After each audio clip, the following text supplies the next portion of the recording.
You possess a modifier that can change anything. What would you choose to modify? You are just a worker earning $3,000 a month, but your girlfriend spends $40,000 to $50,000 a month. Not only did she max out your credit card and throw it in your face, but she also mocked you for being a poor loser earning $3,000 a month. You were utterly heartbroken, just as you bent down to pick up your credit card. A clear electronic sound echoed in your mind. Perfect modification system activated successfully. Ding! The system detected that the host's account balance is insufficient. Would you like to make a modification? You were online and didn't quite understand what was happening, but instinctively conveyed your consent. Congratulations, host! Your account balance has been successfully modified to 1 trillion. Your journey to the peak of life begins now. Your mind exploded with a buzz. You could hardly believe your ears. This was all too unbelievable. What does 1 trillion even mean? It's an astronomical figure. Your eyes sparkled with intensity, and your breathing became heavy. But to Li Xiaomei, it seemed like you were furious. She tilted her chin up, looking down on you as if through her nostrils. With a cold arrogance, she asked, "What do you mean by that? Do you want me to pay you back? I have no money to repay you." Li Xiaomei was completely unapologetic, not taking you seriously at all. Besides, you willingly spent all that money on her. Let me tell you, there are plenty of men willing to spend money on me. They line up all the way to France. You don't even rank. You shook your head and sneered, "Oh really? Let me tell you, you're really quite ordinary. The one least qualified here is you. I could pull any girl off the street, and she'd be hundreds of times better than you." As you spoke, you turned your head and saw a girl in a white dress walking by. Without hesitation, you stepped forward, grabbed the girl's arm, and whispered, 100,000, help me put on a show. The girl in the white dress was taken aback, a hint of blush creeping onto her cheeks from the warm breath near her ear. Before she could even respond, you had already wrapped your arm around her waist, standing in front of Li Xiaomei with a smug smile, saying, "So, isn't she hundreds of times better than you?" Li Xiaomei's expression darkened. You chuckled coldly to yourself, turned to the girl in the white dress, and said softly, "Darling, what do you want? I'll buy it for you." The girl in the white dress was completely bewildered. "So you want a 200,000 bag? No problem. I'll get it for you right away." "What, darling? You also want a 300,000 silk dress designed by an Italian master? No problem. As long as you want it, I could even pluck the stars from the sky. Just wait here patiently, darling." After saying this, you shot a cold glance at Li Xiaomei and walked into a Gucci store. "A poor loser who even maxed out his credit card thinks he's rich?" Li Xiaomei scoffed with disdain. He stepped up to follow, eager to see your embarrassment. When he reached the store entrance, he saw you shopping like crazy, his face filled with disbelief. But upon reflection, he realized he knew you well over the past year. You were just an ordinary poor kid, and his disdain returned. "Putting on a show of wealth, let's see how you pay for all this. This, and that, all of it. Wrap it up. I want to buy the best and most expensive gifts for my darling." Just thinking about having 1 trillion in your account made you exhilarated. You've never been so extravagant before.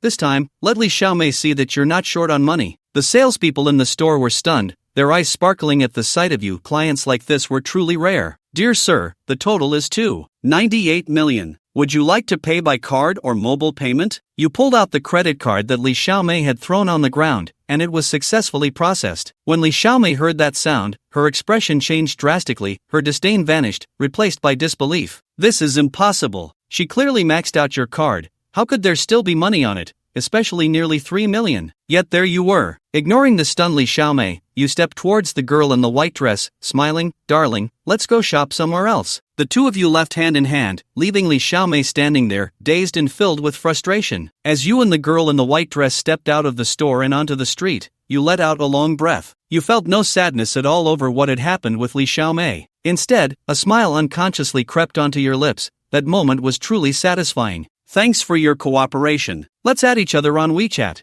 I'll transfer you 100,000. You quickly released the girl's delicate hand, feeling a bit embarrassed. The girl in the white dress blinked, coming back to her senses, and couldn't help but smile and shake her head just as she was about to say something. Suddenly, a man's voice called out from a distance, "Mengran, I knew I'd find you here. Uncle Su sent me to look for you." Su Mengran frowned slightly, looking displeased. She quickly grabbed your arm, snuggling into your side, feigning indifference as she whispered, 100,000 to get rid of this annoying guy. The scent of orchids filled your nose, and the softness in your arms made your throat tighten. You looked up to see a young man in a suit approaching. The young man saw Su Mengran nestled against a stranger and his expression darkened. He frowned and said, "Mengran, Uncle Su sent me to take you home." "Who is this guy?" "I'm Ranran's boyfriend. You're just her driver, right? You can leave. I'll personally take Ran Ran home later. As you spoke, you tightened your grip around Su Mingran's waist, putting on an act. Su Mingran's face flushed, and she let out a laugh. The young man in front of her was none other than Luo,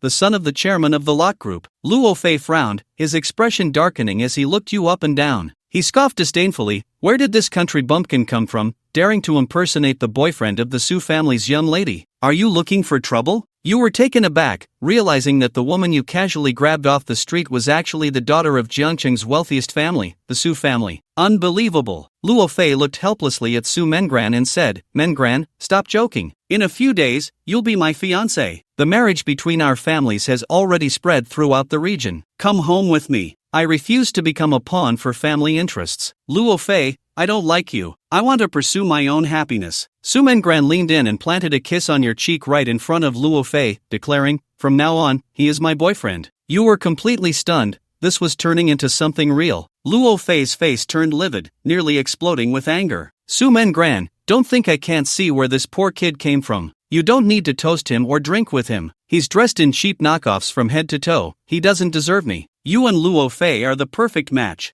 I like him, and what's it to you? He just bought me a few million worth of clothes and items. If I say he's worthy, then he is. Su Mengran rolled her eyes, clearly disdainful of Luo Fei. Luo Fei took a deep breath, filled with frustration, his cold gaze fixed on you, a sneer of contempt escaping his lips. As if he could come up with 2 or 3 million. Don't joke, he probably can't even afford a tire for my car. You glanced at the Mercedes parked by the roadside and scoffed. It's just an old Mercedes. What's there to show off about? Luo Fei was enraged and was about to mock you when you picked up your phone and called a luxury car dealership, saying, I'd like to order that Shelby, the big lizard, right? No problem. I want to see the car in 10 minutes. Beside you, Luo Fei and Su Mengran were both taken aback. Is this guy just bragging? Spending 100 million in a minute? Heh, kid, are you crazy from being poor? You must be out of your mind, talking nonsense. Luo Fei sneered mockingly, completely disbelieving of this poor loser, thinking you were just bragging. I can't wait to see how you embarrass yourself. You remained calm and composed. Su Mengran frowned slightly and pulled you away. Luo Fei, you can go tell your family. I already have someone I like and won't be marrying into the Luo family. Just then, they left. Suddenly, a rumbling sound echoed down Mao Street, and a white supercar was indeed approaching from afar. Your eyes lit up with excitement. Here it comes. That was quick. Luo Fei's mocking grin froze, his face turning pale as he looked at the approaching supercar,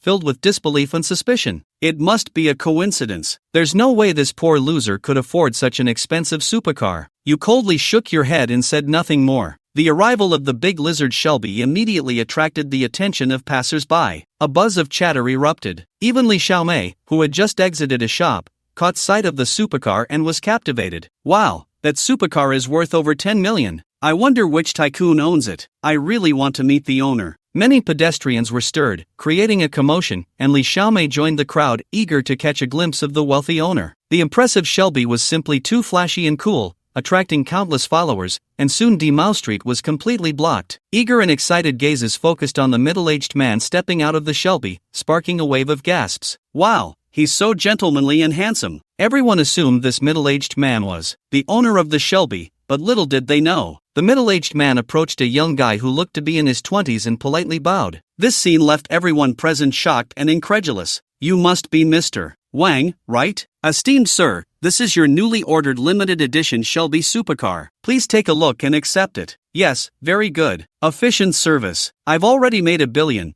and all the paperwork is complete, right? Your eyes shone with intensity. You finally bought the supercar of your dreams. Rest assured, esteemed sir, we always adhere to the principle of money up front and service at your door, especially since you are our SVIP client. I'm very satisfied, you said, overjoyed. You turned to the stunned Su Mengran and smiled. Ran, let me give you a ride home. V-room. You quickly started the engine, and the supercar sped off with Su Mengran. Though the roaring sound faded into the distance, the crowd on Mao Street erupted in astonishment. In the crowd, Li Xiaomei's face turned ashen, her mind blank. She could never have imagined that the person she looked down upon was the owner of the supercar. He grew increasingly frustrated and suddenly remembered he hadn't deleted your phone number yet. Breathing heavily, he hurriedly rummaged through his bag for his phone, wanting to call you in hopes of salvaging the situation. On the other side, Luo Fei's face turned pale, looking extremely unpleasant. He gasped in shock, unable to hide his horror. But thinking of Su Mengran leaving with someone else made him shake with anger, clenching his fists and gritting his teeth. That damn kid can afford 100 million supercar? Who the hell is he? No matter who he is, Su Mengran is still mine. This feels great. You're driving the big lizard Shelby down the highway. The powerful roar of the engine exhilarated you. Su Mengran blinked her big eyes, curious about the identity of this man she had only known for half a day. He dressed so plainly, yet his spending was extravagant. Your name is Wang Zai, a very unique name. Ha, is that so? Many people say that. I never expected you to be the daughter of the Su family, the wealthiest in Jiangcheng. Following Su Mengran's directions, you drove into the Yulongbei Villa area. Su Mengran was somewhat surprised. You've heard of the Su family? You chuckled and parked in front of Villa No. 1. Let me take you home. Let's consider our past dealings settled. Is that all? Su Mengran felt a bit dejected, murmuring softly. Before you could respond, Villa No. 1 suddenly opened. A middle-aged man's voice came from inside. Mengran, is that you back? Come in quickly. Your uncle Luo and the others are here. We're just about to discuss your engagement with Xiao Fei. Upon hearing this, Su Mengran was taken aback, her face showing helplessness as she naturally wrapped her arms around yours. I already have a boyfriend. Su Mengran pulled you into the Su family villa. Mom, Dad, my heart belongs to him. He is my boyfriend, she said earnestly. In an instant, Mr. and Mrs. Su and Mr. and Mrs. Luo furrowed their brows and turned to look you up and down. After sizing you up from head to toe, they found you unremarkable, and the atmosphere in the Su family villa grew tense and awkward. It seems today isn't suitable for discussing the engagement, Brother Su. I just remembered I have some business to attend to at the company, so I'll take my leave now, Guosheng said with a smile, nodding as he left with his wife. Meanwhile, Su's father, Chen Zhua, looked very displeased, glaring at Su Mengran and scolding her. You're just being ridiculous. He sighed, casting a cold glance at you. This kid was dressed in cheap knockoffs from head to toe and likely came from a poor background, surely trying to con Su Mengran with sweet talk to get to their family's money. He couldn't let this go on. Shin Shang, how much do you want to leave my daughter alone? Dad, what do you mean by that? Su Mengran frowned. Shut up.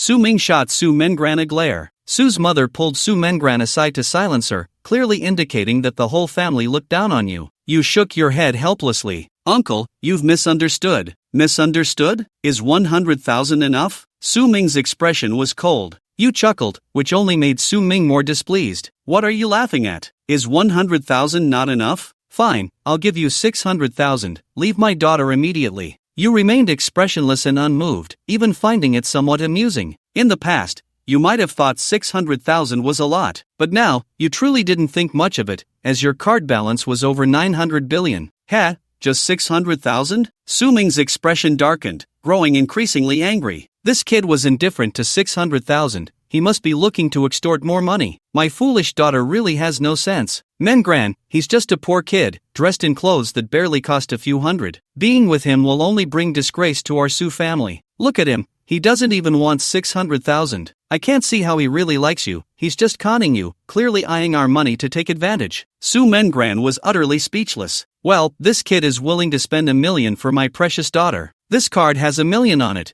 Enough for you to live on for half a lifetime. Leave my daughter now and disappear from Jiangcheng. Su Ming's face turned ashen, looking quite terrible as he threw a bank card at you. You found it even more amusing, not even glancing at the bank card he threw. Instead, you pulled out your own bank card from your pocket. You placed it firmly on the coffee table, slamming it down. 1 billion. I want to marry your daughter. A domineering and forceful statement. Utterly arrogant. Wang Zai naturally slipped his hands into his pockets, his deep-set eyes calmly gazing at the Su couple. Boom! The Su couple was taken aback, their hearts stirred with overwhelming shock as they looked at the bank card on the table, their minds buzzing. Stunned! They could hardly believe that the bank card held 100 billion. Su Ming furrowed his brows, puzzled, and immediately called for the accountant butler. Mr. Su, this card has more than just 100 billion. Due to the large amount, the machine has already maxed out several times. What? This. Su Ming's pupils suddenly constricted, his expression horrified, and he sat down on the sofa in shock. Although he was the richest man in Jiangcheng, and the Su group was only worth 100 billion, the seemingly ordinary young man in front of him had deposits far exceeding that amount. Terrifying. Just thinking about how he had casually thrown out $1 million earlier felt utterly embarrassing. Young man, no. Young friend, no, sir. Please take a seat. I, Su, truly have no eyes to see. Quickly, quickly take a seat, someone, hurry and bring tea for our esteemed guest. Su Ming was so excited he was incoherent. Such a wealthy person was rare indeed. If they truly had such a son-in-law, the Su family would surely go international and expand into overseas markets. Su Ming's attitude changed too quickly, making Wang Zai feel a bit embarrassed, and he revealed a sunny smile, nodding kindly. Mengran, you really have good taste, no wonder you're my precious daughter. Ha, you found such a good boyfriend, why didn't you tell us sooner? Your mother and I could have thrown a grand banquet to welcome this future son-in-law. Su Ming's face was filled with a happy smile, unable to close his mouth, and the more he looked at Wang Zai, the more pleased he became. Mengran, why are you just standing there? Hurry and sit next to our future son-in-law. Su Mingran's pretty face flushed slightly. She had never seen her father be so attentive before. Both she and Wang Zai felt quite awkward. What a match made in heaven, ha ha. Su Ming looked at Wang Zai and Su Mengran, feeling delighted, his previous displeasure completely gone. Wang Zai cleared his throat. Mr. Su, actually He wanted to explain, and Su Mengran knew what Wang Zai was about to say, but for some reason, she felt a bit disappointed. However, Su Ming completely didn't give Wang Zai a chance to explain.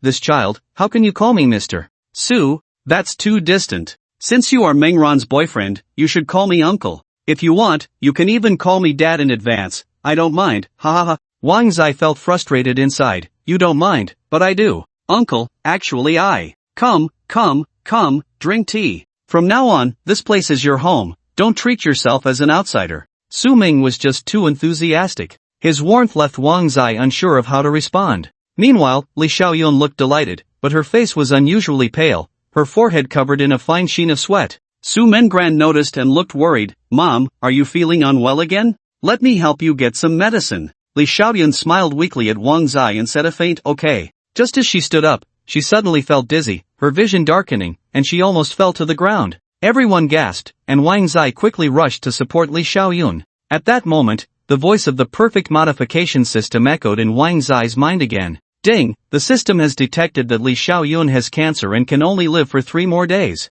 Does the host choose to modify medical skills? Only 3 days? Wang Zai was an orphan, having never known parental love. Although he had only been with the Su family for a few hours, seeing the harmonious interaction among the Su family and the deep affection Su Ming and his wife had for their daughter made him really like this warm and happy feeling. Watching Su Mengran and Su Ming's worried and anxious expressions touched his heart, and without hesitation, he made a decision. Yes, choose to modify. Ding, congratulations to the host for modifying the medical skills, mastering the supreme medical arts, acquiring various medical secrets, and obtaining the title of the Holy Doctor of Returning Life, thus beginning the journey of peak medicine. Mom, are you okay? Su Mingran's eyes were red, glistening with tears, as she hurried to get medicine for Li Xiaoyun. Su Ming was very anxious, quickly helping Li Xiaoyun to sit down, letting out a sorrowful sigh. Alas, if I could, I would rather the pain in your body be transferred to me. Don't say such things. In just a moment, Li Xiaoyun's complexion turned pale, her lips devoid of color, looking extremely weak.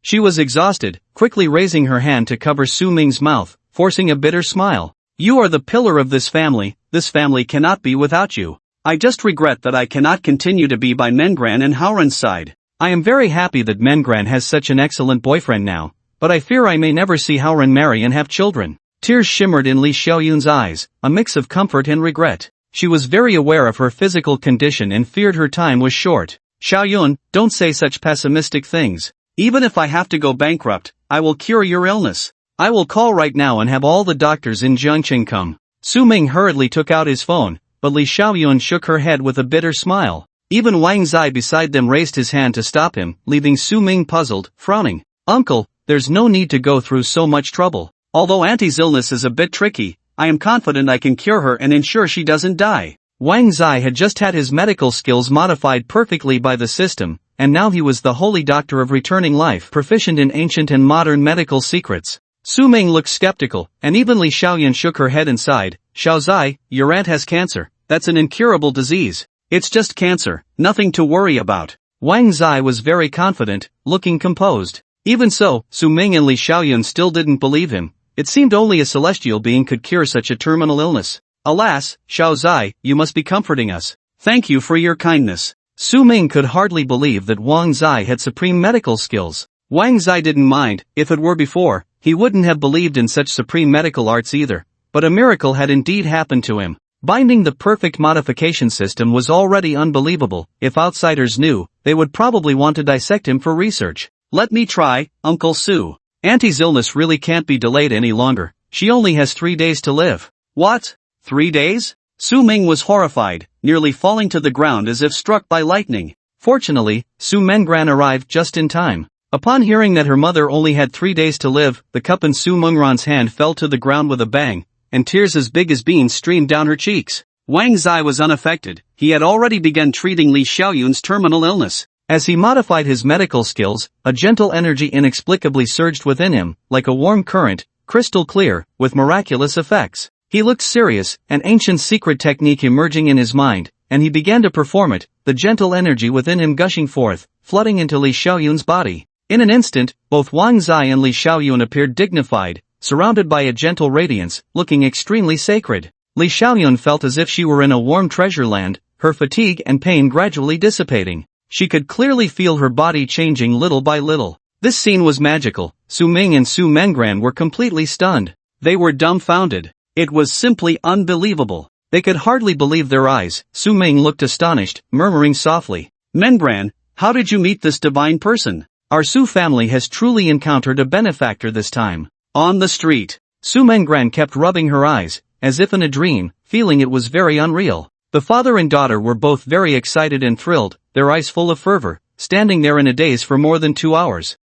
It's done. As the brilliance around him faded, Wang Zai let out a long sigh, wiped the sweat from his forehead, and revealed a sunny smile, clearly satisfied. Li Xiaoyun could clearly feel her physical condition. Her eyes were bright, her complexion rosy, and even her wrinkles had diminished significantly, making her look particularly youthful and spirited. "Mom, how do you feel?" Su Mengran rushed to her mother, tears welling in her eyes, being very careful. Su Ming was nervously rubbing his hands beside them, quickly calling for his private doctor. "God, what happened? How did the lady's illness get better? Could it be that I misdiagnosed her before? This is impossible." A cry of astonishment came from the private doctor in the villa's living room, his face filled with disbelief, completely stunned, his mind blank, not knowing what had happened. As he was leaving, he kept mumbling, "Could it really be that I misdiagnosed her?" Just as the private doctor left, Su Mengran's family of 3 burst into tears of joy. Su Ming and Li Xiaoyun were especially grateful, even wanting to kneel before Wang Zai. "Benefactor, you are truly a great benefactor to our Su family." "Uncle, Auntie, what are you doing? You don't have to do this, it's going to shorten my life." Wang Zai was taken aback and hurriedly supported Su Ming and Li Xiaoyun. The couple was truly sincere, and after Su Mengran's persuasion, they deeply bowed to Wang Zai to express their gratitude. Seeing your family so harmonious is really nice." Wang Zai smiled knowingly. Su Ming and his wife were taken aback. "What? You don't live with your parents?" "Me? I'm an orphan," Wang Zai said lightly, already accustomed to this identity. Su Ming and his wife felt very sorry for him, and Su Ming stepped forward, patting Wang Zai's shoulder, smiling, "It's okay, from now on, we are family. You and Mengran are not young anymore, after a while, let's get the wedding done." Wang Zai coughed awkwardly, feeling a bit embarrassed. Su Mengran bit her lip, her pretty face flushed, shyly saying, "Dad, Mom, what are you doing?" "Wang Zai, let's go." Saying this, Su Mengran pulled Wang Zai and ran out, leaving Su Ming and his wife laughing heartily, extremely happy. Once outside the villa, Su Mengran released Wang Zai's big hand, her face red as she said, "Thank you, we only met once, yet you helped me so much. I know you don't lack money, how do you want me to repay you? How about you offer yourself?" Marrying a rich heiress seems pretty good," Wang Zai teased. Su Mengran slightly lowered her head, the corners of her mouth lifting, not daring to look directly at Wang Zai. She was very shy, her heart fluttering, pounding non-stop. "Actually, I also. I was just joking, don't take it seriously. A handsome and wealthy tycoon like me shouldn't lack girls liking him, right? Besides, I haven't had the chance to enjoy life yet." Wang Zai was unaware of Su Mengran's feelings. Fearing another rejection, he interrupted her, jokingly laughing. More importantly, he indeed hadn't had the chance to enjoy life yet. Upon hearing this, a hint of disappointment flashed in Su Mengran's eyes. She realized she was overthinking. She collected her emotions and smiled slightly when she looked at Wang Zai again. "Aren't you looking to enjoy life? Come on, I'll take you out for drinks and dancing." "Really? I've never been dancing before." Wang Zai's eyes lit up, eager to go. In the past, he had no money and didn't even know where to go dancing. Now that he had money, it was time to enjoy the carefree life of the wealthy and indulge himself a bit. Su Mengran couldn't believe that someone as young and wealthy as him had never been dancing. This guy must be lying. I'll call my brother too, the more, the merrier. Go, go, go. Jiancheng, Dixie Bar. Boom, boom, boom. The sound of roaring sports cars echoed from far down the street, catching the attention of many passers-by. The cool appearance of the giant lizard, the Silbera, instantly ignited a wave of excitement among the crowd. Oh my goodness, this sports car must be expensive, right? So impressive. Which rich young master owns it? Hiss, it's a limited edition Silbera supercar, with no more than 5 in the world. Even if you have money, it's hard to buy one. To see it in real life in my lifetime is truly lucky. I wonder how old the owner of this sports car is. Is it a man or a woman? Are they married? No matter what, I think I can. The D Show Bar, as a high-end venue, was frequented by wealthy men and women, and the entrance was naturally filled with luxury cars worth hundreds of thousands or even millions. However, the appearance of the supercar lizard made those luxury cars pale in comparison. Regardless of gender, everyone's envious gazes were locked onto the supercar lizard, and many women were already swooning, gasping in amazement. Wang Zai had never been so scrutinized before. As soon as he parked the car, he adjusted the rearview mirror and kept fixing his freshly styled hair, indulging in his vanity. As the saying goes, clothes make the man. Dressed in high-end trendy brands, Wang Zai indeed looked even more handsome, and even Su Mengran beside him couldn't help but click her tongue, while also wondering why Wang Zai, who was clearly wealthy, had dressed so poorly before. If she hadn't helped him get ready in advance, he would have likely been looked down upon in such a high-end place. Am I handsome now? Look at how happy those beauties outside are calling out, Wang Zai said, admiring himself in the mirror, thoroughly satisfied, constantly fiddling with his hair and clothes, almost wanting to kiss his reflection in the mirror, utterly narcissistic. Su Mengran chuckled, rolling her eyes in exasperation as she glanced at her phone. Alright, stop being so vain. My brother is here, let's get out of the car. Wait. Wang Zai felt like something was missing. Su Mengran was taken aback. What's wrong? Bring me my Armani perfume, I want to spray some. Wang Zai grinned. Su Mengran's eye twitched, this guy looked really excited. Could it be that he had never been to a club before? Hiss, hiss, hiss. Wang Zai sprayed vigorously. He had never used such good perfume before and thought the more he sprayed, the better it would smell. Su Mengran frowned, quickly snatching the perfume from Wang Zai's hand, pinching her nose and helplessly saying, Dude, just 2 sprays are enough. If you spray that much, are you trying to choke everyone to death? Oh, is that so? I really didn't know. It does seem a bit pungent. Wang Zai felt a bit of itch in his nose and discomfort in his throat, quickly waving his hand. Su Mengran was quite annoyed, covering her nose, coughing heavily, and opened the car door to get out. They're coming out, they're coming out. As soon as the onlookers saw the sports car move, it instantly caused a stir, creating quite a commotion. Wang Zai's appearance pushed the crowd's gasps to a climax. Wow, he's a big handsome guy, so handsome, I really like him. Ha! I've never seen this person before. Is it his first time at D Show Bar? Quick, quick, sisters, go for it. TCH, don't even think about it. Didn't you see he brought a female companion? So what? Can't we just be friends? Besides, he's so handsome and so rich, I really like him. Many women's eyes sparkled, swooning in madness, rushing to add Wang Zai on WeChat. In just a short while, Wang Zai had gained over a dozen female friends on WeChat. Wang Zai clicked his tongue inwardly, having money really made a difference. Before, those women wouldn't even glance at him, desperately pursuing Li Xiaomei, only to be rejected. Now, he hadn't done anything, just driving the supercar to a stop had attracted many beauties to approach him. TSK TSK TSK. To be honest, this feeling was quite enjoyable. Wang was grinning widely, a silly smile on his face, already imagining his future life of leisure and freedom. If this had been in the past, he wouldn't have dared to even think about it. This is truly the life I long for. Su Mengran, standing beside him, could clearly feel Wang's happiness. She pouted, feeling quite displeased, her beautiful eyes sparkling as she directly blocked the women flocking towards Wang, lifting her delicate chin and pulling him towards the bar. Bye-bye, ladies. Wang turned back, smiling and waving. Su Mengran pinched him hard at his waist, causing Wang to yelp in surprise, rubbing his side. Su Mengran, why did you pinch me? Ha! I didn't pinch you, it must have been a slip of the hand, Su Mengran said innocently. Wang felt frustrated, but thinking about the feeling of being surrounded by beautiful women just now, TSK TSK, he was still savoring it. The music in the bar was lively, the colorful lights dazzling, and many people were dancing and having a great time. Wang's eyes suddenly lit up, feeling as if he had opened a door to a new world, his heart racing with excitement, and his body involuntarily wanted to move along. "Sister, over here." Amidst the noise, Su Mengran heard her brother Su Haoran's voice and pulled Wang towards a quieter corner.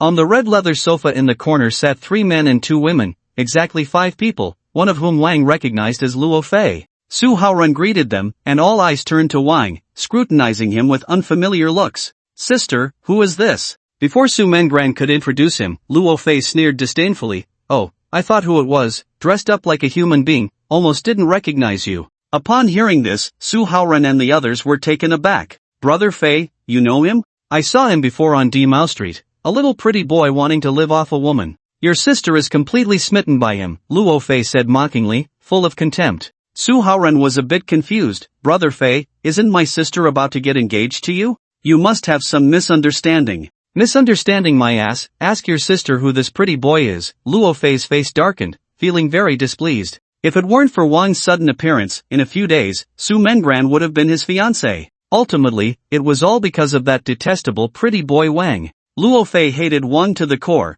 wishing he could beat him up right away. Before Su Haoran could ask, Su Mengran shot a glare at Luo Fei, naturally wrapping her arm around Wang's, saying, "He is my boyfriend, and will be your brother-in-law in the future. Is there a problem? Sister, aren't you with Brother Fei? Isn't our Su family supposed to have a marriage alliance with the Luo family?" Su Haoran was completely bewildered, very confused. "What is going on here?" A young man beside them, holding a woman, scoffed. He, Haoran, you really don't get it? I understand completely. Your sister found a pretty boy and dumped Brother Fei." Upon hearing this, Su Haoran was quite displeased. He always defended his sister and scolded, "Lu Ming, don't talk nonsense, my sister is not that kind of person." Lu Ming was clearly close to Luo Fei, his cold and harsh gaze fixed on Wang, sneering disdainfully. Fine, even if your sister isn't that kind of person, this kid is definitely not a good catch. I can tell he doesn't belong to our circle, he must be some country bumpkin trying to climb the social ladder." Luo Fei sneered mockingly, and Lu Ming was indeed his little brother, he would definitely have to let his father take good care of Lu Ming's company later. Lu Ming stepped in front of Wang, becoming even more aggressive. TSK, kid, you're something, huh? Instead of being a decent man, you want to be a useless leech. Since you like to be a useless fool so much, why don't I and Brother Fei teach you how to endure humiliation and bear the burden today? Come on, kneel down and crawl through the legs of me and Brother Fei, let us humiliate you properly. To be a fool, you must have the posture of a fool. Wang Zai let out a cold laugh. These people had provoked him time and again, truly thinking they were fools. Now he had plenty of money, and anyone who displeased him would be crushed. Trash should be thrown into the trash can. It seems it's time for you little weaklings to recognize who I, Wang Zai, am. You, and you, kneel down and apologize immediately, or the Luo family and the Lu family will be permanently removed from Jiangcheng. What a brazen statement. As soon as Wang Zai's words came out, everyone was shocked. Luo Fei and Lu Ming looked at him with cold disdain and burst into loud laughter, their laughter sharp and piercing. "Ha ha ha, are you joking, you fool? Did you forget to take your medicine before coming out today, daring to shout at the Luo family and my Lu family? Brother Fei could crush you with just one finger. You ignorant little thing, an ant crawling out of a poor mountain valley, you dare to think of removing my Luo family? You should check what status my Luo family holds in Jiangcheng, you mutt, kneel down." Luo Fei sneered, his face full of contempt, shouting loudly and arrogantly. Su Mengran and Su Haoran, the siblings, looked surprised and stepped forward to pull Wang Zai. She knew Wang Zai was very wealthy, but the Luo family's lot group was a well-known big enterprise in Jiangcheng. Even the richest man in Jiangcheng, Su Ming, and those big shots in high society had to give the lot group some face and would never dare to challenge them like Wang Zai did. A strong dragon cannot suppress a local snake. Su Mengran knew that what had just happened was Luo Fei's unprovoked provocation, but Wang Zai's actions were too extreme and would likely bring trouble. She was very worried. She frowned, stood in front of Wang Zai, and said to Luo Fei and Lu Ming, "Luo Fei, Lu Ming, you'd better not go too far. Wang Zai is my friend, and it's not your place to point fingers. TSK, a useless fool living off a woman can only hide behind her. Truly useless." Lu Ming's eyes were cold, filled with disdain. Luo Fei looked proud and dismissive, shaking his head in contempt, sneering repeatedly. Wang Zai, instead of getting angry, smiled, his gaze deep and indifferent, casually saying, "Weak little trash can only talk big. I've already given you a chance. Since you refuse to kneel and apologize, then goodbye. System manager, I give you 1 minute to permanently blacklist the Luo family and the Lu family, whether in Jiangcheng, the entire Jiangzhou, or even globally, the Luo and Lu families are permanently removed. Ding, the system manager has received the host's command and is processing it rapidly.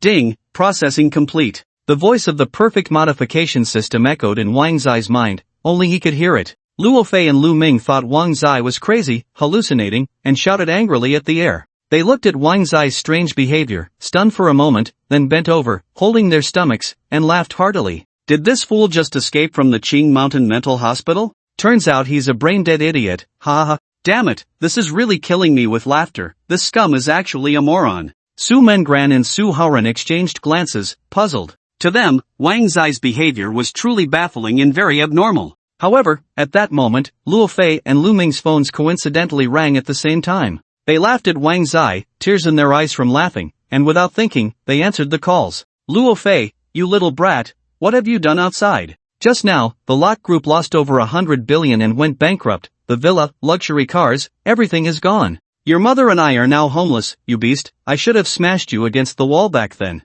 Lu Ming, you little bastard, who did you offend? Our family, the Lu family, has been raided. Your mother died of anger on the spot, you. Ah, pfft. The mocking expressions on Luo Fei and Lu Ming's faces abruptly halted, their pupils constricting, faces turning pale, and their minds buzzing as if they had been struck by lightning. Slap, slap. The two were completely dumbfounded, as if struck by a thunderbolt, their phones almost simultaneously dropping to the ground, utterly petrified. Impossible, how could this happen? This can't be true. The furious roar on the phone was loud, and Su Mengran and the others heard it clearly, shocked. Some even couldn't believe it, immediately taking out their phones. The news of the rock group's bankruptcy had already hit the headlines, with a buzz reaching tens of millions, completely shocking the entire Jiang city. In an instant, Su Mengran and the others all turned their gazes towards Wang Zai, thinking this was too much of a coincidence. You don't have to look at me like that, I didn't do anything. Those who do evil will meet their end, Wang Zai said expressionlessly, concealing his emotions. Come on, keep partying, 857. Under the astonished and confused gazes of Su Mengran and the others, Wang Zai had already blended into the crowd dancing, and many beautiful women recognized him at a glance, quickly surrounding him, twisting and jumping, completely enjoying themselves. Hey, handsome, can you take me for a ride? Handsome, you're so handsome. What does your family do? Interested in making friends? Handsome, here's my business card. We can have tea and do a spa together sometime. Hello, little brother, I've noticed you for a long time. Interested in having a drink? Su Mengran watched as Wang Zai was surrounded by a group of beautiful women, feeling inexplicably unhappy. Although she had only met Wang Zai today, at this moment, she felt as if something had been taken from her, letting out a jealous huff. Scumbag, he's having a great time. I really regret bringing him to the club. Sister, what does my brother-in-law do? How do you know him? He wouldn't be some mysterious big shot from a hidden family, would he? Her younger brother, Su Haoran, found Wang Zai very mysterious and developed a strong interest in him, asking a series of questions. Su Mengran rolled her eyes in annoyance. You little brat, have you read too many novels? Hidden families? How would I know what he does? You go ask him yourself, After saying that, Su Mengran angrily left the bar, leaving Su Haoran looking bewildered. He glanced at Wang Zai and muttered softly, not even knowing what her boyfriend does, really incompetent. I'll go, hee. Brother-in-law, you. Come, drink, this wine is really good. I've never had such delicious wine before. As soon as Su Haoran walked up to Wang Zai, he was pulled aside and forcefully poured drinks. This distraction made Su Haoran forget to ask, and he kept smacking his lips, feeling very pleased. Brother-in-law, what kind of wine is this? It's so good. I often come to this bar and never noticed such good wine. As he spoke, Su Haoran's gaze fell on a nearby bottle. He saw that the bottle was very unique, with a golden dragon inlaid with diamonds coiling around it, the dragon's head held high, exuding a powerful and luxurious aura, with an exquisitely crafted design. In an instant, his mind went blank, and he stared in shock, stuttering as he shouted, it's the bar's treasure, the Eye of the Dragon vodka, worth 37 million. This bottle was crafted by the master distiller, Michel Warren. Brother-in-law, you. Su Haoran's hands trembled with excitement as he picked up the Eye of the Dragon, stroking the gold and the 500-carat diamond on the bottle, swallowing repeatedly. The few sips he had just taken felt like drinking money. Not to that extent. Here, there's another bottle. Come, try it, Wang Zai said, finally letting loose. casually placing a beautiful platinum bottle in front of Su Haoren and saying it lightly. "Islay whiskey, 42 million, hiss. Brother-in-law, did you just buy the bar's treasure? This wine is the most worth collecting, You just drank it like that?" Su Haoren took a deep breath, his mind blank. In just a short while, these 2 bottles of collectible wine had gone down Wang Zai's throat. "It's just 2 bottles of wine, I'll have someone design a few more later." "Ha, burp, today is really great." Wang Zai chuckled. Having lived for over 20 years, he had never felt as carefree and happy as he did today. Indeed, the joy of the wealthy is unimaginable. Su Haoren clicked his tongue repeatedly. Even he, a young master, had never been as reckless as Wang Zai. He was even more curious about Wang Zai's identity. He lovingly tucked away the 2 bottles of wine and helped the drunken Wang Zai up. "Brother-in-law, you're drunk, let's go back." Wang Zai's handsome face was flushed, wearing a happy smile. He was really in a good mood today, took a deep breath, and shouted loudly to everyone in the bar, "Tonight, everyone have fun, all expenses are on me, Wang Zai." As soon as the words fell, everyone in the bar erupted in cheers. It was unclear who started it, but someone suddenly shouted "Young Master Wang." In an instant, the crowd in the bar was filled with enthusiasm, fervently calling out "Young Master Wang." The scene was quite spectacular. Soon, a middle-aged man in a suit, very gentlemanly and polite, approached Wang Zai with a respectful smile. "Young Master Wang, our boss loves to make friends from all over the world, and she specifically asked me to invite you. Oh, by the way, if young Master Su is free, he can come along too." Jiangcheng, Tanny Mountain Villa, brightly lit and bustling. A black Maybach quickly drove in and stopped outside the villa's main hall. The middle-aged man in a suit immediately opened the car door for Wang Zai, his face full of respectful and polite smiles. "Young Master Wang, please." Wang Zai nodded slightly, looking around. There were mountains and water, a golf course. The environment here was quite beautiful, a rare feng shui treasure in this bustling city. The architecture in the villa was also unique, very creative, luxuriously decorated, clearly a place for the wealthy to entertain. "Young Master Wang, this is our boss's private villa. If you like it, you can come often in the future." The middle-aged man in a suit saw Wang Zai's eyes light up and smiled. Wang Zai clicked his tongue secretly. If it weren't for his wealth, he wouldn't have experienced all this. "Who is your boss?" "Young Master Wang, this way please, let's walk and talk." The middle-aged man in a suit was very polite. The two walked into the villa's main hall, one in front and one behind. "Our boss is from Jiangzhou, currently residing in Jiangzhou, Jiangcheng. Young Master Wang should have heard of the Lin Group, one of the world's top 500 companies?" Wang Zai nodded slightly. He had indeed seen news about the Lin Group, which was quite famous. "Our boss is Lin Jia, the daughter of Lin Yaotian, the chairman of the Lin Group. Last year, she ranked 9th on the World Young Rich Elite list. So impressive."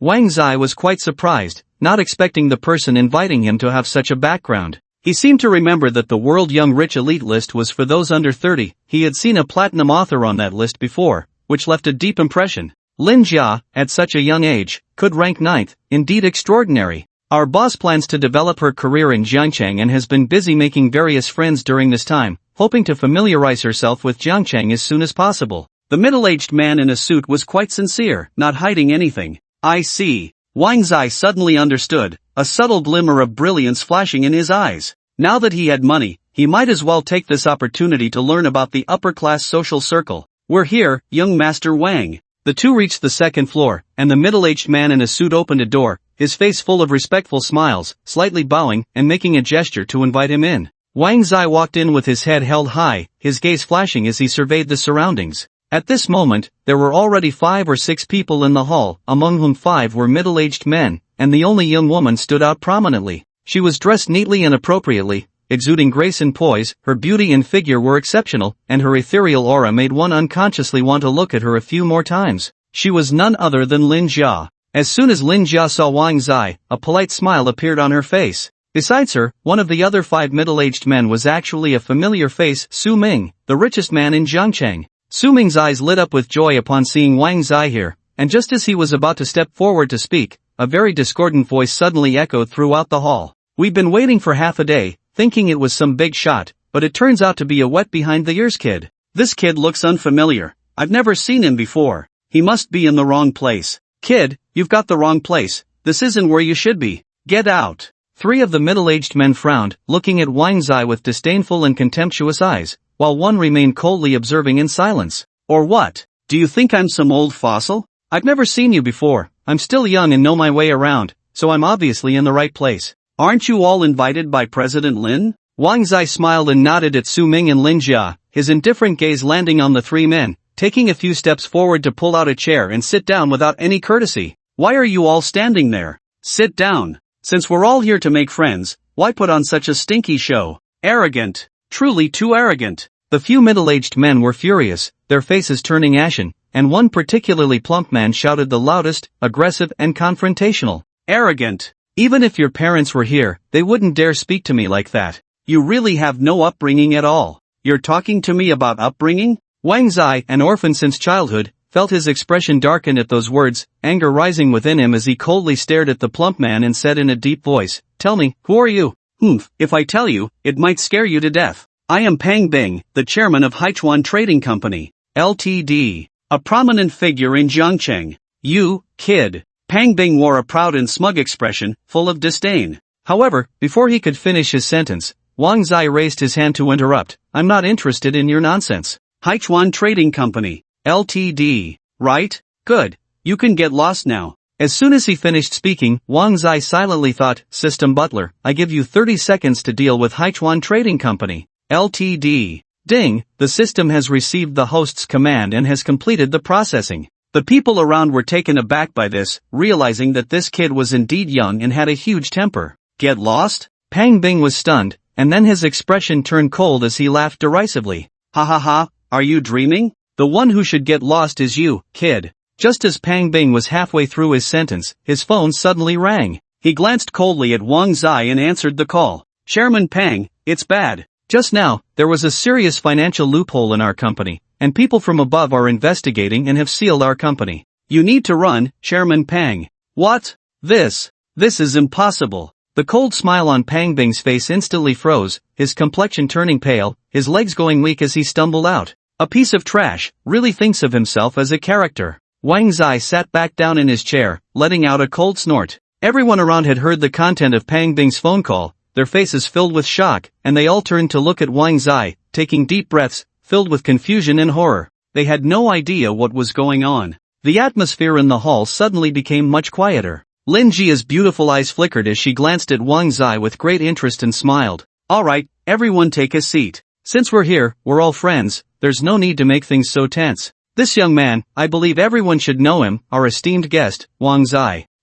So it's young Master Wang, truly a promising young talent. Although the middle-aged men didn't know how Wang Zai had achieved his success, they certainly didn't want the company to go bankrupt, and immediately put on smiles, changing their attitude. It's just so, nothing special. Wang Zai's expression was calm and composed. He had little hope for tonight's gathering and just wanted to get through it casually. The middle-aged men chuckled nervously, feeling a sense of dread. At that moment, a tall, thin middle-aged man, with a beaming smile and a flattering demeanor, presented a painting to Lin Jia. President Lin, this painting was purchased by Zhang from an auction abroad for over 10 million. I hope when President Lin returns to Zhengzhou, you can gift it to the chairman, as a token of my appreciation. Over 10 million for a painting. The middle-aged men present were all taken aback, their brows furrowing in displeasure. They hadn't prepared any expensive gifts. He Yang from the Lu Dodo Trading Group was indeed quite scheming. Why not give it privately? Why do it in front of so many people? It was truly despicable. In an instant, Su Ming and the others' expressions turned sour, but Wang Zai didn't care about this. He glanced at the painting, and suddenly, the voice of the perfect modification system echoed in his mind. Ding, the perfect modification system has detected a counterfeit painting. Does the host wish to modify their art skills? Interesting, modify. Wang Zai's eyes lit up, a slight smile forming at the corners of his mouth, instantly intrigued. Ding, congratulations to the host for successful modification. Your art skills are unparalleled, and you have gained the title of Divine Brush Immortal, thus beginning a legendary career in painting and calligraphy. He Yang from the Lu Dodo Trading Group wore a fawning expression as he presented the painting worth over 10 million. The expressions of the surrounding middle-aged men were quite grim, their brows furrowed, filled with hatred for He Yang. They felt as if they were being mocked by him, and were very displeased. Lin Jia smiled slightly, and just as she was about to reach out to take the painting, Wang Zai snatched it away, unfurling it for inspection, and let out a disdainful sneer. A mere piece of junk worth a few hundred can be claimed to be worth over 10 million? Are you mocking Lin Yaotian for not understanding art? Yes, Lin Yaotian indeed did not understand art, but he had a passion for collecting and believed in the authenticity of such pieces, though that was a story for another time. Lin Jia's gaze flickered, her smile fading as she quietly withdrew her hand, looking indifferently at He Yang and Wang Zai. Su Ming and the others, witnessing Wang Zai's actions and demeanor, found their previously grim expressions easing. For some unknown reason, their earlier displeasure vanished. It felt like a swift change of heart. Well done, let's see how that despicable He Yang can still be smug. You inexperienced little brat, what do you know? Hand over the painting, that's a valuable item worth over 10 million. If you ruin it, you won't be able to afford it. He Yang's face changed dramatically, glaring at Wang Zai, furious. Ha ha, a counterfeit worth a few hundred, and you dare to give it as a gift? I could draw something better than this counterfeit with ease. Wang Zai scoffed, tossing the painting back to He Yang. He Yang hurriedly caught the painting, his eyes turning with resentment and anger. Nonsense, my painting is not a counterfeit. What do you know? Look, it has the seal of Emperor Qianlong on it, it's an authentic piece. Hee, the seal may be real, but the painting is a fake. Wang Zai sneered coldly. You're talking nonsense. How could I possibly give President Lin a fake painting? You're slandering me, you. He Yang was furious, ready to argue. Meanwhile, Lin Jia had already sent someone to invite an art expert for authentication. In an instant, He Yang's gaze faltered, feeling anxious, his hands tightly clutching the painting. He Yang had always been stingy and certainly wouldn't spend over 10 million to buy a genuine painting as a gift, yet he wanted to cling to the Lin family, a powerful figure. He had once asked someone to investigate Lin Yaotian's preferences, which led him to develop some crooked ideas, thinking he could take advantage of a loophole. He originally believed that no one present would understand these matters, but unexpectedly, a certain Wang Zai appeared out of nowhere. That damn brat, ruining my good plans. Before long, the calligraphy and painting expert arrived, and He Yang clenched his fists tightly, staring at Wang Zai, feeling as if he were sitting on pins and needles, already thinking of excuses to defend himself. This painting. It's hard to explain. To say it's real, the seal on it is indeed genuine. To say it's fake, it is indeed a counterfeit, not worth millions. The expert shook his head repeatedly, and before anyone could say anything, He Yang was already squeezing out tears, howling loudly, his reaction extremely exaggerated.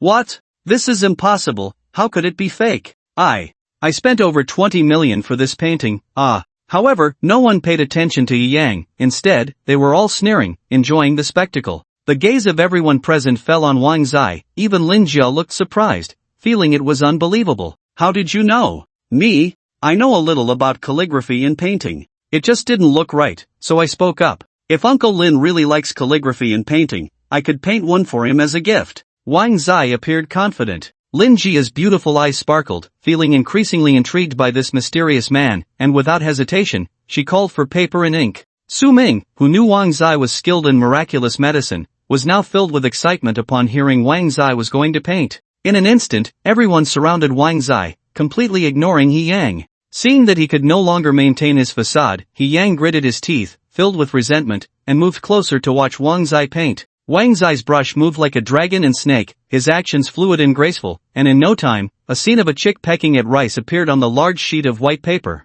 This painting looked very simple, leaving Lin Jia and the others dumbfounded. Su Ming and the others twitched at the corners of their eyes, their expressions quite awkward. This. He Yang couldn't hold back and burst out laughing. Ha, I thought you really had some skills. This painting level is worse than a 3-year-old's. Kid, you're too arrogant, are you playing with us? Sigh, what a disappointment. I thought he was a folk master. The calligraphy and painting expert shook his head repeatedly, sighing. Wang Zai remained expressionless, calm, with a smile that seemed to carry the lightness of the wind and clouds. Just as everyone was sighing and shaking their heads, Lin Jia suddenly exclaimed, her face losing color, staring in shock. Ah, look, it's alive, the painting is alive. Su Ming and the others looked over, their pupils rapidly contracting, shocked and completely stunned. They saw that the seemingly simple chick pecking at rice painting had ink patterns appearing in the blank spaces, and at a speed visible to the naked eye, it quickly spread across the entire sheet of white paper. To everyone's astonishment,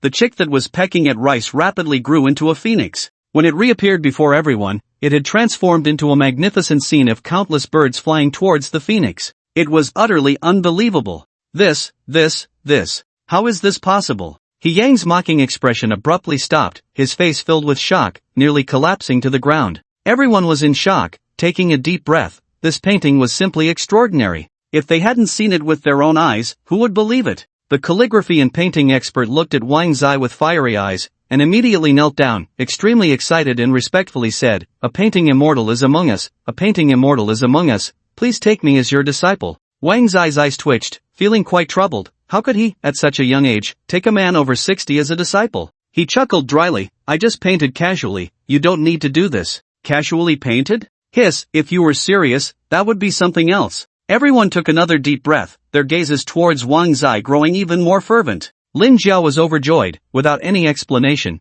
she pulled Wang Zai and quickly walked out of the hall. "President Lin, what are you doing? No need to rush like this." Wang Zai looked frightened. He knew he was quite excellent, and Lin Jiao was beautiful, but he had guarded his body for over 20 years and wouldn't just be. "I want to take you to meet my dad, he will definitely like you." "Oh, so I misunderstood." Wang Zai coughed lightly, feeling a bit flustered just now. Lin Jiao felt as if she had found a treasure. She thought inviting Wang Zai tonight was truly worth it, her smile blooming like a flower. "What are you saying?" Wang Zai's heart stirred, feeling a bit shy. "Ahem, it's nothing. It's so late, I want to go home and sleep." Lin Jiao paused. "Right, it's my fault for being reckless. Where do you live? I'll take you back." That night, Lin Jiao personally drove Wang Zai back to the Happy Community, Unit 6. "I didn't expect you to live here? It's a rental." Lin Jiao blinked, somewhat in disbelief. Wang Zai chuckled. This was still the place he rented before, and now it seemed he should buy a villa of his own. "I just wanted to experience life."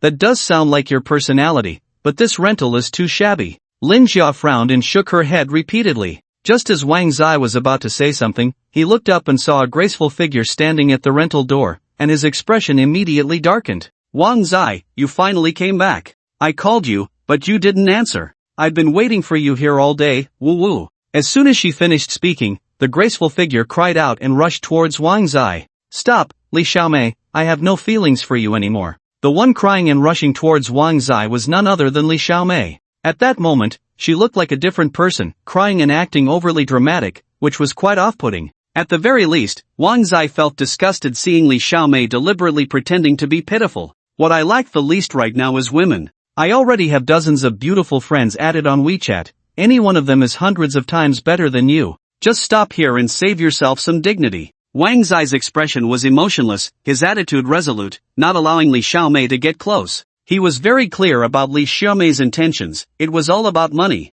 Li Xiaomei, with tears in her eyes, looked regretful, biting her lip, feeling remorseful. She glanced at Lin Jiao beside her, her brows slightly furrowed, taking in her stunning figure and appearance. Unconsciously, she felt compared to Lin Jiao. What surprised Li Xiaomei even more was that this woman was not the girl in the white dress from earlier. Had she changed so quickly? Indeed, no man was any good. Seeing that her act of pity was useless, Li Xiaomei turned hostile faster than flipping a book, glaring at Wang Zai with resentment, suddenly reaching out, coldly and emotionlessly saying, "If you want to break up with me, you can, but you need to compensate me for my youth, emotional distress, and breakup fee. I don't want much, just 5 million. Indeed, this woman's intentions were exposed. 5 million? Why don't you go rob a bank? Sister, get it straight, I was the one pursuing you. All this time, I've been the one giving, and just your youth is valuable? My youth isn't worth anything? I didn't ask you for that 800,000, I've already given you face." Wang Zai couldn't help but roll his eyes. This woman really was asking for too much, blinded by money. Ugh, a gold digger. Wang Zai was too lazy to deal with Li Xiaomei, snorted coldly, and pulled Lin Jia towards the rental. He took out his keys but couldn't open the door no matter what, frowning in frustration, puzzled, strange, this is the room I live in, why can't I open it? Damn, what a broken door. Wang Zai, both anxious and angry, kicked the door hard. Beside them, Li Xiaomei wore a smug cold smile, holding a set of keys in her hand, her beautiful eyes sparkling with a cunning light, as if she held Wang Zai's secrets in her grasp. She spoke softly, "I've already changed the keys to the apartment. You give me 5 million, and I'll hand over the keys immediately, guaranteeing that I will disappear from your sight and never disturb you again." "You!" Wang Zai was furious, smoke seeming to rise from his head as he glared at Li Xiaomei, completely tearing off the mask of civility. "Li Xiaomei, do you think you're not despicable? Do you think this can threaten me? Let me tell you, I won't give you a single cent. Stop dreaming. Lin Jia, do you have the phone numbers of any real estate developers? I want to buy a house." Lin Jia, who was also displeased with Li Xiaomei's actions, nodded immediately and found some phone numbers of real estate executives. "Hello, is this the Emperor's Sea Pavilion? I want a top luxury villa, 10 billion, right? No problem, I want to move in tonight." Such boldness. Unimaginable boldness. Lin Jia was dumbfounded, utterly shocked. Although she knew Wang Zai was wealthy, she never expected him to be so extravagant, able to mobilize 10 billion to buy a luxury villa in an instant. Incredible! Who exactly is Wang Zai? Lin Jia's interest in him grew stronger, her curiosity piqued, wanting to explore further. Li Xiaomei, on the other hand, was equally astonished, her mind buzzing. She could hardly believe it, feeling as if everything was a dream, unreal. She had never thought Wang Zai could be so rich. It seemed he had been pretending to be poor all along. She suddenly realized that the 5 million she wanted was far too little. She should raise the price to 50 million. Wang Zai, this rental apartment has photos of your parents and old items related to your background.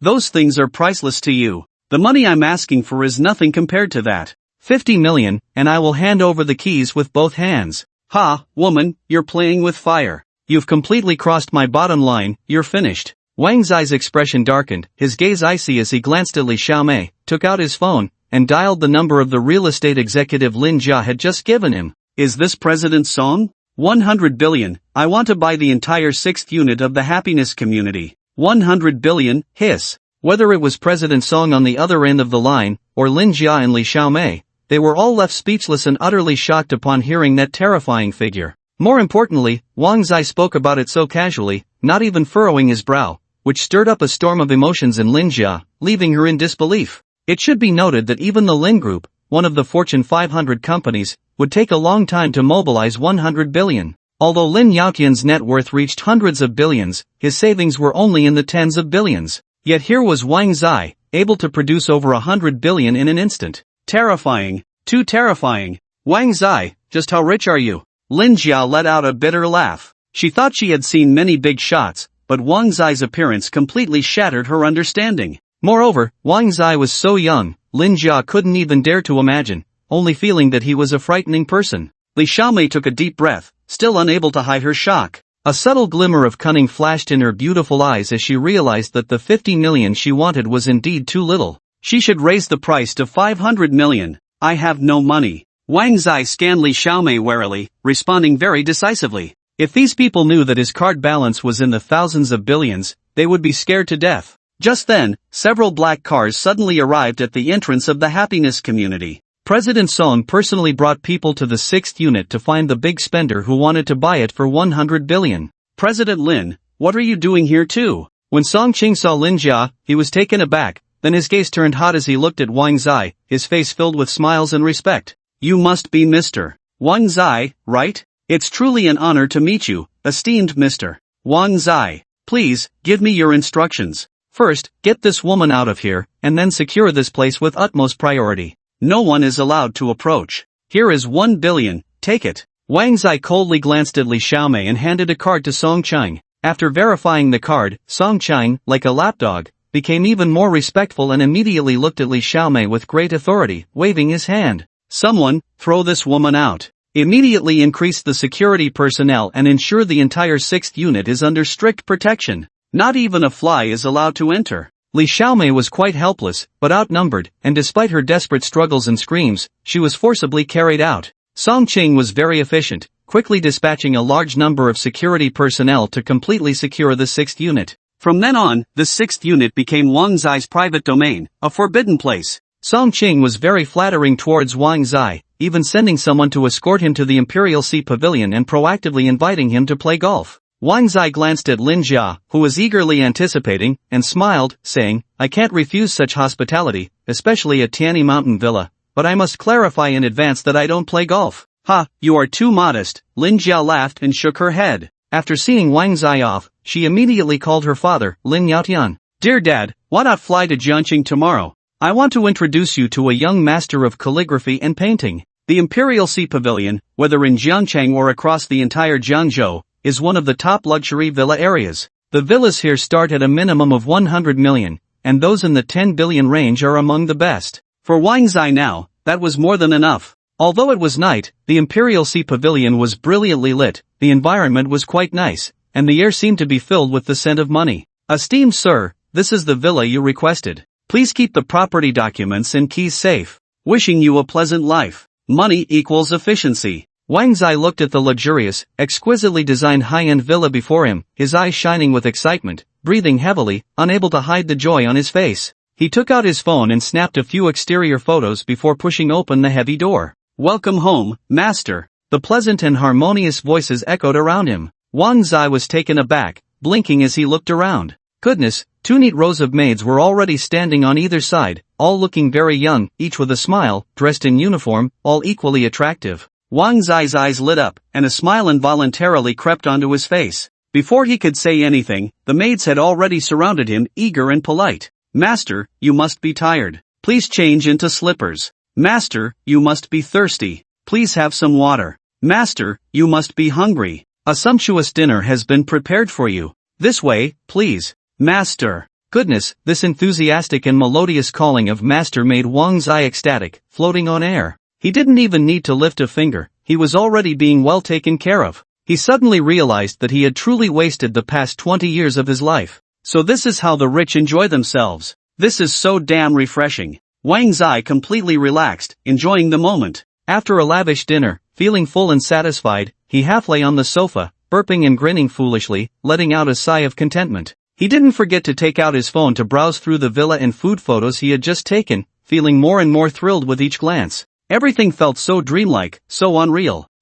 Let me post on Moments to record this. Wang Zai opened WeChat Moments, selected a few nice photos, and added a caption. I, Wang Zai, finally have my own villa. Tonight's dinner was sumptuous. Wang Zai was increasingly satisfied as he looked at the post. Just a few seconds after he shared it on his Moments, likes began to pour in, and comments were naturally not in short supply, many from the beautiful women he had added at the D-Show bar. "Wow, such a big villa, brother Wang Zai is really handsome and rich. Hey, can you invite me over for dinner sometime?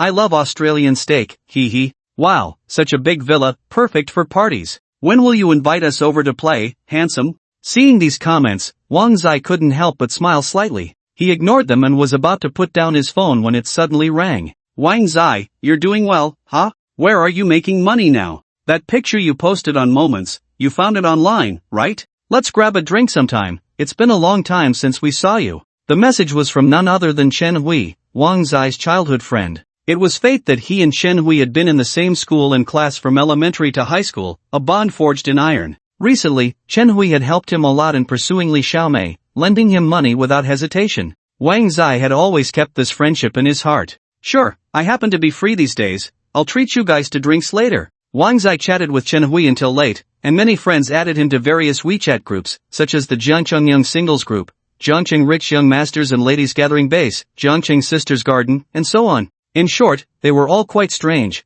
but Wang Zai didn't mind, turned off his phone, and fell asleep. The next morning, as soon as he got out of the bedroom, he was once again warmly surrounded by those beautiful maids, providing excellent service. So refreshing. Wang Zai thoroughly enjoyed it, feeling blissful all over. "Good morning, esteemed sir. I'm here to take you to Tianyi Mountain Villa. General Manager Lin and the others have prepared a sumptuous breakfast for you." Song Qing greeted him with a respectful smile, having been waiting there early. Wang Zai was slightly surprised and didn't delay any longer, immediately following Song Qing into a black Maybach heading to Tianyi Mountain Villa. The morning at Tianyi Mountain Villa was filled with the sounds of birds and fragrant flowers, with an endless green golf course, creating a beautiful environment that lifted one's spirits. At this moment, Lin Jia had long been prepared to welcome Wang Zai's arrival. "This painting is truly exceptional. Without decades of skill, one could never create such a top-notch piece. It's hard to believe it was done by a young person." Lin Yaotian had taken an early flight, and he, along with a group of middle-aged men, was admiring the painting Wang Zai had created yesterday, astonished and constantly clicking their tongues. Hearing this, Lin Jia felt a sense of pride.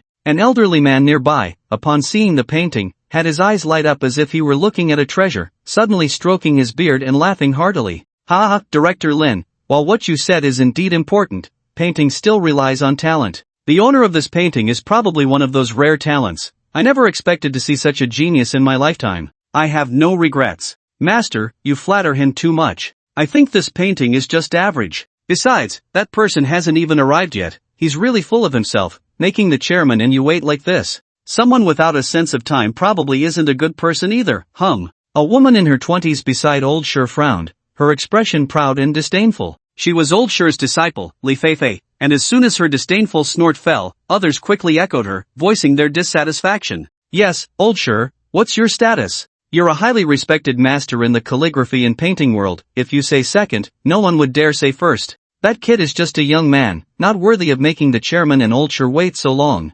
Exactly, a young junior is too pretentious, it's really excessive. Such a person, even if they have some ability, is destined not to go far. Lin Yaotian and old Sher didn't care about these things at all. They were eagerly looking forward to seeing Wang Zai as soon as possible. Suddenly, a black Maybach drove towards them, and both of them brightened up, unable to hide their excitement. One loved painting, the other loved talent. It was not surprising they reacted this way. Lin Jia's expression lit up, and she was the first to step forward to greet him. Alright, here he is. Old Sher chuckled and shook his head, following Lin Yaotian to welcome him. Li Feifei and some others looked on with disdain, snorting coldly, clearly unwilling. I want to see what kind of person this is, Ha, the air seems even better at the villa this morning. As the black Maybach came to a stop, Song Cheng, with a beaming smile, personally opened the car door for Wang Zai, continuously saying to take it slow, showing great respect. As soon as Wang Zai got out of the car, he saw a large group of people walking towards him, and he couldn't help but be taken aback.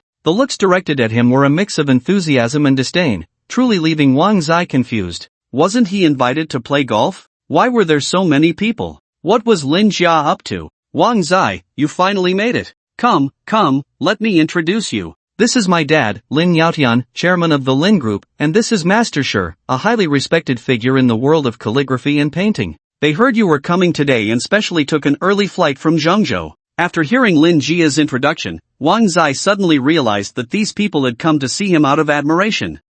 Nice to meet you. Lin Yaotian and old Sher were both sizing up Wang Zai, not finding anything wrong with the young man before them. Meanwhile, Li Feifei let out a disdainful snort, tilting her delicate chin, her expression very proud, as if she were above everyone else. I thought he had 3 heads and 6 arms. Looking at him now, he's really quite ordinary, plain and unremarkable. Her voice was sharp and discordant. Wang Zai glanced at her lightly. He had to admit that Li Feifei was indeed quite beautiful, with an exceptionally good figure, especially those long, straight legs that were very eye-catching. Li Feifei's demeanor was clearly different from Lin Jia's. She belonged to the type of difficult and willful woman, proud like a peacock. Feifei, don't speak carelessly. Old Sher frowned and said sternly. Li Feifei was unconvinced, rolling her eyes at Wang Zai with a contemptuous snort. Master, I didn't say anything wrong. He looks ordinary, doesn't he? Just look at his shabby outfit, exuding the air of a nouveau riche. At first glance, he doesn't look like a real rich kid at all.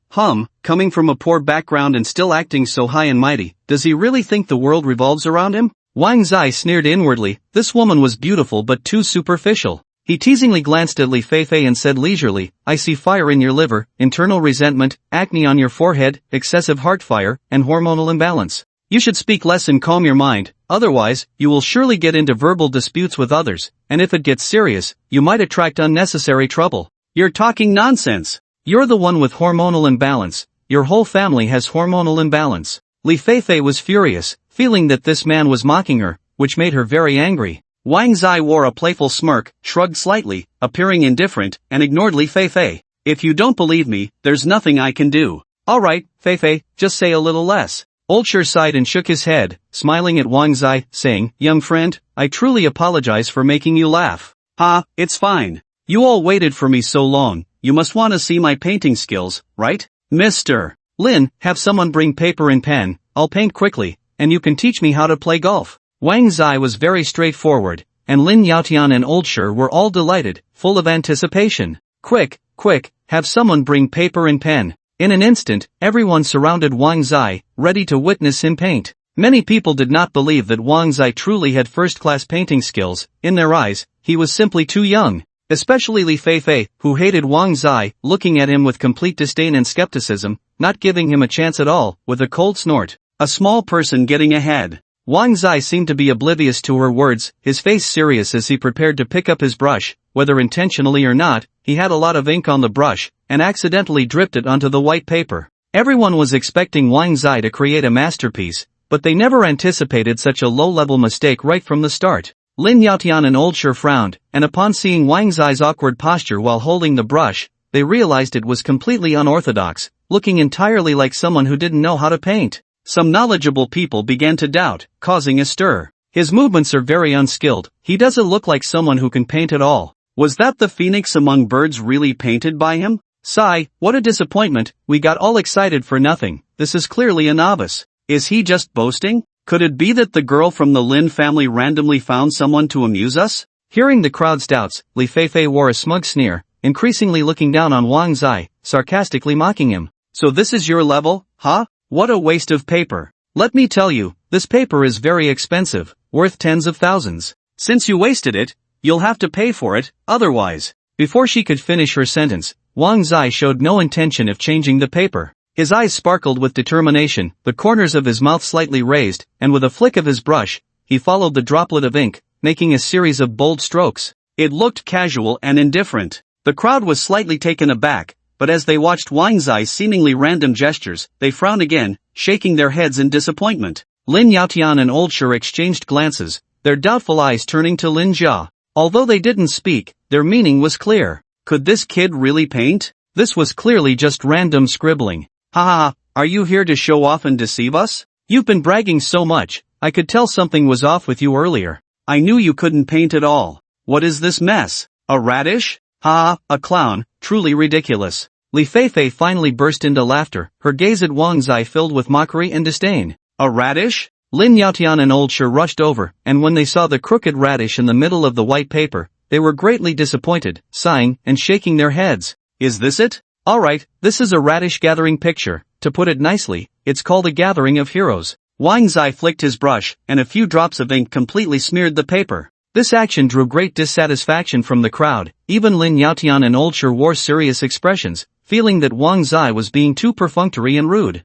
Are you mocking us as radishes? Ah, look, the radish is moving. Oh my god, the radish on the paper is actually moving. Just as the crowd was about to start mocking and blaming Wang Zai, a sudden exclamation caught everyone's attention, and Lin Yaotian and Old Sher turned to look at the discarded painting. Indeed, a miraculous scene unfolded. The originally discarded white paper, under the watchful eyes of the crowd, revealed a scene of a group of people gathered together. There was no sign of any radish, and even those few drops of ink had completely merged into the painting. In an instant, everyone present was shocked, staring wide-eyed, unable to believe their eyes. It was too incredible. Lin Yaotian smiled, and Old Sher laughed heartily, greatly admiring Wang Zai. Ha ha ha, what a gathering of heroes, a radish party, wonderful, ha ha ha. Young friend, I apologize for any offense earlier, sorry.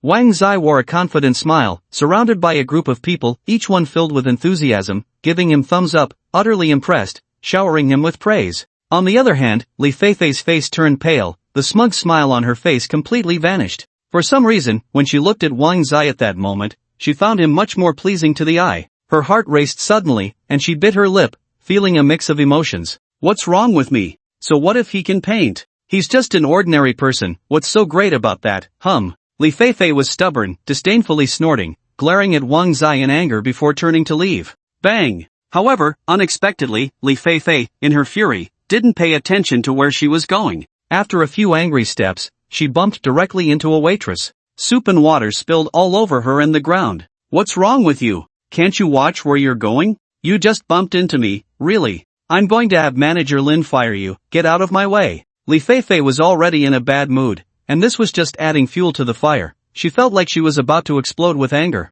I'm sorry, let me wipe it for you. The waitress looked distressed, repeatedly apologizing. Li Feifei was disgusted. Get away, who told you to wipe it? Take your dirty hands away. This little accident immediately caught the attention of Wang Zai and the others. Old Sher saw Li Feifei and shook his head in disappointment. This girl is really getting more and more outrageous. However, Wang Zai wasn't concerned about Li Feifei. Instead, he found the waitress very familiar. He stepped forward and exclaimed in surprise, Chen Xian, is that you? The author has something to say. Please give good reviews, please reward. Thank you for your support. Chen Xian, Chen Hui's sister. Wang Zai approached and immediately recognized an old acquaintance. He had heard Chen Hui proudly mention that his sister worked at a high-end hotel. Who would have thought it would be at this Tianyi mountain villa? What a coincidence. Xiao Zaigu? Chen Xian looked aggrieved, like a frightened little deer, her eyes wide with panic. When she looked up and saw Wang Zai, she was quite surprised. You know each other? Lin Jia and the others looked astonished.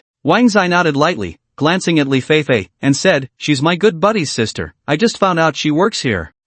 So what if you know each other? Does that mean my expensive clothes should get dirty? With such blind people around, I really don't know how they got a job here. Li Feifei glared at Wang Zai, her words full of contempt. She already resented Wang Zai, and seeing that the waitress knew him made her even angrier. She spoke without thinking. Lin Jia frowned slightly, feeling somewhat offended. After all, she was the owner of Tianyi Mountain Villa, and she was clearly displeased. Fei Fei, you're really out of line. I shouldn't have brought you here to embarrass myself. Old Shi's face darkened as he scolded her. Lin Yaotian stood by, smiling without saying a word. Li Feifei was very unconvinced, throwing a tantrum and coldly snorting. Master, it's clearly her fault for being blind and bumping into me. My clothes worth tens of thousands can't get wet, they're ruined. Look.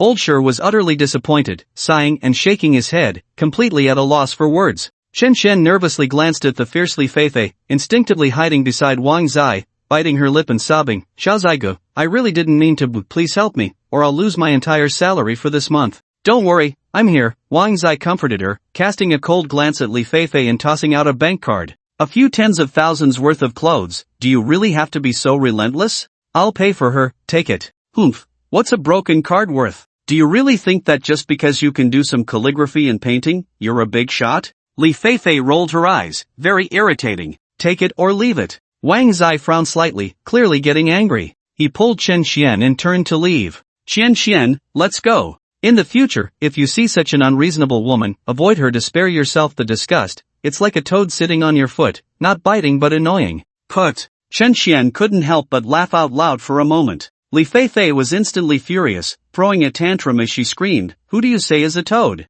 Stop right there, you country dog, you. Slap. The crisp sound of a slap echoed around, and Old Shi had struck Li Feifei across the face, his body trembling with anger. Everyone present was taken aback, utterly shocked. Old Shi felt that Li Feifei's behavior was extremely embarrassing, akin to a shrew cursing in the streets. Usually, he could tolerate his headstrong female disciple, but now, in front of so many people, Li Feifei had completely lost his face. Wretched disciple, have you had enough of this? Making a fool of yourself, hurry up and apologize to Mr. Wang. Li Feifei felt a sharp pain on half of her face, covering it with her hand, her gaze blank as she looked at Old Shi, who was fuming. She was terrified. Old Shi had always spoiled her, and this was the first time he had slapped her, indicating the seriousness of the situation. She panicked, tears as big as beans streaming down her face. Master, you rebellious disciple, it seems I have spoiled you too much, making you so arrogant. Today, you have gone too far, hurry up and kneel to apologize to Mr. Wang. Old Shi's face was ashen, his hands trembling with rage. Li Feifei pouted, feeling very wronged, and with a thud, she knelt down, crying out, I'm sorry. It was quite a mess. Old Shi trembled as he bent down to pick up the bank card, forcing a smile as he handed it to Wang, looking very apologetic. Young friend, it's my fault for not teaching my disciple properly, causing you some trouble. I'm truly sorry. Old Shi, you exaggerate. A mere few tens of thousands, I can afford it. Just let your disciple buy a few more expensive clothes, Wang said with a cold laugh, glancing at Li Feifei. Old Shi smiled bitterly and shook his head. Please don't mind it, young friend. I was originally thinking of asking you for guidance on calligraphy and painting, but now I truly have no face to meet you. I will take this rebellious disciple back now, my apologies. Saying this, Old Shi angrily shouted at Li Feifei, rebellious disciple, hurry up and come back with me. As the two were about to leave, Wang's eyes flashed with brilliance, and he suddenly spoke up. Old Shi, although today was disappointing, there will be plenty of opportunities in the future to discuss calligraphy and painting with you. Really? Old Shi, who had been somewhat dejected, suddenly shook, and when he turned around, his eyes were filled with tears of joy, very excited. Wang grinned, revealing a sunny smile, of course. Ha ha ha, good. I will remember this. If you come to Zhongzhou one day, I will personally welcome you, Old Shi said, extremely happy, slightly bowing to Wang before striding away. Lin Yaotian, watching this scene, admired Wang even more. This young man, though very young, understood the bigger picture and knew how to measure his actions. As long as he was given the opportunity to grow, his future was limitless. He must make an effort to befriend Wang. Just as he was about to say a few words to Lin Jia, he found that Lin Jia had already taken action. Wang, this painting of yours, did Uncle Lin not like it? Just give it to him. Wang waved his hand generously. Lin Jia shook his head with a smile, handing the painting to his father, and quickly caught up with Wang, talking as they walked. I'm really sorry about what happened earlier. Since Chen Xian is your friend's sister, don't worry, I will arrange a new job for her. Thank you, Wang replied with a smile. Chen Xian looked surprised. She hadn't expected Wang to know President Lin. Brother Zai, I see they all respect you. You're not working here too, are you? How could that be? Speaking of which, I really need to find a job. Wang seemed to have a new plan. Upon hearing this, Lin Jia's eyes lit up, half-jokingly saying, "Wang, are you interested in being your own boss? We could partner up to start a company here in Jiangcheng. What do you think?" "Sure, with President Lin leading the way, I would be thrilled." Wang's eyes suddenly flashed with brilliance. He knew nothing about the business world, but with Lin Jia's help, it would be a leap forward. Moreover, Lin Jia has already made quite a few connections with business tycoons in Jiangcheng and expanded a lot of new ventures, which is a rare opportunity for Wang Zai. Lin Jia knows that Wang Zai is very wealthy, and she is overjoyed, quickly saying, "At this stage, technology products are changing rapidly and developing quickly. I am preparing to acquire a modern technology company, but dealing with technology requires a lot of funds and talent.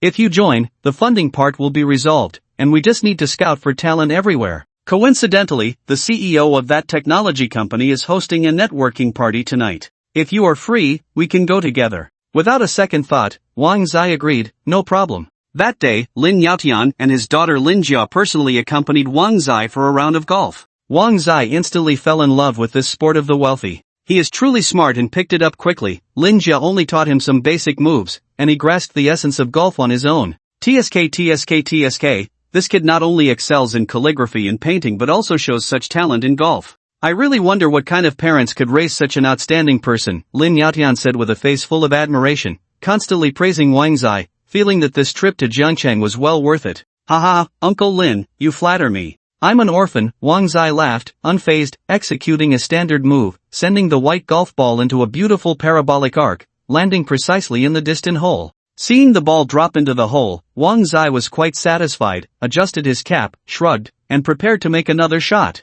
Watching him so relaxed and at ease was truly enjoyable. Lin Yaotian appreciated him greatly. After a day of getting to know each other, he had become quite familiar with Wang Zai, almost talking about everything. The more he learned about Wang Zai, the more Lin Yaotian felt that this kid had a bright future ahead of him. "Dad, Xiao Zai, it's time to eat," Lin Jia called out. Wang Zai and Lin Yaotian took a deep breath and entered the pavilion, looking at the table full of sumptuous delicacies, feeling very pleased. Besides the delicious food, there were actually two young men in their 20s beside Lin Jia. These two young men were very handsome, stylishly dressed, and had a great presence. One was named Zhang Hao, and the other Ding Qi. Both were distant cousins of Lin Jia, specially coming to venture into business with her. While Lin Yaotian and Wang Zai were washing their hands, the two young men quietly discussed beside Lin Jia. "Cousin, is this the kid you mentioned? He looks pretty ordinary." The two young men observed Wang Zai, unable to hide their prideful expressions, feeling quite superior. Lin Jia rolled her eyes at them and said sharply, "Don't talk nonsense, he will soon be the CEO of our company, so you better show him some respect." "TCH, cousin, you're exaggerating, right? I look at him from every angle and think he's very ordinary. He hasn't even played golf before, it's obvious he's not a proper rich kid." "Cousin, you're not trying to fool us, are you?" "Yeah, cousin, these days there are plenty of pretty boys looking to live off others. Those guys are smooth talkers, and you've encountered them before." Zhang Hao and Ding Qi chimed in, their disdain for Wang's eye evident. Lin Jia shot them a glare, "Shut up, hurry up, and eat. If you dare to talk nonsense later, I'll make you regret it." Zhang Hao and Ding Qi shrank back a bit, clearly afraid of Lin Jia, but still wore arrogant expressions, feeling superior and continuing to whisper among themselves. "Xiao Zai, come, sit," Lin Yaotian and Lin Jia called Wang Zai over warmly. Wang Zai looked at the table full of delicious dishes, his face filled with joy. "Uncle Lin, Jia, you are too kind, preparing such a large spread of food, how could we possibly finish it all? Haha, you are our esteemed guest, so we naturally cannot neglect you." Lin Yaotian laughed heartily. Lin Jia deliberately moved the large shrimp that was next to Zhang Hao and Ding Qi in front of Wang Zai, smiling, "Xiao Zai, this is Australian lobster, come and try it." "Wow, it's so big, I've really never seen such a large lobster before, I really don't know how to start." "Huh?" Wang Zai was indeed seeing such a large lobster for the first time. This action amused Lin Jia, who thought Wang Zai was very simple and low-key. But Zhang Hao and Ding Qi couldn't hold back and started to mock and ridicule. "TCH, exposed, right? So uncultured, just a country bumpkin, still pretending to be a rich young master here. Exactly, I can tell this kid is up to no good, definitely has ulterior motives. In this day and age, which rich young master hasn't seen a big lobster? Why the surprise? So rustic." Their words immediately wiped out the originally cheerful atmosphere around them. Lin Yaotian and Lin Jia frowned, their faces serious, and scolded, "No rudeness. Hee, this Australian lobster is indeed very big, but I'm allergic to lobsters. Since you have so much to say, I'll give this lobster to you." Wang Zai glanced coldly at Zhang Hao and Ding Qi. Their expressions changed, and they felt uncomfortable hearing Wang Zai's words, angrily retorting. You little brat, do you really think you're something special? What kind of airs are you putting on with us? Did we say something wrong? You are rustic, you haven't seen the world, so what? You don't accept it, kid? Alright, you two shut up. Lin Jia shouted angrily, glaring at Zhang Hao and Ding Qi. What was supposed to be a nice dinner was ruined by these two brats. Truly detestable. Wang Zai smiled instead of getting angry, looking at Lin Jia and Lin Yaotian, and said, "It seems I still have to treat this meal, otherwise some people will be very unconvinced. Fine, today I will host, and treat you to fresh Australian beef, of course, French foie gras and red wine cannot be missed." Saying this, he directly took out his phone, pretending to dial a number, but in fact, he was giving instructions to the system. "I want to order the freshest Australian beef, as well as the highest-end French foie gras and top-tier wine from world-class wineries, airlift it to me immediately." Ding, the system has received the host's instructions and is dispatching frantically. Ha ha ha, is this where you start bragging? Fresh Australian beef really can talk big. Zhang Hao and Ding Qi laughed heartily, constantly mocking. They didn't believe Wang Zai could have such capability. Airlifting it over with just a phone call, who are you trying to fool?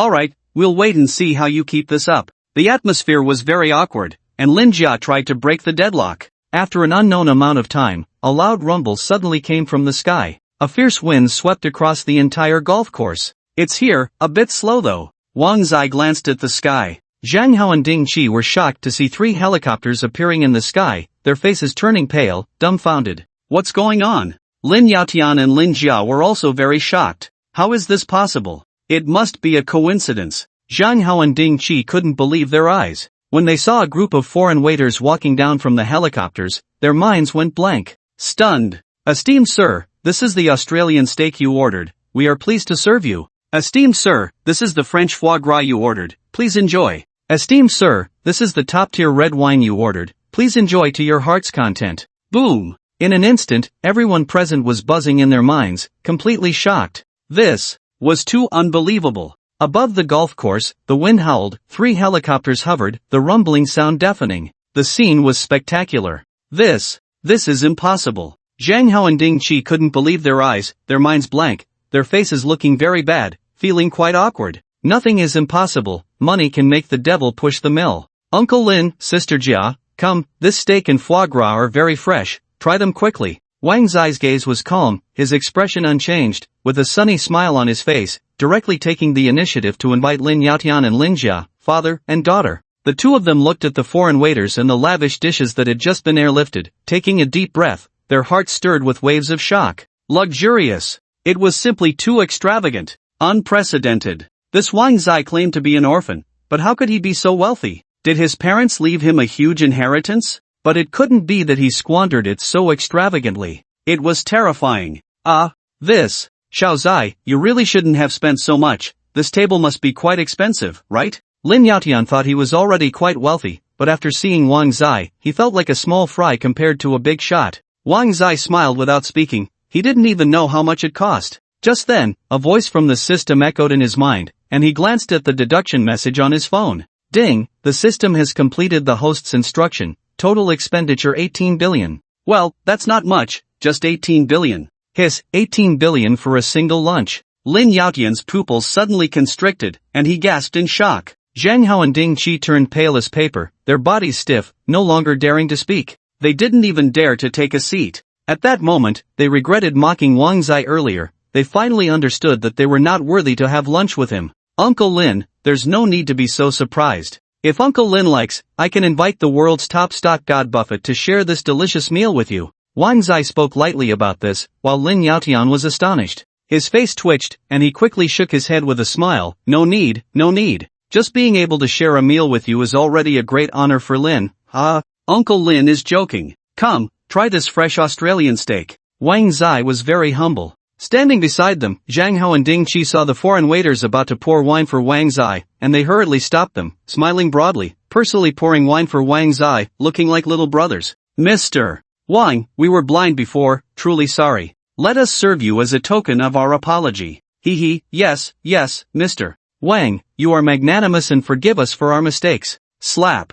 Zhang Hao and Ding Qi were quite clever, giving themselves 2 hard slaps on the face, wearing flattering smiles. Wang Zai had a teasing smile, remaining silent, while Lin Jia quickly said, Xiao Zai, my two cousins are too young, they speak and act without thinking. From now on, whatever you want to do, you can hit or scold them, it's all up to you. Since Sister Jia has spoken, I naturally have to give her face. Wang Zai said, handing over the wine glass. Zhang Hao and Ding Qi's eyes lit up, their faces full of smiles, eagerly pouring wine for Wang Zai, enjoying themselves. This lunch lasted until evening. Although there were some minor incidents in between, it was overall quite pleasant. Ah, Xiao Zai, Uncle is really glad to meet such an outstanding young man in Jiangqing this time. Remember to come to Zhongzhou to play when you have time, Uncle will definitely treat you well. In the evening, as Lin Yaotian had to catch a flight, he sincerely said this during their farewell. Wang Zai smiled and nodded politely. After sending off Lin Yaotian, he went with Lin Jia and the others to the Wei family. Just as Lin Jia had said earlier, there was an exchange party at the Wei family tonight, and Mr. Wei had invited many business tycoons and some elites. In order to successfully acquire the technology company in Mr. Wei's hands, Lin Jia had spent a lot of money and arranged for many people to attend tonight's party. Once again, Wang Zai was at this major investment, and she felt that tonight's winner would undoubtedly be her. Xiao Zai, that tech company, we must have it, there can be no mistakes. In the car, Lin Jia emphasized this, feeling an inexplicable unease in her heart. Wang Zai remained calm and composed. Don't worry, Jia Jia, this is our first step in cooperation, nothing will go wrong. The car sped down the highway, and around 6 or 7 in the evening, they finally arrived at the Wei family home. At this time, the Wei family was brightly lit, bustling with activity, and very lively. The people coming and going, regardless of gender, were dressed neatly and appropriately, the men in suits were quite gentlemanly, and the women in elegant dresses and high heels were very graceful. This was a small gathering of high society. It was Wang Zai's first time attending such a party, and he was truly gaining experience. Looking around, he couldn't help but click his tongue in admiration. He was gradually blending into the world of the wealthy. Is this outfit decent enough? Wang Zai adjusted his clothes. Zhang Hao and Ding Qi were practically sycophants, following Wang Zai and showering him with compliments. You look handsome, brother Zai, with your charm, you'll definitely captivate many beauties tonight. Yeah, I think so too, Ding Qi chuckled. Wang Zai shook his head helplessly. Alright, you two, let's go inside. Just then, he spotted a familiar face, the richest family in Jiangcheng, the Su family. Upon seeing Wang Zai, they were quite delighted. Su Mangran's eyes lit up, and she happily called out, Wang Zai. But as she approached and saw Lin Jia beside him, her smile instantly faded, and she blinked, sizing up Lin Jia, her mind clearly racing with thoughts. Her brother, Su Haoran, was less preoccupied. He came up, throwing an arm around Wang Zai's shoulder, beaming with joy. Brother-in-law, I didn't expect to see you here, haha. I'm so happy to see you. You have no idea how much my sister misses you. It's like a day apart feels like 3 autumns, tsk.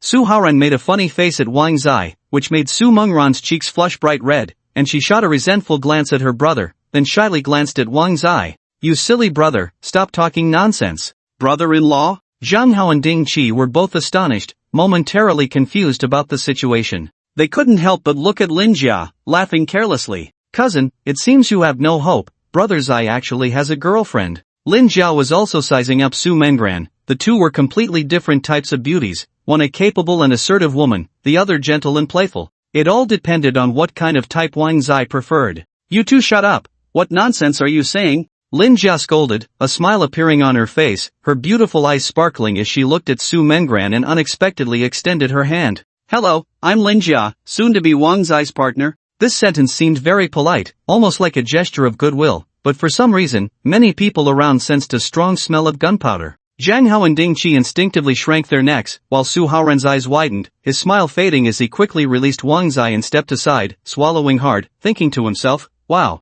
Su Mengran frowned slightly. She could clearly feel the hostility emanating from Lin Jia. Was she a rival? But she couldn't show weakness, especially since Wang Zai had previously said he would marry her for 100 billion. She lifted her delicate chin, a smile playing at the corners of her mouth, exuding a hint of pride, and grasped Lin Jia's hand. Hello, I'm Su Mengran, Wang Zai's girlfriend. Su Mengran was not one to back down. She could clearly sense Lin Jia's strong aura, and the imposing presence made her feel pressured. Her declaration of Wang Zai's girlfriend was like a bomb, exploding among the crowd. Zhang Hao, Ding Qi, and Su Haoran not only smelled the strong scent of gunpowder, but at this moment, they also saw the electric sparks flying between Su Mengran and Lin Jia. Terrifying, too terrifying. These two beautiful women were secretly competing. Wang Zai felt a twitch in the corner of his eye. He was no longer a lovesick fool. He had been hurt by Li Xiaomei, and his previous interactions with Su Mengran were merely acting. If he were to say where his heart belonged, there was truly no one. An empty space, hollow and desolate.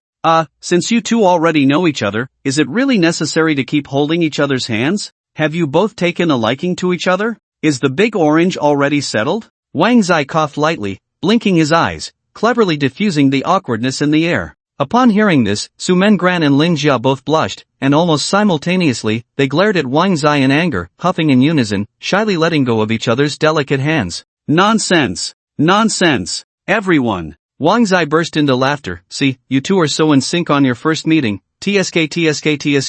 It seems the big orange is indeed settled. If you keep talking nonsense, I'll hit you. Su Mengran and Lin Jia were completely flustered, almost simultaneously raising their hands to strike Wang Zai. Alright, two beautiful ladies, we should go in now. Wang Zai quickly dodged. He never expected to be so charming. Su Mengran and Lin Jia huffed at each other and angrily walked into the Wei family villa. Zhang Hao, Ding Qi, and Su Haoren instinctively swallowed, exhaling deeply before approaching Wang Zai with playful smiles, their eyes filled with enthusiasm, giving him a thumbs up. Brother Zai, you're still amazing. Brother-in-law, you're really something. I thought those two were about to fight just now. It scared me to death. But speaking of which, brother-in-law, you're such an outstanding man, I kind of like you, hee. Su Haoren's words made Wang Zai shiver, quickly avoiding him, looking at Su Haoren with a strange expression, feeling a chill run down his back, and he ran away faster than a rabbit. Although I know I'm very charming, you, just forget it. I like women. Brother-in-law, don't run away. I was just joking. I'm doing this for my sister, sacrificing myself, why don't you understand? Su Haoren laughed, and when he looked up, he saw Zhang Hao and Ding Qi also looking at him with strange expressions. His eyes twitched, and with a serious face, he muttered, I also like women. After saying that, Su Haoren walked confidently into the Wei family villa. Zhang Hao and Ding Qi couldn't help but feel a chill, exchanging glances filled with disdain, and they both avoided each other. It's like we're the ones who don't like women. Exactly, we like women too, The Wei family villa was luxuriously decorated, with dazzling lights that were quite eye-catching. The living room was large enough to accommodate 40 to 50 people, but only about 20 were present tonight. Nevertheless, it was still lively and noisy, with everyone chatting and laughter echoing. Cheers! Among them, there were naturally many familiar faces, all very polite, raising their glasses in goodwill everywhere. When Wang Zai entered and saw this, his eyes lit up. This scene was truly identical to those in TV dramas.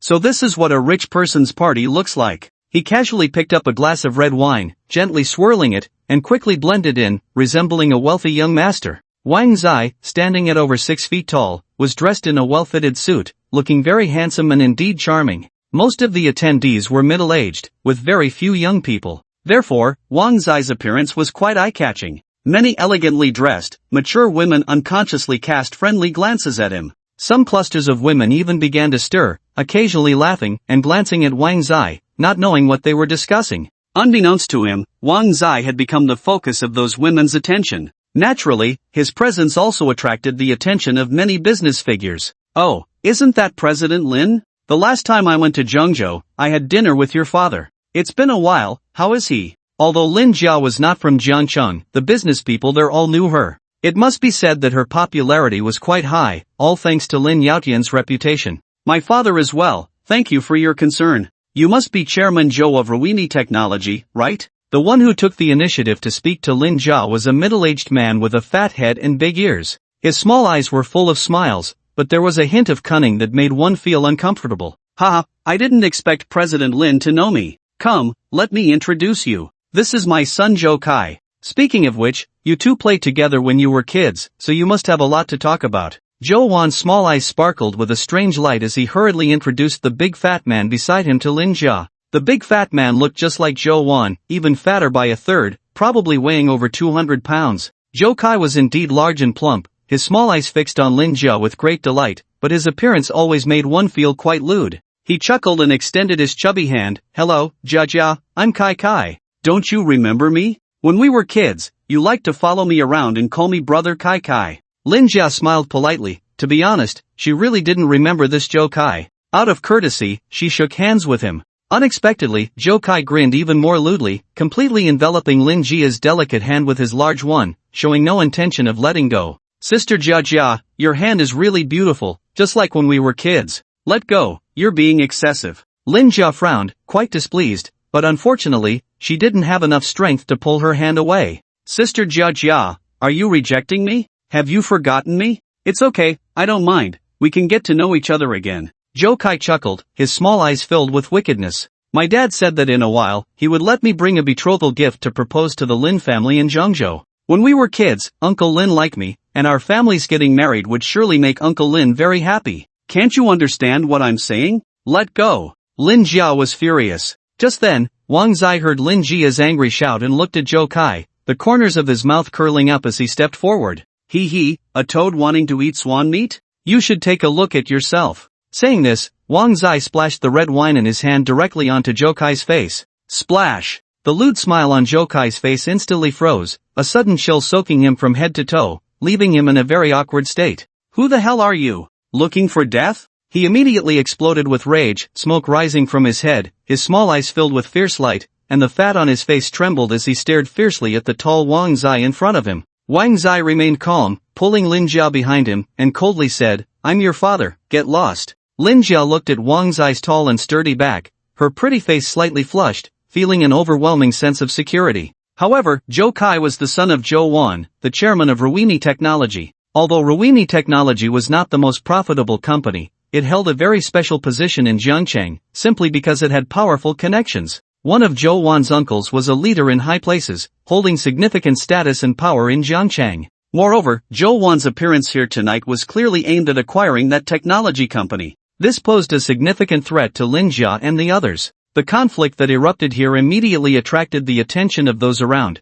and soon there was a commotion. Who is this kid? Doesn't he know Zhou Kai's identity? Oh my god, he's done for. I think I just saw Zhou Wan has also arrived. Even the big shots in Jiangcheng wouldn't dare to provoke Zhou Wan. What kind of background does this kid have? He is quite handsome, what a pity. Su Ming and Su Mengran were shocked when they saw Wang Zai provoking Zhou Kai, and hurriedly stepped forward. Wang Zai, what's going on? Su Ming frowned, fully aware of Zhou Kai's father's power, even he had to show some respect. Su Mengran and the others dared not speak, only Wang Zai remained expressionless and calm, without a trace of panic. It's fine, Uncle Su, I can handle this. Oh dear, you really don't know fear, do you? He is the young master of the Zhou family, with powerful connections. Hurry up and apologize to him, let's settle this peacefully. Su Ming looked worried and hurried to persuade him. Wang Zai was taken aback, he could clearly hear the discussions around him, and looked at Zhou Kai expressionlessly, sizing him up. Before he could speak, Zhou Kai, filled with resentment, shouted angrily, want to settle this peacefully? No way! Unless this little brat kneels and kowtows, otherwise, let him leave horizontally. Damn it, who do I think I am? Am I someone you can provoke? Pa! Wang Zai remained indifferent, but Su Ming was shocked, his face forced into a smile as he quickly said, no need for that, no need for that. Young Master Zhou, you are magnanimous, let this kid apologize to you. I'll compensate for your clothes. Dream on, Su Ming. This matter has nothing to do with you, you'd better not get involved. Zhou Kai's face was sinister, his anger boiling. Su Ming's expression changed, his smile turning ugly. It seemed that resolving this matter was going to be troublesome. Uncle Su, you don't need to say anymore. This fat pig just needs a lesson. Today, I'll teach him a good lesson on behalf of his parents, so he remembers. Although Wang Zai didn't know martial arts, he possessed incredible medical skills, mastering the major acupoints of the human body, enough to make Zhou Kai wish he were dead. In a flash, Wang Zai stepped forward, a mocking smile curling at the corner of his mouth, and pointed at several key acupoints on Zhou Kai's body. This action left Su Ming and the others in shock, exclaiming in disbelief. Absolutely not. It's over, he's done for, how dare he lay hands on young Master Zhou. The crowd around them was dumbfounded, murmuring in dismay, shaking their heads as if they could already imagine the serious consequences. Bang! Zhou Kai was just a puffed-up fool. He thought Wang Zai was going to hit him and was ready to fight, but in an instant, he felt intense pain in several places on his body. A scream of agony escaped his lips, Zhou Kai's face turned pale, beads of sweat instantly covered his forehead, and he fell heavily to the ground, curling up like a shrimp. In unbearable pain. What? What did you do to me? You're dead. Ah, my dad. My dad will definitely not let you go, bastard. Zhou Kai's face grew even paler, screaming, his voice weakening until he rolled his eyes, foaming at the mouth, convulsing uncontrollably. His appearance was terrifying, and many around him were horrified, panicking, and shouting. Ah, someone is dying. Su Mengran and Lin Jia turned pale, each one extremely tense. If someone really died, Wang Zai would probably end up in prison. What to do? Xiao Zai, what did you do to him? Lin Jia and the others took a deep breath, utterly panicked. Su Ming was so frightened that his vision darkened, nearly fainting. Wang Zai remained calm, a glint of mischief flashing in his eyes, and he winked at Lin Jia, whispering, "It's nothing, just teaching him a lesson, he won't die." Just as everyone was in a panic, Zhou Wan and General Wei from the tech company walked out of the study, chatting and laughing, seemingly in good spirits. What happened? General Wei's smile faded, his brows furrowing in confusion. Zhou Wan, seeing Jokai rolling on the ground, was taken aback, rushing over in alarm. "Son, my precious son, what happened to you?" "Dad, it's him." Jokai's voice was hoarse, his eyes bloodshot, his face twisted in agony, having suffered extreme pain. Zhou Wan was furious, veins bulging on his forehead. He looked up at Wang Zai and shouted angrily, "Where did this wild child come from? What did you do to my son?" "This fat guy has dirty hands, just a little lesson." Wang Zai's calm and indifferent attitude sent shivers down the spines of many around. After all, that was Zhou Wan. Zhou Wan's face was twisted, full of malice, as he roared, "Someone, take this wild child down." As soon as he spoke, there was a commotion around, and several men in black appeared. Su Mengran and Lin Jia were terrified and very worried. Wang Zai, however, remained completely calm, not the slightest bit flustered, with a mocking smile. If you catch me, this fat guy will die." What do you want?" Zhou Wan was extremely angry, his son was his Achilles heel. Wang Zai looked arrogant, very unlike himself. "I don't want anything, I just want you to get lost." Upon hearing this, Zhou Wan's face darkened, but for his son's safety, he could only grit his teeth and endure. "Fine, I agree." The people around were extremely tense, all sweating for Wang Zai. Who exactly is this guy? How dare he tell Zhou Wan to get lost? However, it wasn't over yet. Wang Zai's next words completely ignited the scene, causing an uproar, blowing the lid off the pot. "Also, 100 billion, I want to acquire that tech company." Boom! It exploded, completely exploded. This sentence turned the roof of the Wei family's villa upside down. 100 billion, whoever competes with me, Wang Zai, tonight, is going against me. Arrogant. Recklessly arrogant. Suffocatingly arrogant. Wang Zai's words were like a bomb, creating a deafening roar in the crowd, leaving everyone dumbfounded, completely shocked. After a brief silence, a wave of discussions erupted. What background does this kid have? He actually wants 100 billion to acquire that tech company? God, did I hear that wrong? Humph, what a boast. Who does he think he is, a rich playboy coming here to talk big? Su Ming and Lin Jia knew that Wang Zai was very wealthy and had seen his 100 billion expenditures before, but tonight he came out with 100 billion right away. That kind of arrogant demeanor completely scared them, still very shocked. Hiss, 100 billion, that's too extravagant. Does he really have that much money? Zhang Hao and Ding Qi were wide-eyed, constantly swallowing, unable to believe it. Su Haoran's eyes were wide open, unable to confirm, but for some reason, he believed Wang Zai's words. It must be true, brother Wang never lies. He was clearly a little fan of Wang Zai. Ha ha, you little brat, aren't you afraid of blowing your own horn? If you don't save my son, I'll make you regret it. Zhou Wan scoffed disdainfully. Wang Zai glanced at him. Shut up, get out of the way. You. Usually, when people saw Zhou Wan, they would curry favor and show respect, but this young man didn't take him seriously at all, making him furious. His son was still convulsing wildly in his arms, and Zhou Wan could only endure. He had never felt so humiliated as he did today. Wang Zai didn't even look at him, directly walking up to President Wei, full of confidence, handing over a bank card. President Wei, here is 100 billion, I, Wang Zai, must acquire that tech company. Crazy, too crazy. President Wei hesitated. 100 billion was too tempting for him, but this kid in front of him, he had never seen before. Did that seemingly worn-out bank card really have 100 billion? Someone. He immediately called for the accountant to check if there was really 100 billion on that bank card. The people around couldn't stand Wang Zai's arrogant demeanor, all gritting their teeth in hatred, eagerly anticipating Wang Zai getting slapped in the face. Humph, if he doesn't have money later, this arrogant kid will be in big trouble. Hee, just wait for him to be slapped in the face. Everyone looked disdainful, watching coldly. Before long, the accountant rushed out with a horrified expression, shouting, "Congratulations, General Manager Wei. Congratulations, General Manager Wei. There really is 100 billion on this." What? Boom! The pupils of everyone present shrank rapidly, their minds buzzing, speechless in shock. Shocked.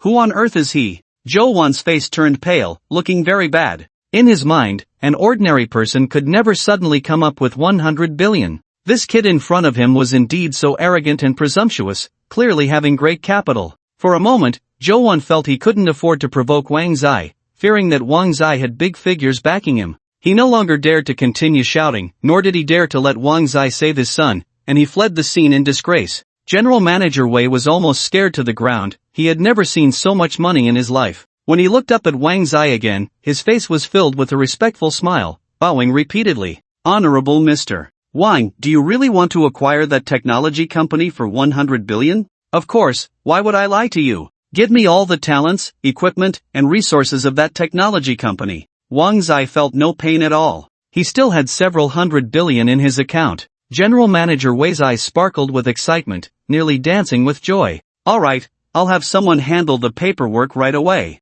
Please, Mr. Wang, come with me. I still want to attend the party. Zhang Hao, Ding Qi, you two go. Wang Zai called lightly. Zhang Hao and Ding Qi looked eager, increasingly admiring Wang Zai, and quickly agreed to follow General Manager Wei to handle the paperwork. As General Manager Wei left, he specifically sent someone to treat Wang Zai and the others well. For a moment, Wang Zai became the focus of the party that night, with many business people actively coming to add him as a friend and exchange WeChat. Such an invisible big shot must be befriended. Wow, brother-in-law is really amazing. Su Haoran and the others watched Wang Zai surrounded by people, their eyes shining with excitement, unable to help but praise him. Su Mengran and Lin Jia, the two beautiful women, had never seen such an outstanding man. Just then, a beautiful and melodious piano sound suddenly echoed through the bustling party, immediately attracting a lot of attention. Look, it's Miss Wei Ro. Wow, Miss Wei Ro is so beautiful, no wonder she's one of the 4 great beauties of Jiangcheng. Miss Wei Ro plays so beautifully, truly worthy of being a disciple of the world-class performer Yevgeny. It's simply marvelous.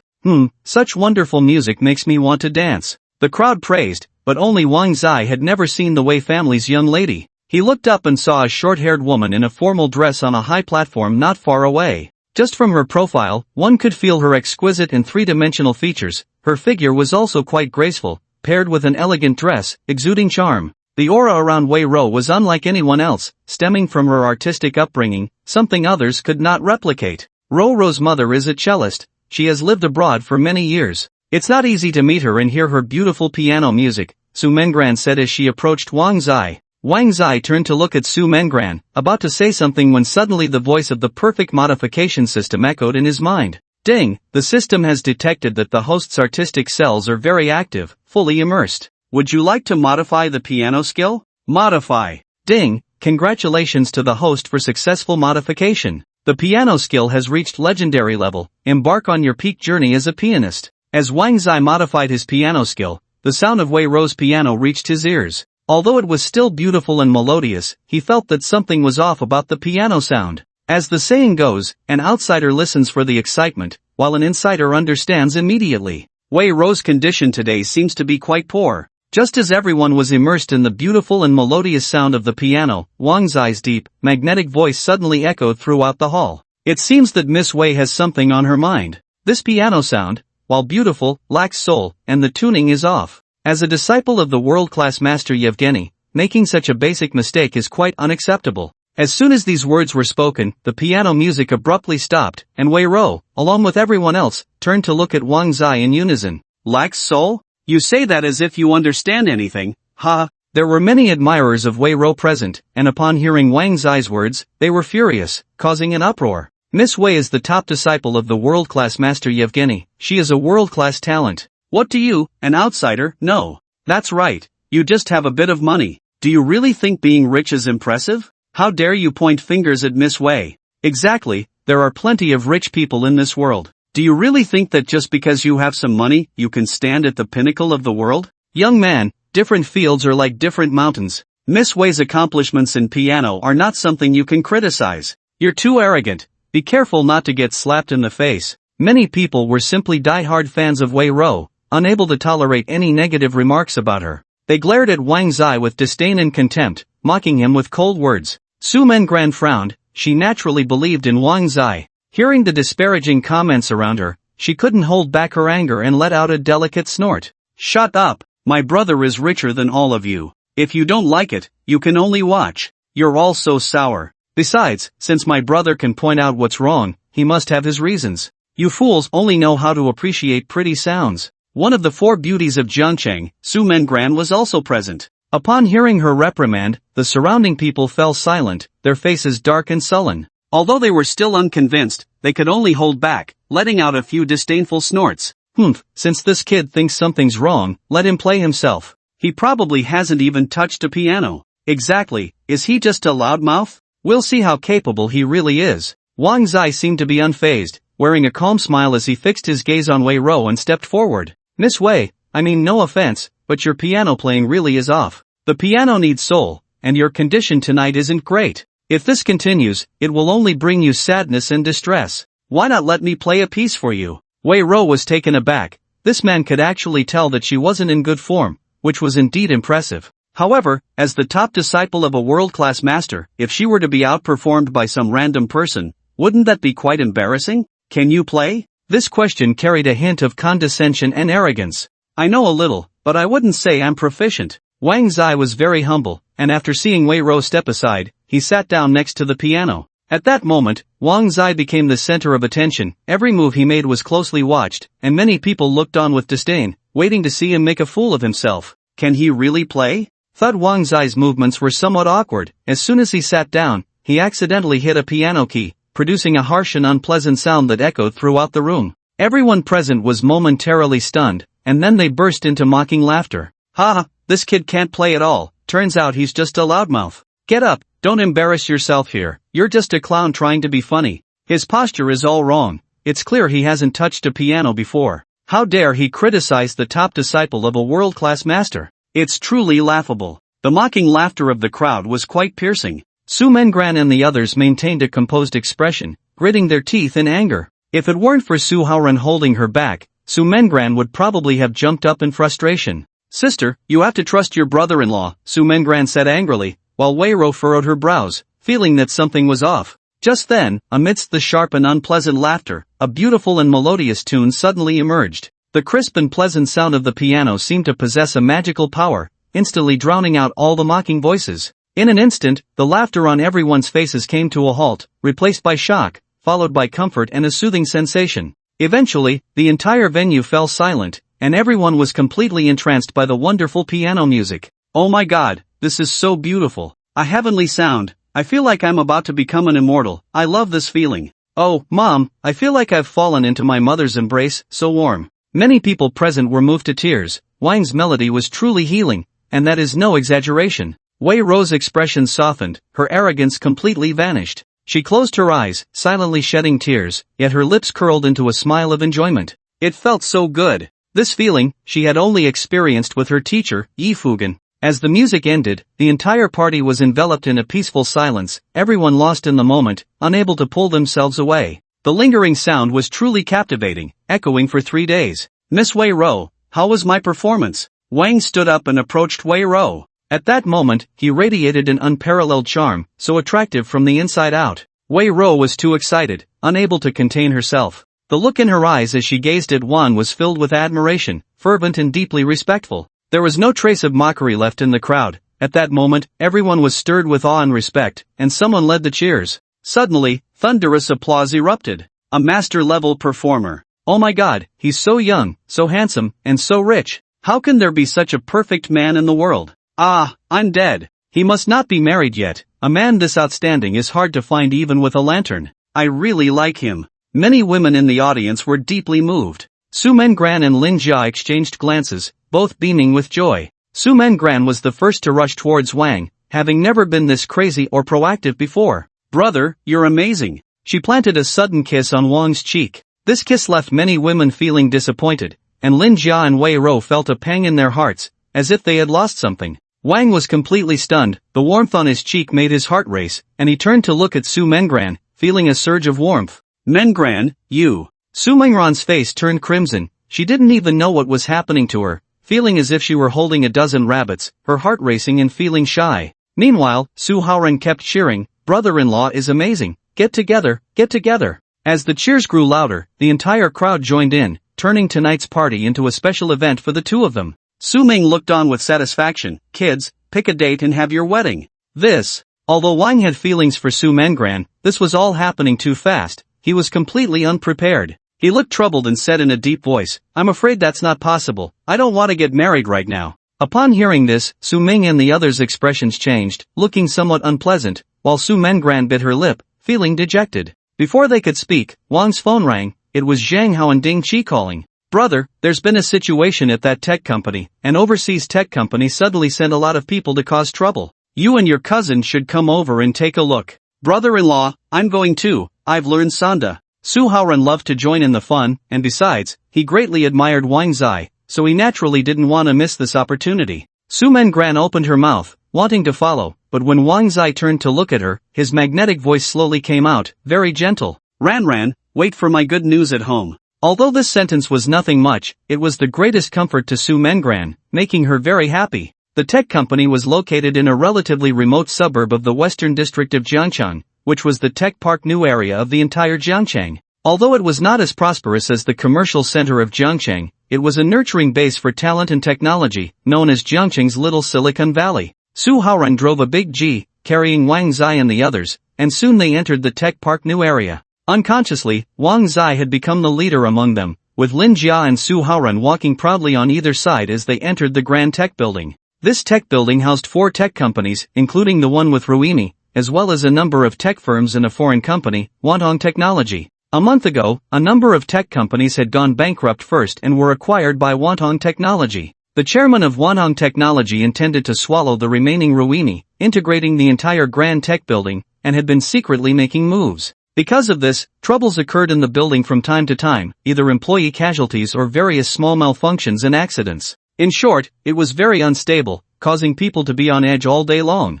The chairman of Ruimi Technology, Zhou Wan, had connections, so he naturally was not afraid of these issues, but General Manager Wei of that tech company suffered serious losses due to these troubles, losing quite a few talented employees. Seeing the losses, he then had the idea of selling the company, always claiming that doing tech business was too difficult and that he had limited energy to take care of his wife and children. Originally, he thought that if Zhou Wan was interested, he would sell it to him at a low price and completely escape this troublesome place. However, a man named Wang Zai suddenly appeared. When he heard that Wang Zai wanted to acquire his tech company for 100 billion, he was overjoyed, but unexpectedly, when he brought people to the company to handle the handover procedures, he was blocked by Wantong Technology. "General Manager Wei, aren't you being a bit ungrateful? You sold the company to someone else so quickly. Do you look down on our Mr. David from Wantong?" Mr. David had previously expressed interest in acquiring that tech company. "General Manager Wei, what you did really doesn't give Mr. David any face."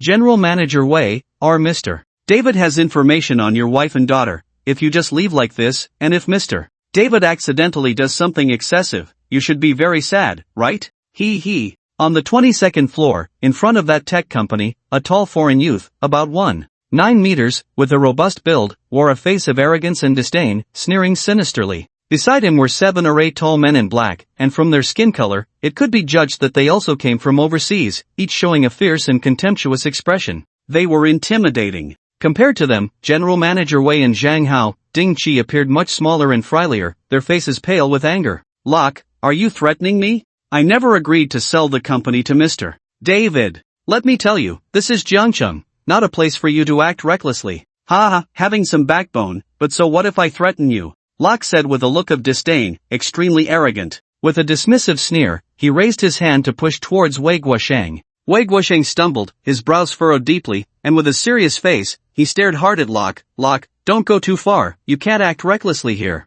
"Too far? I am being too far, and you still dare not lift a finger against me? If you don't hand over that company to Mr. David today, you must lose something." As soon as Locke finished speaking, the 7 or 8 black-clad strong men stepped forward fiercely, their momentum aggressive. The atmosphere around them suddenly dropped to freezing point, cold and silent. Tension filled the air. Just then, a low and indifferent voice suddenly broke the surrounding silence, but the atmosphere remained incredibly tense. Where did this pack of wild dogs come from, daring to bark and howl in my territory? 2 hours ago, that company was already under my control. You must have the wrong target. If you have something to say, come at me." Wang Zai, Zhang Hao and Ding Qi, hearing the familiar voice, were all surprised. It was indeed Wang Zai and Lin Jia who had arrived. Wei Guosheng was astonished but still wore a grim expression. He knew that even with Wang Zai's arrival, the people in front of him, like Locke, would not be easy to deal with. But upon further thought, since this Wang Zai could suddenly produce 100 billion, he must have a significant background and might indeed be able to suppress Locke and the others. However, his own actions were somewhat shameless, but there was no other way. If he had to blame someone, it could only be Wang Zai for being foolish and having too much money. Who are you? Locke frowned, and their group turned to look at the newcomer. Wang Zai remained expressionless, observing Locke and the others, all of whom were tall and muscular, clearly trained fighters. It would indeed be difficult to deal with them relying solely on Su Haoran, but he still felt unafraid and remained quite arrogant. Are your ears infected, or are you deaf? I am the new chairman of that company, and I won't say it a third time. Did you hear me clearly, foreign devil? You! Seeking death. Locke's face twisted in rage. This kid was too arrogant, and he immediately became furious. Before he finished speaking, he threw a punch at Wang Zai with great force. Wang Zai was startled and instinctively took a half step back. With his eyes slightly narrowed, he had already pinpointed several key pressure points on Locke's body. At worst, he would take a punch from Locke, but he would make sure Locke would suffer greatly in return. Bang! Su Haoran was indeed not boasting. Just as Locke's fist was about to strike Wang Zai, Su Haoran smirked disdainfully, adopting a perfect fighting stance, and directly blocked Locke's punch. Locke was caught off guard, not expecting that there would be a fighter beside Wang Zai. His expression changed in surprise, and he quickly retracted his fist, stepping back a few paces. His face darkened, and he looked up at Su Haoran with a cold glare, full of fury. Kid, do you want to die too? If you want to touch my brother-in-law, you have to get past me first. Despite usually being cheerful and carefree, Su Haoran was a man of courage when it mattered. Very tough. Locke's face twisted in malice, his eyes filled with sinister intent, and he waved his hand, causing 7 or 8 tall, burly men in black to jump out from behind him. Since you are seeking death, today I will let you die here. Damn, so many people. Su Haoran was taken aback, but to protect his brother-in-law, even if he ended up bruised and battered, he was ready to fight. If you're a man, then come on. I've never been afraid. Wang Zai admired Su Haoran, and at that moment, the voice of the perfect modification system echoed in his mind. Ding, the system has detected danger near the host. Would you like to modify martial arts skills? Modify. Ding, congratulations to the host for successfully modifying martial arts skills. Combat power has skyrocketed, and you have obtained the title of War God. From now on, embark on the path of martial arts. In an instant, Wang Zai felt a surge of energy, becoming significantly stronger, and he let out a hearty laugh. Ah, bring it on. Since that's the case, I won't hold back. Let's fight to our heart's content today. Brother-in-law, step back. These people are all trained. If you get hurt, my sister will be upset. Su Haoran's expression was serious, his face sharp as a knife, and his gaze was extremely fierce. In his view, Locke and the others posed a considerable threat and were quite tricky. He had come to protect Wang Zai, and now that he was in a difficult position, he could only charge forward with determination. Yes, Xiao Zai, let's step back a bit. We can't hold Su Haoran back. Lin Jia furrowed her brows tightly, looking worried. She had just witnessed Locke's punch aimed at Wang Zai. If Su Haoran hadn't acted in time, Wang Zai would have likely been injured. Moreover, Wang Zai not only has a talent for painting, but his piano skills are also quite high. Just these alone make him exceptional. Lin Jia does not believe that Wang Zai would have any martial arts skills. Boss, your life is worth much more than ours. You should step back. With me and Ding Qi helping young Master Su, we can definitely make these foreign devils roll over in fear. That's right, I've practiced Taekwondo, so if it comes down to it, I won't be at a disadvantage. Bro, you should hide with your cousin. Zhang Hao and Ding Qi were very anxious, and without saying a word, they jumped out, rolling up their sleeves with fierce expressions. Everyone was worried about Wang Zai and urged him to retreat. Wang Zai remained calm, his eyes sparkling with intensity, a faint smile on his lips, completely at ease. How could he possibly step back? That was not his style. Ha, you all worry too much, making me seem so weak and fragile. With their mediocre skills, I truly don't take them seriously. As he spoke, his eyes suddenly sharpened, a fierce glint flashing, and he stepped forward, actively launching an attack. Boss, don't joke around. Zhang Hao and Ding Qi were extremely anxious. Su Haoran beside them also changed his expression drastically. Brother-in-law, my sister is still waiting for you at home. If anything happens to you, how will I explain it to her? Don't do anything foolish, these foreign devils are not easy to deal with. Lin Jia and the others were very worried, while Locke and the black-clad men looked on with disdain, completely disregarding Wang Zai and the others. Looking for death? Then let's make you wish you were never born. Get him. Break his arms and legs. Even if you kill him, I'll take the blame. Just go all out. The vicious and brutal words echoed all around, and several black-clad men wore sinister expressions, grinning wickedly as they moved in unison. Their stance clearly indicated they intended to kill Wang Zai. Brother-in-law, boss. Su Haoren and the others were horrified, calling out anxiously. In an instant, the atmosphere around them became terrifyingly tense, with everyone's gaze fixed on Wang Zai, holding their breath, their hearts in their throats. Tension, tension, tension. Amidst the anxious cries, Wang Zai remained unfazed, calmly looking at the vicious black-clad men with a dismissive sneer. Well, since it has come to this, I won't pretend anymore. I'll lay my cards on the table. I am the god of war. No sooner had he spoken than Wang Zai's figure suddenly accelerated, his fists like the wind, his feet like lightning, sweeping through the black-clad men with an unstoppable force. Crack, crack, a flurry of blows. The black-clad men were caught off guard, having no chance to fight back. Their grins abruptly vanished, their pupils constricting in terror. When Wang Zai stood firm again, the black-clad men were already rolling on the ground, screaming in agony. This sudden scene wiped away the worry on Su Haoren and the others' faces, leaving them dumbfounded, filled with shock. Hiss! What just happened? It was resolved in an instant? My God, was I seeing things? I didn't even see how the boss made his move. Brother-in-law is actually this skilled, it's unbelievable. Su Haoren and the others were left speechless, their minds buzzing, taking a deep breath as they looked at Wang Zai with increasingly fiery admiration. How many more secrets does he have that we don't know about? Lin Jia had never seen a man as outstanding as Wang Zai in her life. He was nothing short of perfect. Who exactly are you? You. I came from overseas. If you offend me, you're dead for sure. Locke's face turned pale, looking at Wang Zai with a panicked expression, shouting in a blustering manner. Wang Zai let out a cold laugh, stepping forward directly in front of Locke, his body shaking as he kicked out. Bang! Locke had no chance to resist and immediately knelt on the ground, his knees crashing against the floor with a crisp sound. Locke let out a piercing scream, his face ashen, in unbearable pain. I am your grandfather. Kneel and give your grandfather a proper bow. Bang! Wang stepped hard on Locke's head, smashing it down to the ground, and Locke's forehead instantly became a bloody mess, a sight too gruesome to behold. You think you're superior just because you came from overseas? Today, I'll make that one-tong technology vanish into thin air. As soon as he finished speaking, Locke's phone rang, and an angry roar came from the other end, a torrent of incomprehensible words. Without thinking, Wang knew that the man shouting on the phone must be Mr. David from One-Tong Technology. Locke's gaze was vacant, as if his soul had been hollowed out, and he slumped to the ground like a puddle of mud. Bankrupt. Really bankrupt. This scene left Su Haoren and the others dumbfounded. They immediately took out their phones to check the news, and sure enough, just 2 minutes ago, One-Tong Technology announced its bankruptcy. Boom! It was a complete explosion. It was too unbelievable. In an instant, Su Haoren and Lin Jia turned their shocked and fiery gazes towards Wang, their hearts stirred by tumultuous waves.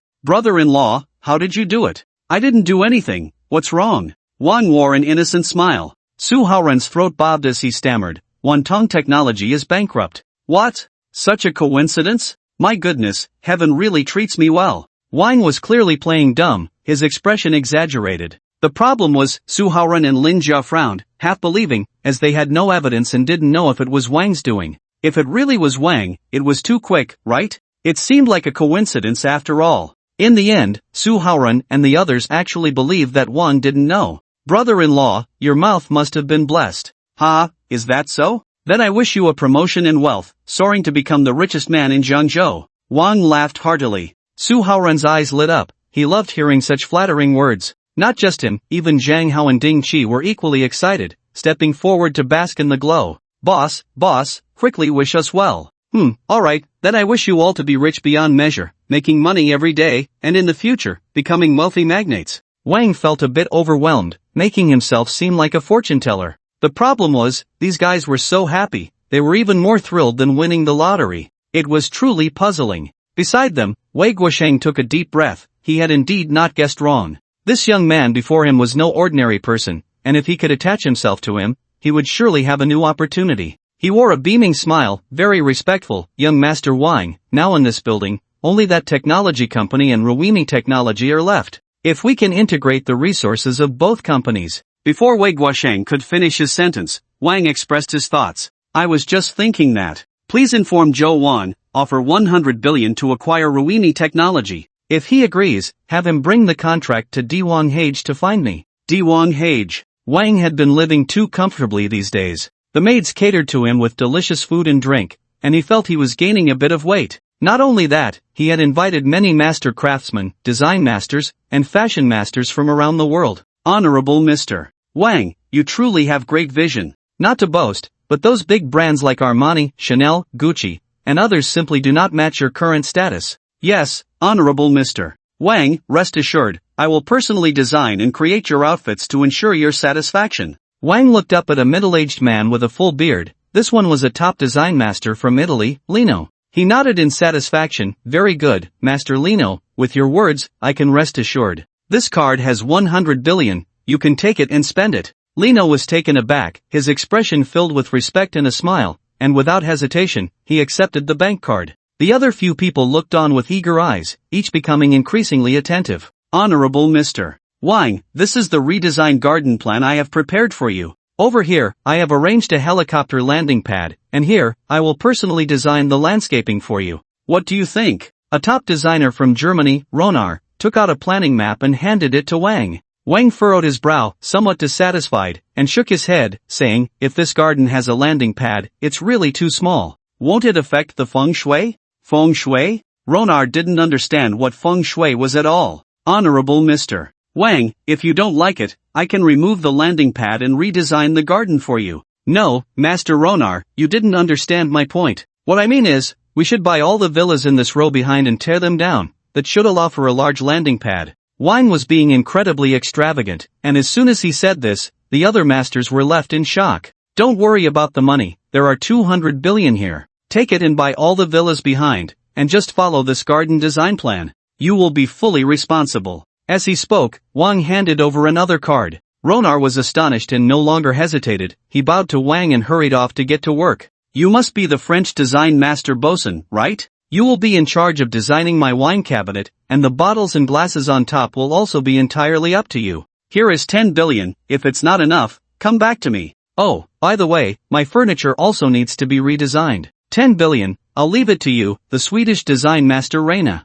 Wang handed out 4 or 5 cards in no time, and the design masters were busy as bees. They were even more surprised by Wang's background, realizing he was so wealthy. Goodness, spending hundreds of billions. Terrifying. After assigning the masters, Wang let out a long sigh and looked out the window. If only there could be a sky restaurant, that would be wonderful. I want to make this home the most comfortable and warm, so living here would be pleasant. Xiao Zai, are you home? At that moment, a familiar voice came from outside. The maid hurried to open the door, and when Wang saw Wei Ro, he was taken aback. Looking at the middle-aged man beside her, he asked in confusion, Xiao Ro, what brings you to my home? Who is this? This is my teacher, the world-renowned piano master Yevgeny. I sent him the video of you playing the piano before, and he was so excited that he came to meet you. Wei Ro smiled brightly. Wang was stunned, looking at Yevgeny, who sized him up and immediately showed a respectful smile, hurrying forward. You are Mr. Wang Zai? Oh my, you are so young. I would like to trouble Mr. Wang with one thing. Just say it, as long as it's within my capabilities, I will definitely help. Wang was always generous. Yevgeny was very excited, his face full of joy, and suddenly knelt down. I humbly request Mr. Wang to take me as a disciple. Wang's eye twitched. This guy was a top master of the century, and besides, he was so old and set in his ways. There wouldn't be much benefit in taking him as a disciple. That might not be very good, right? We can exchange skills. If you have time, you can stay at my house. Yevgeny looked a bit disappointed, but upon hearing Wang's words, he perked up again, breathing rapidly, very excited, his eyes shining brightly. I have time, as long as you don't mind, I can live in your house for the rest of my life. Wang's mouth twitched. Goodness, this guy is really straightforward. Today, I do have time to exchange skills with you, but I haven't had the chance to buy a piano yet. I brought one. Yevgeny was indeed well prepared. With a clap of his hands, a group of people carried in a piano covered with a white cloth into the villa. As the cloth was lifted, a sparkling white piano appeared before everyone. Teacher, is this a crystal piano worth 20 million? Wei Ro was quite shocked. Yi Fugan smiled and nodded, looking at Wang Zai with great respect, saying, Mr. Wang, this is a gift for our first meeting, please accept it. You are too kind, master. This piano is beautiful, but it's too precious. I rarely play, wouldn't it be a waste to give it to me? Wang Zai shook his head slightly. Yi Fugan laughed heartily, a genius like Mr. Wang deserves it. Come, Mr. Wang, please give me some guidance. Alright. Wang Zai, somewhat helpless, sat down and quickly played a piece. Although it was casual, Yi Fugan cheered like a child, excitedly gesturing. As expected of Mr. Wang, your piano skills are far superior to mine. Alas, I am getting old. Master is humble. Seeing Wang Zai stand up, Yi Fugan then sat beside the piano, closed his eyes, and began to play. The wonderful melody echoed in the villa's hall, creating a unique atmosphere. Just then, the doorbell suddenly rang. Wang Zai was taken aback. What day was it today? So many guests were coming to his home? The maid hurried to open the door, and Wang Zai immediately saw Wei Guosheng and Zhou Wan among others. His heart stirred. It seemed Zhou Wan had agreed. Ha, so it's General Manager Wei and General Manager Zhou. Please, come in. Wei Guosheng and Zhou Wan both wore smiles. As soon as they entered the living room, they heard the beautiful piano music. Young Master Wang has such refined taste. Ha, the world-class piano master Yi Fugan? Oh my god, what am I seeing? Is that the Italian design master Lino? And the French design master Bosun? Hiss, what's going on? Am I dreaming? Boom! Zhou Wan and the others were stunned, their minds buzzing in shock. Hiss! Zhou Wan stared at the famous masters from around the world, dumbfounded and very shocked. He took a deep breath, hardly believing his eyes, feeling it was too incredible. These world-class famous masters had actually gathered together. It was truly terrifying. He became increasingly curious about Wang Zai's background. Zhou Wan temporarily suppressed his shock and looked at Wang Zai with great respect, his throat moving as he said in a deep voice, "Young Master Wang, I am willing to sell Ruimi technology to you." He had originally hesitated, wanting to discuss terms with Wang Zai, but upon seeing that these world-class famous masters were all hired by Wang Zai, he made up his mind. "Very well, here is 100 billion, take it." Wang Zai, like a bank, directly handed over a bank card. Zhou Wan's eyes suddenly lit up, his face full of flattering smiles, and he began to ingratiate himself.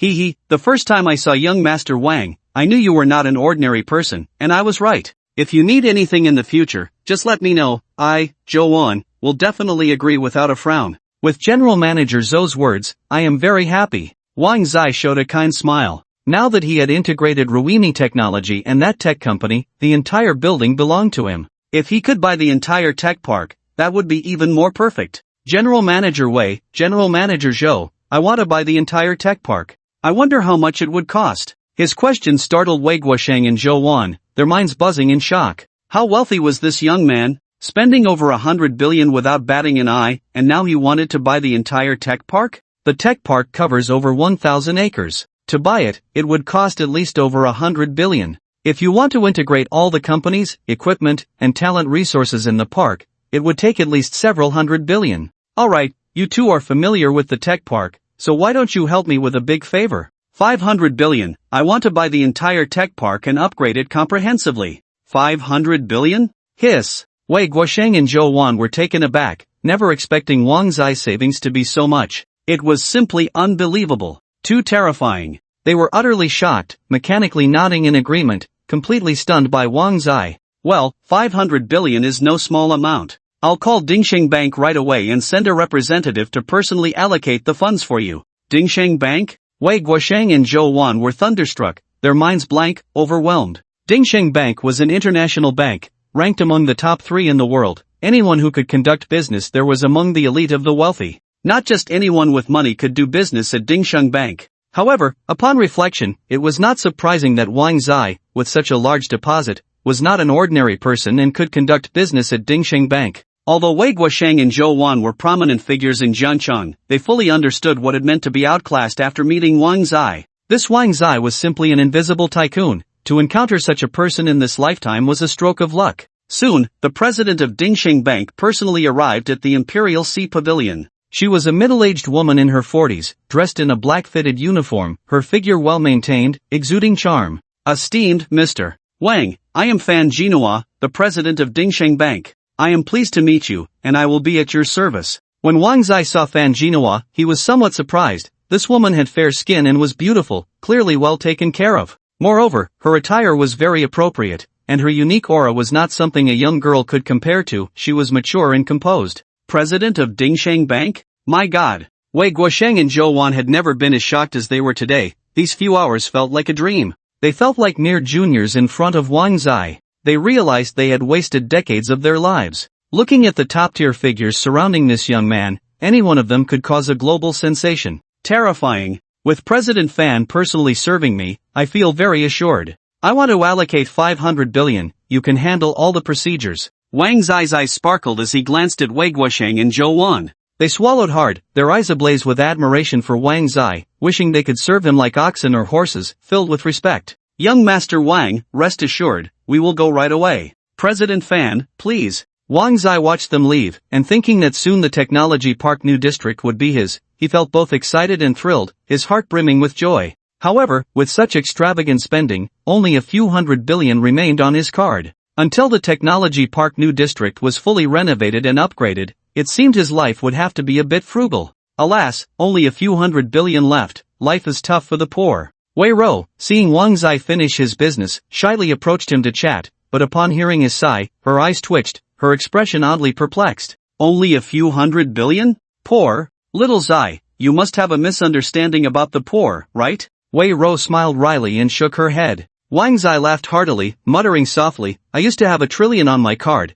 Compared to that, a few hundred billion is really too little, alas. What did you say? 1 trillion? Wei Ro's mind buzzed, her gaze somewhat dazed. It's nothing, I was joking, huh? Well, a beautiful woman just messaged me, inviting me to drink and sing. Wang Zai quickly changed the subject. Are you free? Why not come with me? Wang Zai glanced at Wei Ro, blinking as he asked. Just as Wei Ro hesitated, a familiar woman's voice suddenly came from outside. Su Mengran, where are you going? I want to go too. As Wang Zai looked up, a fragrant breeze wafted in, and a graceful figure rushed over. Su Mengran was very happy to see Wang Zai, her face beaming with a smile. Along with her was Su Haoran. Upon seeing Wang Zai, Su Haoran's eyes lit up with admiration. Wow, brother-in-law, are you renovating your new home? Damn, these are all top-notch materials. Ha! This piano, I've seen it online, the auction price seems to be over 20 million. Damn, you really are something, brother-in-law. Su Haoran wandered around the villa, excitedly flailing his arms and making strange noises. Wang Zai, however, remained calm. He was used to it and smiled helplessly. You guys came at the right time. Someone invited me to sing, let's go together, the more the merrier. Sure. Su Haoran and Su Mengran were so happy that they immediately drove Wang Zai and Wei Ro to the Golden Emperor Club. The Golden Emperor Club is famous in Jiangqing for being a high-end venue, combining karaoke, bars, dining, and various celebration activities all in one. It's basically a one-stop service. Places like the Golden Emperor are very lively and exciting. Most of the customers who can afford to spend there are young people, mostly rich second generation, but there are also some nouveau riche big bosses who come here to party all night, indulging in some revenge spending. As for those truly successful individuals and hidden wealthy people, they tend to be very low-key. Most of them prefer leisure spots like Tianyi Mountain Villa, where they can bowl or play golf. In short, whether it's the Golden Emperor Club or Tianyi Mountain Villa, these are places for the wealthy to entertain themselves. Ordinary people are busy with their lives and generally can't afford to spend on entertainment. Outside the Golden Emperor Club, the parking lot was filled with flashy, eye-catching sports cars in red, yellow, green, blue, white, and black. All sorts of cool and stylish vehicles. Most of them cost hundreds of thousands to millions, and those luxury sports cars are quite eye-catching. Wang Zai's Silby supercar can only seat 2, so he didn't drive it today. The 4 of them arrived at the Golden Emperor Club in Su Haoran's G-Class. Hey handsome, have you arrived? My sisters and I are coming to pick you up. Throughout the journey, Wang Zai's WeChat kept buzzing with messages, but he was too lazy to check and didn't pay much attention until a voice message came through, and he heard a sharp woman's voice. We're here, you don't need to come out, my friend and I have already gone in. Upon hearing the woman's voice, Su Mengran and Wei Ro frowned, but seeing that the other group had both men and women, about 5 or 6 of them, all young, they relaxed a bit. Come, let me introduce everyone. This is the Wang Zai I mentioned before. Inside the private room, a flamboyantly dressed woman was introducing him. She looked to be in her 20s, with heavy makeup and colored contact lenses. Her appearance wasn't stunning, but it was better than most ordinary people, and she was quite pleasant to look at. Her name was Yu Ting. As Yu Ting introduced him, 3 women and 2 men turned their curious gazes toward Wang Zai, sizing him up. Ting, is he the rich guy you mentioned? He looks pretty ordinary. Yeah, nothing special, not my type. Very average, not even as handsome as my Wei Gu. My Wei Gu is the real tall, rich, and handsome type. The 3 women wore proud expressions, disdainfully mocking him. As for the 2 men, although they didn't say anything, their attitude was very cold, exuding arrogance, clearly looking down on Wang Zai. Their gazes skipped over Wang Zai and landed on Wei Ro and the Su siblings, causing them to be taken aback and surprised. The two young men immediately lit up, quickly standing up with smiles plastered on their faces, approaching Su Mengran and Wei Ro. Aren't these the famous Su Mengran and Wei Ro from Zhangcheng? Hello, beautiful ladies. I'm Gu Gang, and this is Tang Bu. I didn't expect to run into the four beauties of Zhangcheng here. What a coincidence. Please, have a seat. Gu Gang and Tang Bu were all smiles, much more enthusiastic than when they were sizing up Wang Zai. Among those present, except for Yu Ting, the other five completely ignored Wang Zai, not finding anything remarkable about him.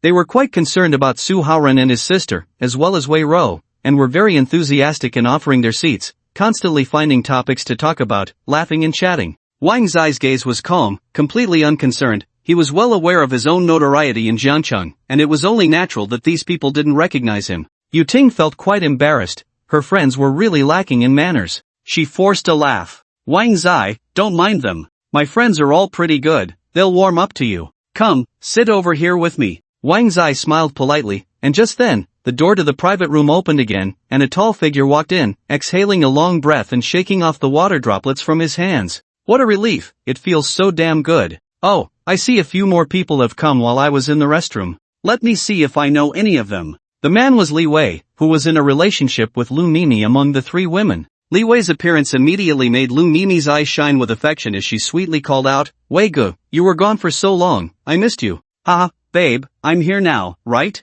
Oh, isn't this Su Haoren? Ha, Su Mengran and Wei Ro are also here? It's really rare to see all three of you. Li Wei was quite surprised. He hadn't expected to encounter Su Mengran and Wei Ro, the two beauties of Jiangcheng, at tonight's gathering. Seeing Lu Mimi rush over to him, wrapping her arms around him and giving him a kiss, he turned to look at Wang Zai, his expression suddenly one of surprise. Wang Zai? It's you, you're actually here?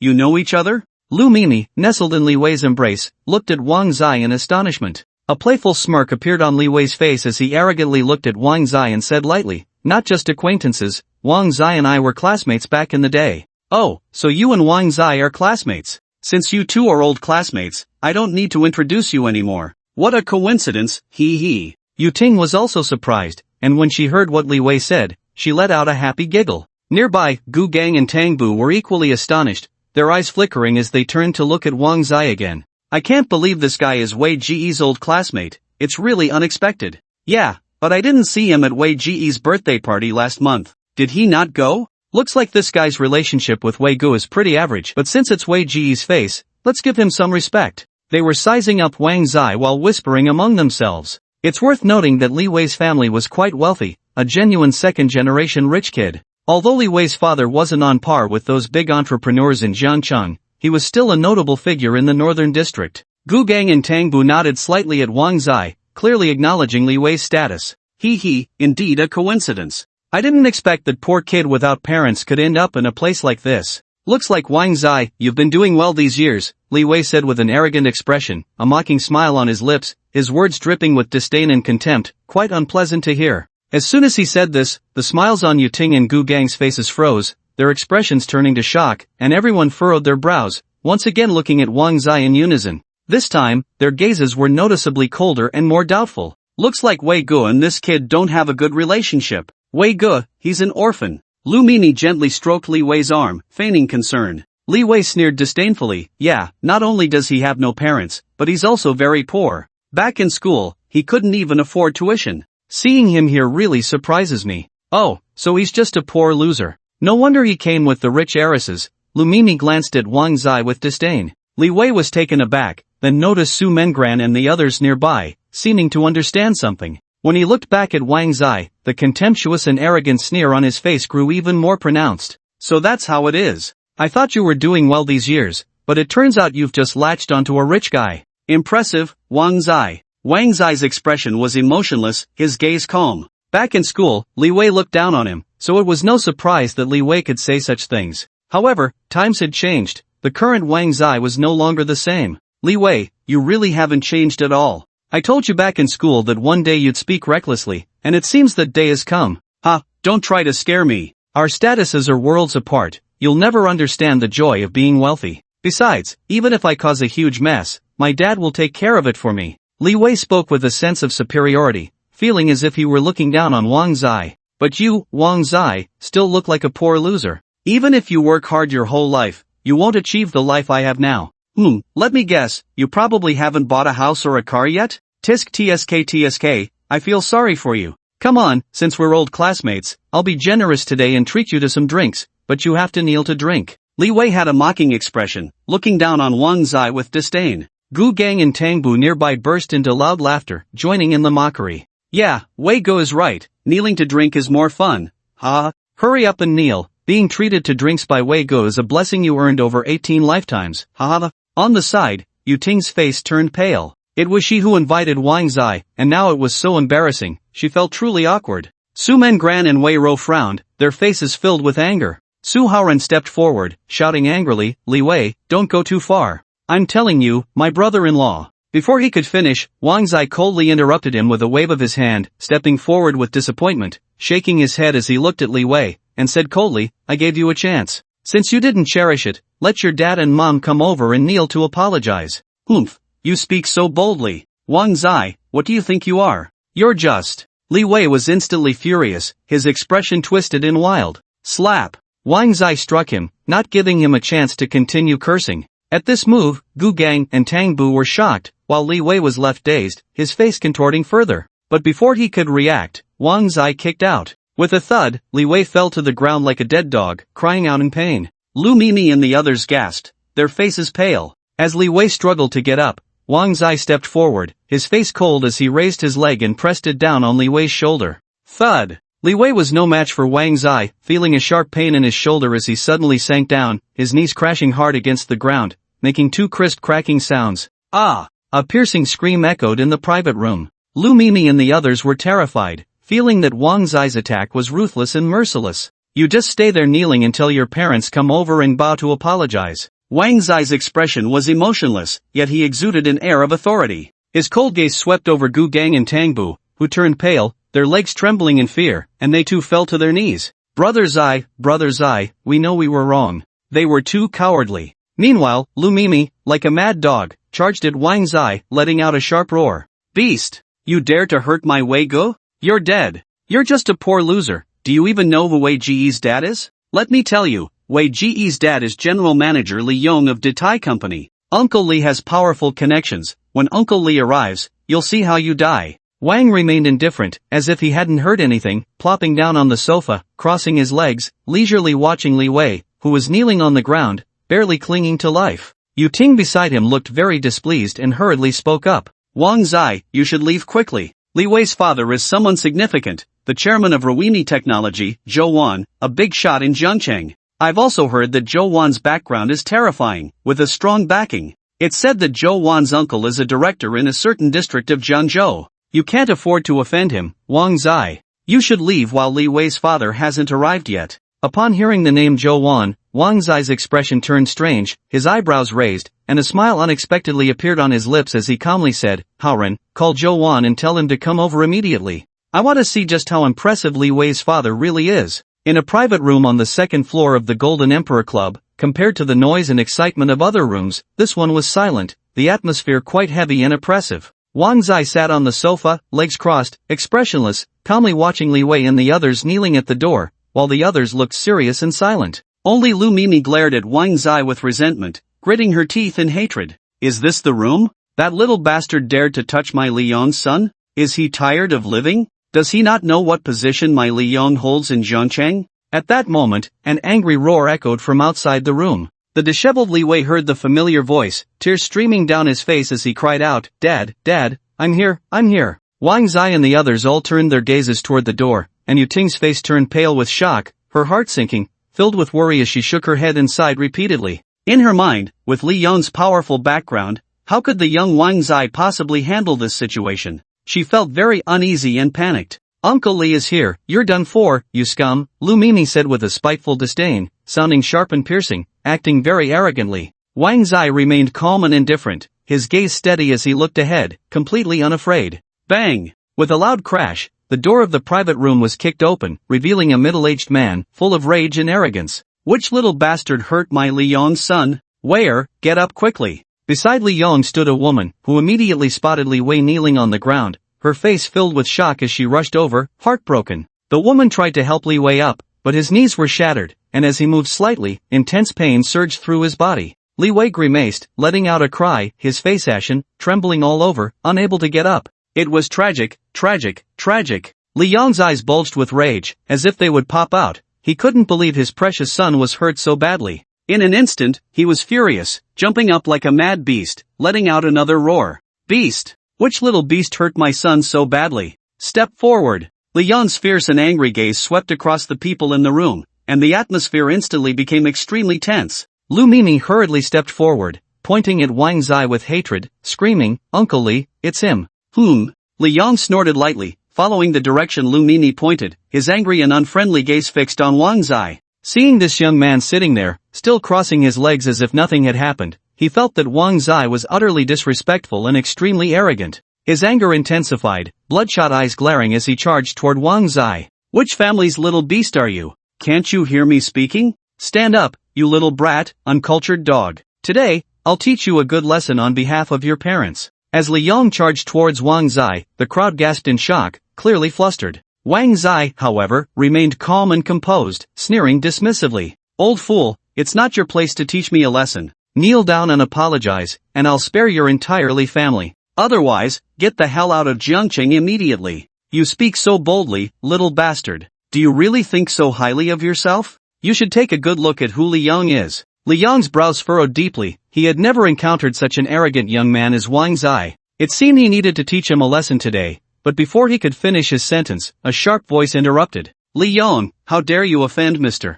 Wang? Shut your mouth." Zhou Wan. That's right, it was him. He arrived just in time. Wang Zai was ready to kick Li Yong away. Everyone turned to look, including Li Yong, who immediately forced a flattering smile upon seeing Zhou Wan. "Mr. Zhou, what brings you here? This little matter shouldn't trouble you.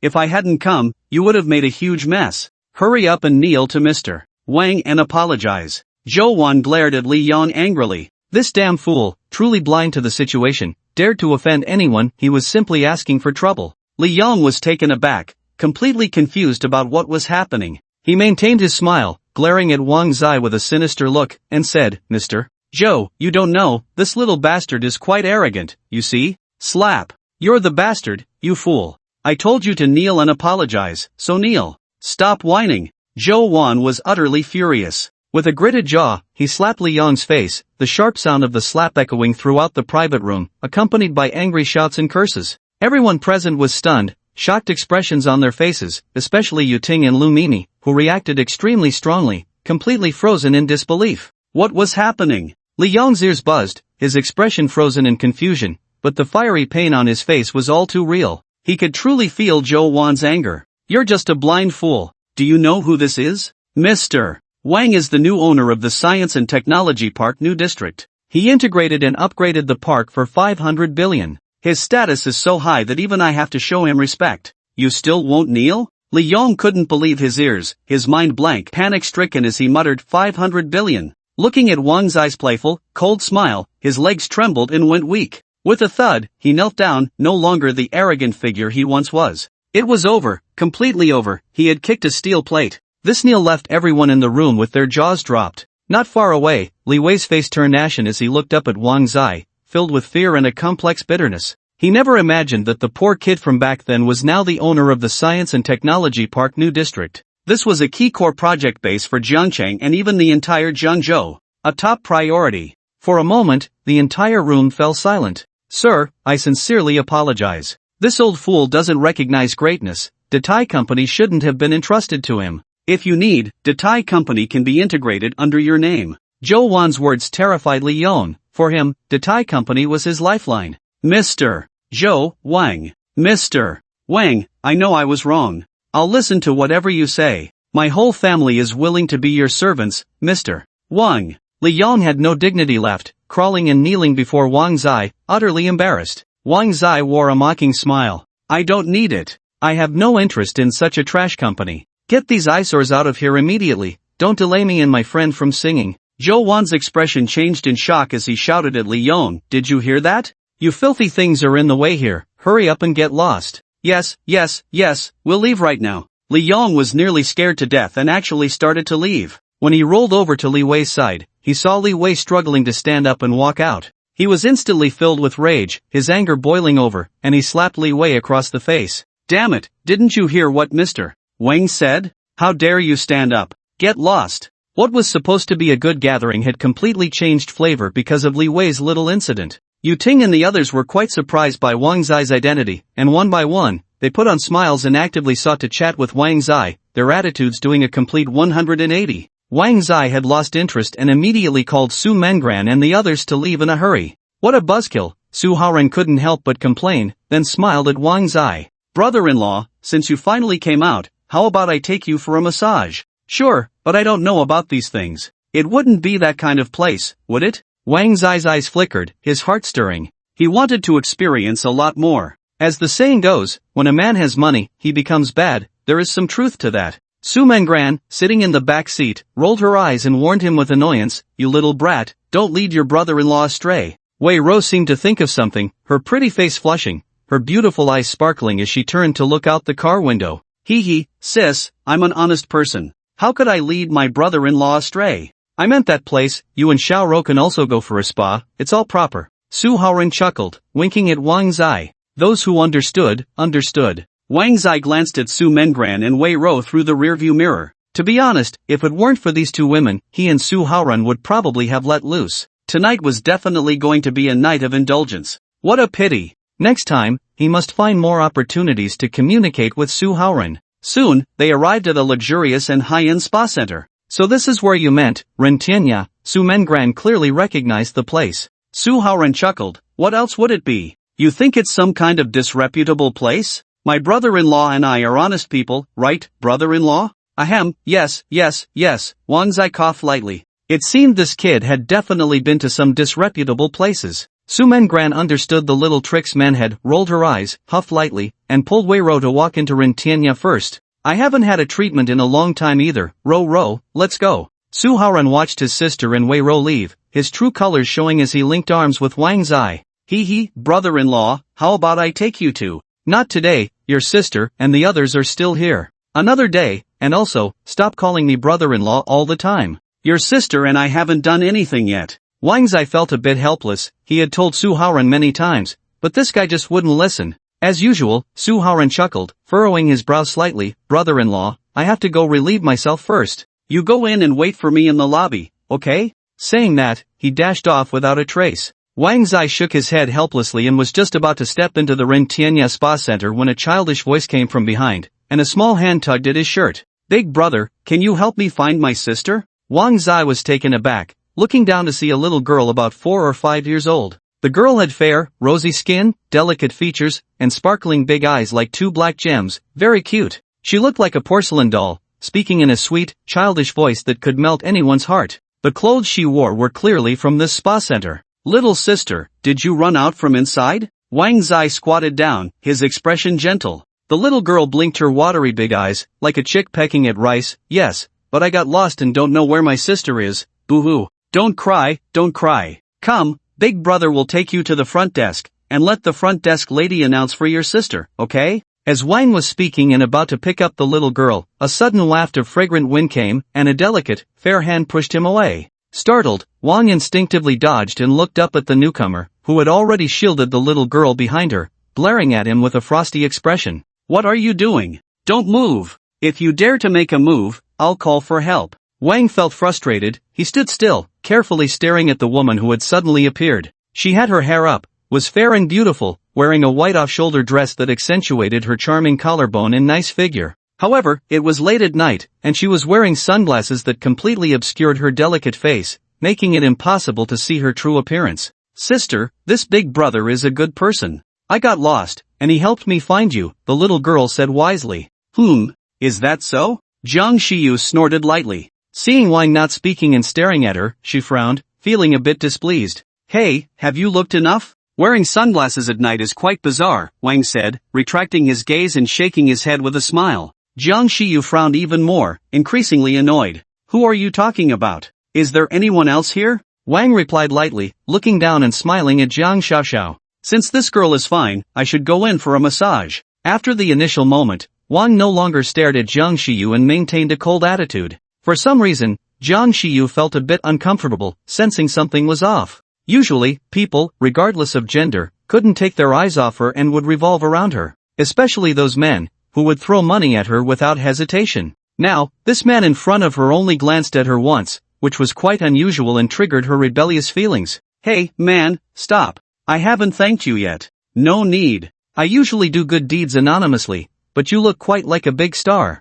What was her name again? Jiang Xiyu, yes, that one who relies on gossip news for publicity, just a pretty face. Wang's words struck a nerve with Jiang Xiyu. Damn it, she hated hearing that. The gratitude she had felt vanished instantly, replaced by a surge of stubbornness. You stop right there. You're the one relying on gossip news for publicity. Do you know how hard it is for Jiang Xiyu? Do you know how much effort she puts in? Do you know she gets hurt all over just to film? Jiang Xiyu, wearing sunglasses, was furious, defending herself passionately, blocking Wang's path and ranting. You come here and dismiss all her efforts with a single remark about gossip news. Do you think she wants this? It's not like. Wang was taken aback. Was this woman a crazy fan of Jiang Xiyu? I don't know, why should I care? A light remark sent Jiang Xiyu into a rage. Ah, you despicable man. You don't even know, and you dare say she relies on gossip news for publicity? You think she's just a pretty face? As she spoke, Jiang Xiyu could no longer hold back, yanked off her sunglasses, revealing her true self, glaring at Wang in anger. Let me tell you, I am her. I am Jiang Xiyu. To be honest, Wang found Jiang Xiyu's actions quite baffling. He had no resonance with her and couldn't feel her efforts. After all, he wasn't someone who frequently interacted with big stars. Jiang Xiyu's defense of herself sounded like the words of a crazy fan to him. As Wang watched Jiang Xiyu take off her sunglasses and reveal her true face, he was slightly taken aback, quite surprised. No wonder this woman was so agitated and reacted so intensely. It turned out she was the real Jiang Xiyu. I am Jiang Xiyu. Her imposing declaration immediately attracted the attention of many people around. When everyone saw Jiang Xiyu's face, they were all pleasantly surprised. Many with fiery eyes rushed over immediately. In an instant, the scene was in an uproar. Oh my god, is that Jiang Xiyu? Goddess, I can't believe I actually saw the goddess. Quick, take a photo with my phone. Ah, I really like Jiang Xiyu. I didn't expect her to be so beautiful in person. She's so thin. I want to get her autograph. In no time, many people took out their phones, snapping photos. Some also noticed Wang Zai beside her, seeing Jiang Xiyu walking so closely with him. They were all surprised and puzzled, gossip rising again, causing another uproar. Who is that man next to the goddess? Could he be Jiang Xiyu's boyfriend? Didn't Jiang Xiyu publicly claim she wasn't single? Is this a scandal? Quick, take photos and post them online. He must be her boyfriend, otherwise, who would accompany Jiang Xiyu to such a place? In just a short while, photos of Jiang Xiyu and Wang Zai flooded the internet. Jiang Xiyu's fans, along with netizens everywhere, seemed to go crazy that night. Weibo's trending topics immediately featured Wang Zai and Jiang Xiyu. Jiang Xiyu was completely unaware of the seriousness of the situation until her manager called, at which point she was taken aback, a sense of unease rising in her heart. Jiang Xiyu, what are you doing? Who is that man? Didn't I tell you not to date? You need to come back to the company right now. At that moment, Jiang Xiyu felt no impulse left at all. She was thoroughly doused with cold water. She glared fiercely at Wang Zai, hating him deeply in her heart. If it weren't for this damn man, how could things have escalated so severely? It's all your fault, we're not done, With that, Jiang Xiyu hurriedly took her sister and was about to leave. Wang Zai frowned, still unaware of the seriousness of the situation. After all, he wasn't a big star and had never cared about such things. However, it was unclear who had such power to find his phone number through means. They even directly posted his number online. The nightmare began. The first strange call came in, and Wang Zai frowned slightly. As soon as he answered, he was met with a barrage of insults and threats. You bastard, how dare you touch my goddess, you're dead. I'm going to your house to throw paint. Wang Zai was somewhat displeased, initially retorting a few words in anger before hanging up. But soon, the second, third, fourth, fifth, sixth, a wave of calls came in, and the text messages were directly in the hundreds. Even his WeChat was exposed to the public eye. Various insults and threats came pouring in. Those people had no idea of the situation, attacking Wang Zai for no reason, simply because of Jiang Xiyu. What the hell, are these people crazy? Wang Zai was thoroughly enraged. Just then, Jiang Xiyu and her sister changed clothes and hurried down. Where is your company? I want to go too. You? Jiang Xiyu was taken aback. Wang Zai's expression darkened as he handed his phone to Jiang Xiyu to see. Upon seeing the unbearable content, Jiang Shiyu felt somewhat apologetic and directly handed the car keys to Wang Zai. Without a second thought, Wang Zai drove Jiang Shiyu and her sister quickly towards Dual Entertainment Media Company. After an unknown amount of time, as soon as they arrived at the company, the staff cast puzzled glances at them, whispering among themselves. They hadn't expected Jiang Shiyu to bring that man to the company. As soon as the manager heard Jiang Shiyu was back, he rushed out, anxiously saying, "Jiang Shiyu, what are you doing? Do you know how many business and film resources you lost tonight? Those sponsors are demanding refunds. Can you bear the company's losses?" "I didn't mean to," Jiang Shiyu said, somewhat aggrieved. Meanwhile, Wang Zai stood coldly to the side, finding the manager very displeasing, letting out a disdainful snort. "Get lost if you can't do your job. Do you think barking like a wild dog here will solve anything?" As soon as these words were spoken, the employees of the company were taken aback, surprised that this unfamiliar man could be so arrogant. Even Jiang Shiyu was startled. She glanced at her sullen-faced manager. "Don't talk nonsense, big brother. I'm just speaking the truth." Wang Zai didn't take these people seriously at all. He was just annoyed by those idiots who kept calling and texting him with insults and threats. His phone had been turned off until now, and he didn't dare to turn it on. "Who are you?" "Just some nobody who jumped out of nowhere, daring to point fingers at me." The manager's face darkened, clearly furious. Wang Zai was a bit irritated and glared at the manager. "Get out of the way, Jiang Shiyu, give me your phone." "I'll handle this." Jiang Shiyu was taken aback. "Ha, you think you can handle it? What are you even?" The manager scoffed disdainfully. Wang Zai couldn't be bothered to respond to him, took Jiang Shiyu's phone, and immediately dialed an unfamiliar number. "You have 1 minute to silence the entire internet and suppress this matter." As soon as he said this, the manager and all the employees of the company frowned, looking at Wang Zai in unison. Was this kid dreaming? Who did he think he was, being so arrogant? The entire staff of the company was both surprised and amused by Wang Zai's words. Amidst the discussions, many people scoffed dismissively, thinking Wang Zai was just bragging. "Ha, where did this nobody come from, really thinking he has some ability? So full of himself." The manager, Li Qi, looked at Wang Zai with contempt, finding it hard to believe what this young man was saying. In his view, it was simply impossible to achieve.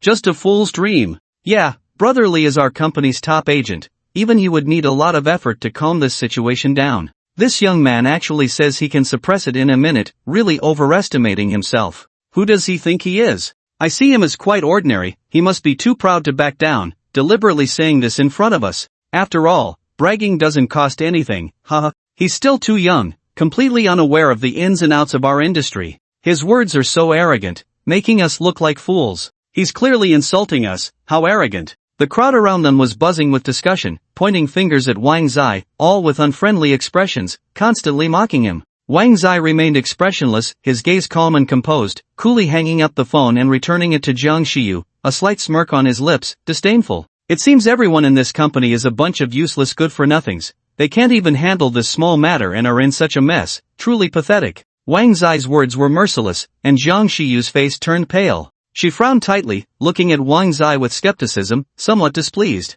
She also felt that Wang Zai was just boasting, and saying such harsh words to offend everyone in the company was really unwise. "Who are you calling a good-for-nothing? Kid, you're too arrogant." Li Qi was instantly furious, glaring at Wang Zai, seething with anger. Not just him, but all the staff in the company who heard Wang Zai's words had grim expressions, their anger boiling. In an instant, the crowd was agitated, each one shouting fiercely, very dissatisfied. Who does he think he is, daring to mock us? I think he's the real good-for-nothing." "Exactly, he should take a look in the mirror. I want to see how capable he really is." I just saw online that the trending topic about Jiang Shiyu meeting a strange man has disappeared." Just as everyone was furious, they suddenly heard this sentence and were all taken aback, some unable to believe it. "No way? We haven't even mobilized the PR team yet. How could it disappear? I need to check." "Hiss, what's going on?" The trending headlines have indeed all disappeared, and it seems like nothing has happened on the internet. Even the people who criticized Jiang Shiyu are gone. Am I going crazy? Strange, too strange. Could it really be this kid's doing? Whoosh! In an instant, everyone was horrified, their minds buzzing, stirring up a storm of shock as they all looked at Wang Zai. The top agent Li Qi was no exception. He frowned tightly, unable to believe this was real. Even Jiang Shiyu's beautiful eyes flickered with curiosity as she looked at Wang Zai, asking, "Did you really do it?" "Ha, it must be a coincidence. How could he have such great ability?" Li Qi still refused to believe it, sneering. Just then, his phone suddenly rang. He looked and saw it was Song Fei, the chairman of Dual Entertainment Media Company. Usually, for work matters, it's the general manager who calls him. The chairman doesn't handle these things and certainly wouldn't call a small agent. But now, the caller ID clearly showed it was the chairman. Li Qi was a bit flattered and surprised. Before he even answered the call, a respectful smile appeared on his face. "Hello, Chairman Song. What are you useless fools doing? You can't even solve such a small matter, and you let Mr. Wang handle it personally? If you don't want to work, just get lost." Song Fei's furious roar came from the other end of the line, and the smile on Li Qi's face froze, looking quite ugly. He didn't dare to speak, only allowing Song Fei to scold him. "That Mr. Wang is a distinguished guest, treat him well. I'm on my way to the company and will be there soon." "Yes, Chairman Song." After hanging up, Li Qi was extremely shocked. When he looked at Wang Zai again, his expression was particularly respectful, his face full of smiles, his attitude having made a complete turnaround. He actually bowed deeply to Wang Zai in front of the entire company. "Esteemed Mr. Wang, I sincerely apologize. I didn't recognize your greatness and didn't know you were visiting. Please. This sudden action left all the staff in the company stunned, their minds blank. What's going on? Why is the top agent Li Qi suddenly so respectful to Wang Zai? Could it be that this seemingly ordinary kid has a significant background? Everyone was filled with suspicion, whispering among themselves. Jiang Shiyu also looked bewildered. Wang Zai glanced at Li Qi indifferently, his expression unchanged, just as he was about to step into the VIP room. At that moment, a warm and excited laughter suddenly echoed through the company. "Haha, esteemed Mr. Wang, I'm truly sorry for making you come down personally. I apologize for the inconvenience." This voice was very familiar to everyone in the company, and they all turned to look. It was indeed Chairman Song Fei. Oh my god, the chairman personally came, and he kept calling him esteemed Mr. Wang. Hiss. In an instant, the company erupted in shock, everyone gasping in disbelief, a wave of excitement sweeping through. Who exactly is he? To make the chairman come in person. My goodness, this kid, no, this Mr. Wang has an impressive background. I believe he suppressed that online uproar. So terrifying, to calm those scandals in such a short time. Compared to him, we really are useless. Yeah, feeling guilty. The entire company was bustling and lively. Song Fei wore a respectful smile as he welcomed Wang Zai. Jiang Shiyu's beautiful eyes sparkled with curiosity about Wang Zai's identity, whispering, I didn't expect he has such a big background. After an unknown amount of time, Wang Zai, surrounded by Song Fei and a group of people, walked out of Dual Entertainment Media Company. He glanced at Jiang Shiyu, and little Jiang Xiaoxiao, quite bold, blinked her big eyes and sweetly asked, Big brother, will I be able to see you again? Of course, just listen to your sister and don't run around anymore, little one. Wang Zai replied gently. Song Fei and the others were surprised to see this scene. It seemed Wang Zai and Jiang Shiyu had an unusual relationship, and they quickly smiled and spoke. Mr. Wang, rest assured, the company's resources will be focused on Shiyu from now on. We will definitely support her.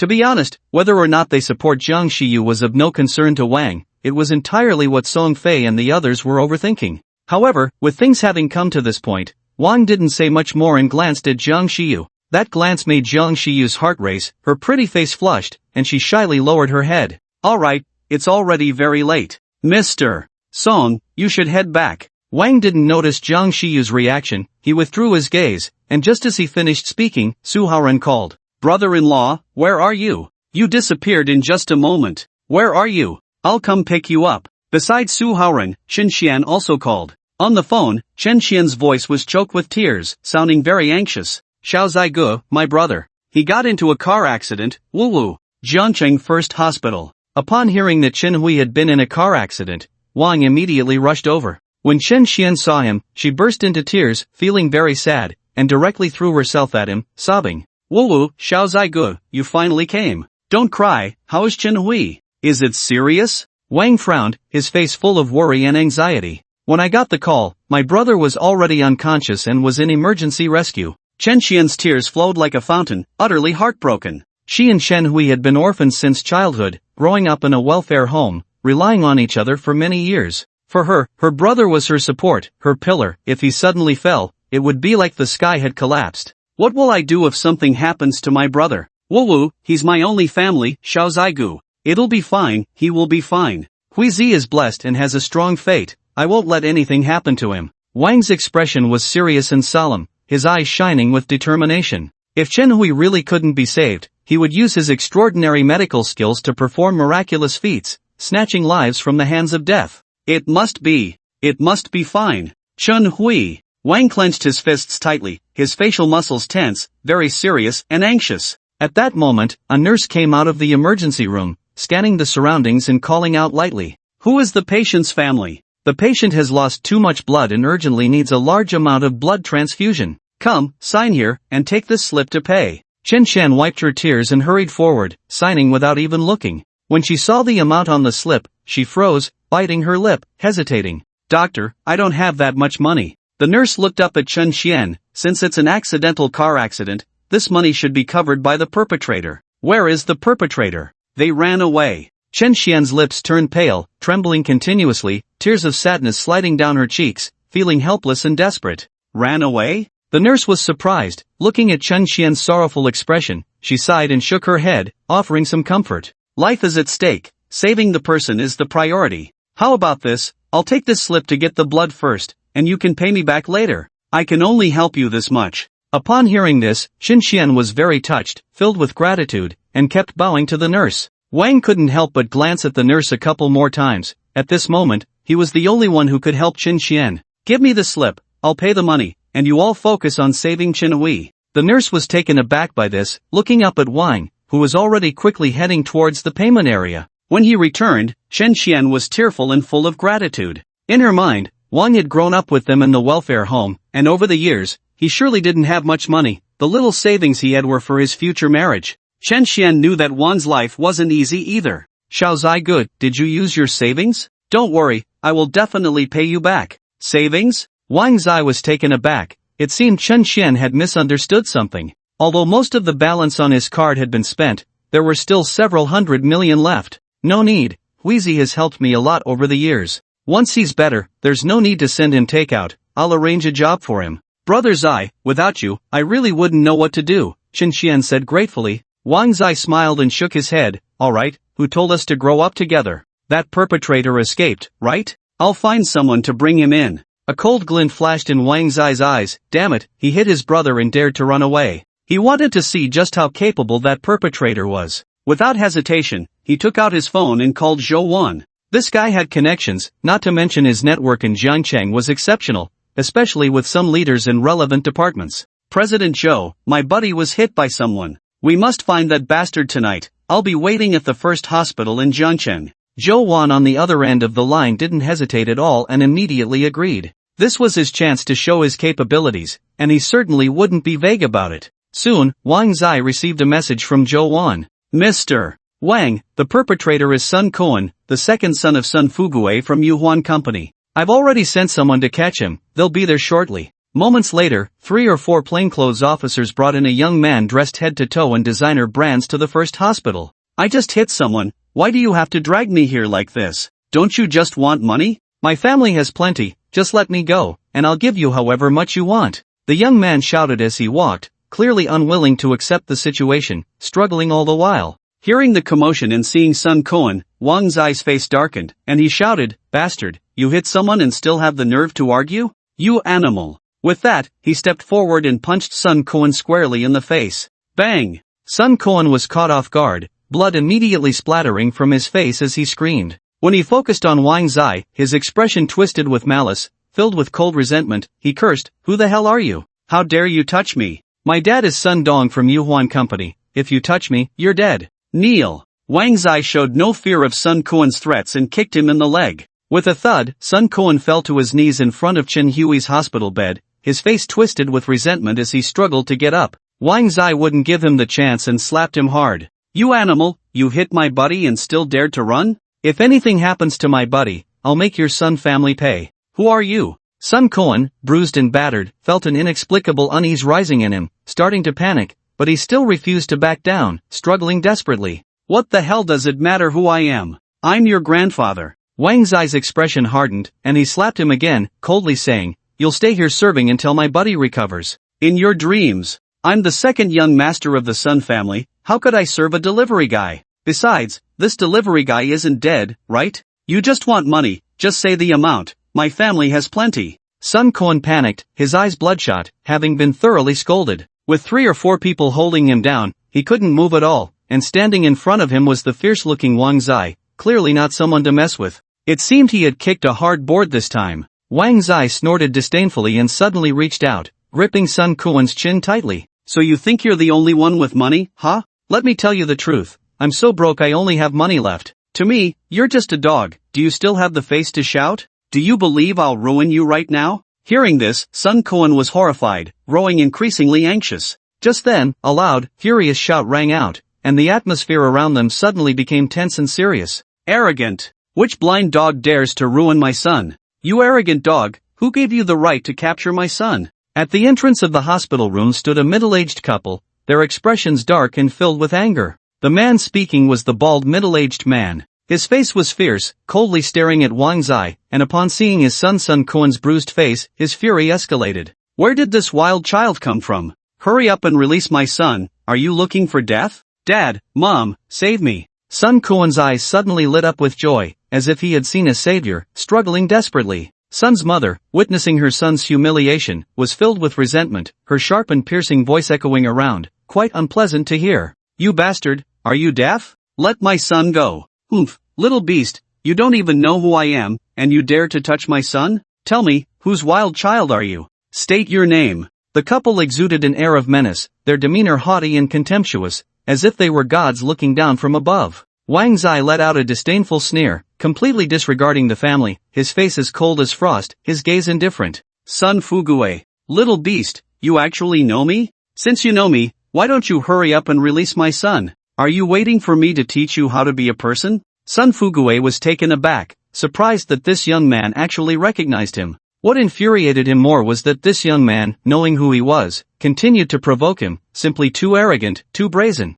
Wang Zai let out a contemptuous snort. The one who needs to be taught how to be a person is your useless son. You two really came at the right time. As he spoke, a cold smile appeared at the corner of Wang Zai's mouth, and he suddenly grabbed Sun Kuan's right hand. Seeing this, Sun Kuan was filled with terror, and even the Sun Fugue couple was shocked, anxiously shouting. What are you doing? Beast! Let my son go! Crack! Wang Zai showed no mercy, directly crippling Sun Kuan's right hand right in front of Sun Fugue and his wife. A heart-wrenching scream escaped Sun Kuan's lips, his face turning pale, his body convulsing uncontrollably. But it wasn't over. Wang Zai, expressionless, reached for Sun Kuan's left hand. Sun Kuan's face turned ashen, fear reaching its peak. This was no different from a public execution. The Sun Fugue couple never expected this young man to be so ruthless, carrying out his actions without even a frown. Terrifying. Tell me, how much do you want? Heck, in my eyes, your Sun family is worth less than a pile of dog shit. Wang Zai dismissed them with a glance. As the words fell, there was another crack. Ah! Sun Kuan was already drenched in sweat, his face ashen, convulsing and screaming, rolling his eyes back, fainting from the pain. At that moment, Sun Kuan was like a pile of mud. Sun Fugue, witnessing this scene, was directly paralyzed on the ground, no longer the arrogance he had just displayed. You! Let my son go, I'll give you 60% of the Sun family's assets. Hit and run, and you still want me to let him go? Dream on, let's see if my buddy agrees. Wang Zai was quite imposing. Sun Fugue glanced at Chen Hui, who lay unconscious on the hospital bed, wondering how long it would take for him to wake up. If Chen Hui never woke up, would his precious son be held captive forever? No, he absolutely could not abandon his son. 80%, I am willing to give 80% of the assets. Alright, deal, but you still have to serve my buddy until he recovers, otherwise the Sun family will definitely be expelled from Jiancheng. Wang Zai was paving the way for Chen Hui. Taking this opportunity, he would help Chen Hui rise to prominence. Wang Zai suddenly felt he was being quite wicked. He glanced at the 3 or 4 men in black and then at Sun Kuan, who lay on the ground like a dead dog, and said softly, although his 2 arms are crippled, if he receives timely treatment, they can still recover. This statement was clearly directed at Sun Fugue. Sure enough, both Sun Fugue and his wife were taken aback, flustered, and hurriedly ran to call the doctor. Wang smiled coldly, yawned, his upper and lower eyelids almost at war with each other. He gave Chun Qian a few instructions, then got in the car and returned to the Imperial Sea Pavilion. Days passed in a flash, and Wang received the good news that Chen Hui had awakened. He was very happy and relieved. His buddy had finally made it through. During this time, he wasn't too busy, having been renovating his villa. The top design masters invited from around the world worked hard, and after their efforts, Wang's home was completely transformed, visibly upgraded to several levels, the ambience suddenly different. The villa was filled with furniture, cabinets, and sofas worth hundreds of millions, exuding a sense of money and luxury. Besides these, the villa's backyard garden was redesigned by the master, featuring not only a small amusement park but also a large helipad. Just the renovation of these cost thousands of billions. Of course, this was just the tip of the iceberg. Passing through the living room to the front of the villa, there was a huge swimming pool. Looking at the expanse of blue water, Wang felt that life was so pleasant. With a splash, Wang, wearing a sunny smile, glanced and leaped directly from the second-floor balcony of the villa, diving into the azure pool. His strong physique drew the attention of the maids nearby, who gasped in excitement. As soon as they saw Wang emerge, they rushed over in a flurry. Some offered towels, others served tea, and some provided back massages. Everything was in place, all very attentive. "Ah, this feels so good." Wang lay on the lounge chair, clearly hearing the piano piece played by the world-class pianist Yevgeny. The beautiful melody made him comfortably close his eyes and enjoy the moment. Just then, a middle-aged man in a suit, very gentlemanly, approached Wang with a beautifully wrapped gift box, a smile on his face. "Esteemed sir, this is a top-quality cigar sent by Mr. Ma, who just returned from the Middle East." "Cigar? I've never seen one of these, let me take a look." Wang's eyes lit up as he sat up. As he spoke, the gentleman had already opened the exquisite box. A row of deep brown cigars was quite eye-catching. Wang casually picked one up, and the middle-aged man smiled as he introduced it. "Esteemed sir, this is a luxury cigar personally customized for you by Mr. Ma, with the cloud pattern you like most, crafted from gold paper. The materials for this cigar were also personally selected by Mr. Ma. This one is priceless. Mr. Ma said that if you like it, he can supply you with them for free in the long term. This aroma is very rich, quite intoxicating." Wang held a cigar to his nose and felt a bit lightheaded. After smelling it, Wang realized who the Mr. Ma the suited man mentioned was and asked curiously, "Who is Mr. Ma?" "Ma Feng, a Middle Eastern oil tycoon, vice president of the Zhengzhou Rich Association. Mr. Ma has a big deal in hand and hopes to collaborate with you." "Collaborate with me?" Wang raised an eyebrow, not very surprised. After all, many entrepreneurs had wanted to collaborate with him during this time. However, he was very selective and generally looked down on ordinary projects, having yet to take on a collaboration. Now, this Ma Feng seemed quite significant, and the oil sector was indeed very appealing to Wang. He was quite interested. "Mr. Wang, Mr. Ma said that if you are interested, you can meet at the Hentang Sky Hotel." The Hentang Sky Hotel is located on an island in the Yulong Bay on the east side of Jiangcheng. This hotel is one of the few five-star hotels in Jiangcheng, with over 100 floors, and is also the most famous landmark in Jiangcheng,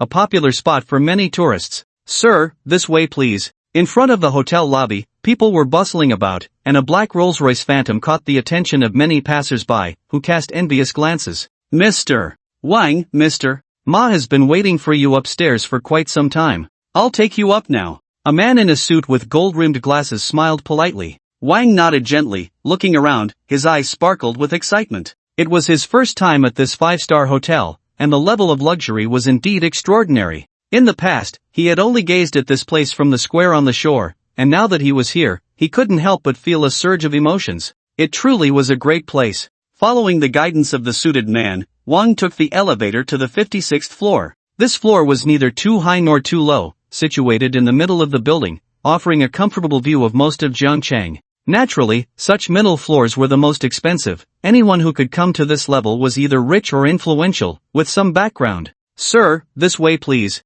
As Wang took in the sights, he gained a lot of knowledge and saw many business people coming and going. He quickly arrived at a hall with the suited man. Just before entering, he heard sizzling sounds from inside, as if someone was cooking. Wang blinked, puzzled, and as he pushed the door open, a wave of delicious food aroma hit him. Looking around, the first thing that caught his eye was an open kitchen, where several chefs in tall hats were busily working at a leisurely pace. Next to the open kitchen was a high-end, luxurious living room, with many rooms around it, likely for resting. This was essentially a large presidential suite. Wang looked around but did not see the oil tycoon Ma Feng. However, in the busy kitchen, a thin, somewhat small middle-aged man was washing his hands, his gaze fixed on Wang, wearing a friendly smile. "Mr. Wang, this is Mr. Ma," the suited man introduced politely. Wang was taken aback, quite surprised, as it overturned his expectations. He never imagined that a prominent oil tycoon would be cooking. This contrast would be hard for anyone to believe if he told them.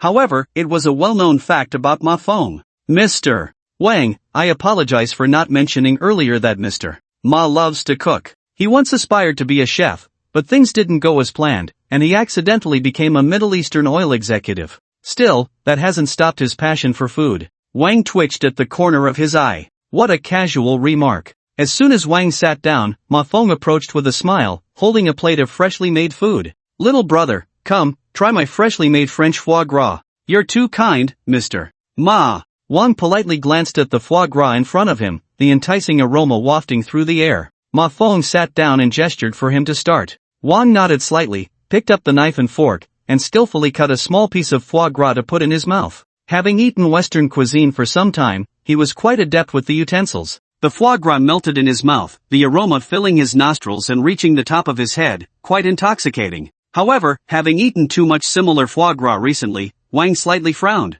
The taste is quite average. Perhaps I've had too much of it lately and can't discern any special features. I apologize. Wang was very direct, and his words startled the suited man beside him, who instinctively glanced at Ma Feng. It should be noted that those who usually got to taste Ma Feng's culinary creations would rave about them, showering him with compliments. This young man before them truly lacked insight. He was the first to say that Ma Feng's food was average to his face. After all, he was still too young. The suited man sighed inwardly, shaking his head. It seemed this business deal was doomed. However, to his surprise, Ma Feng not only did not get angry but instead burst into hearty laughter, looking at Wang with admiration. Ah, good. You are the first person to give a real critique. Usually, those people just flatter me. I really appreciate you, little brother.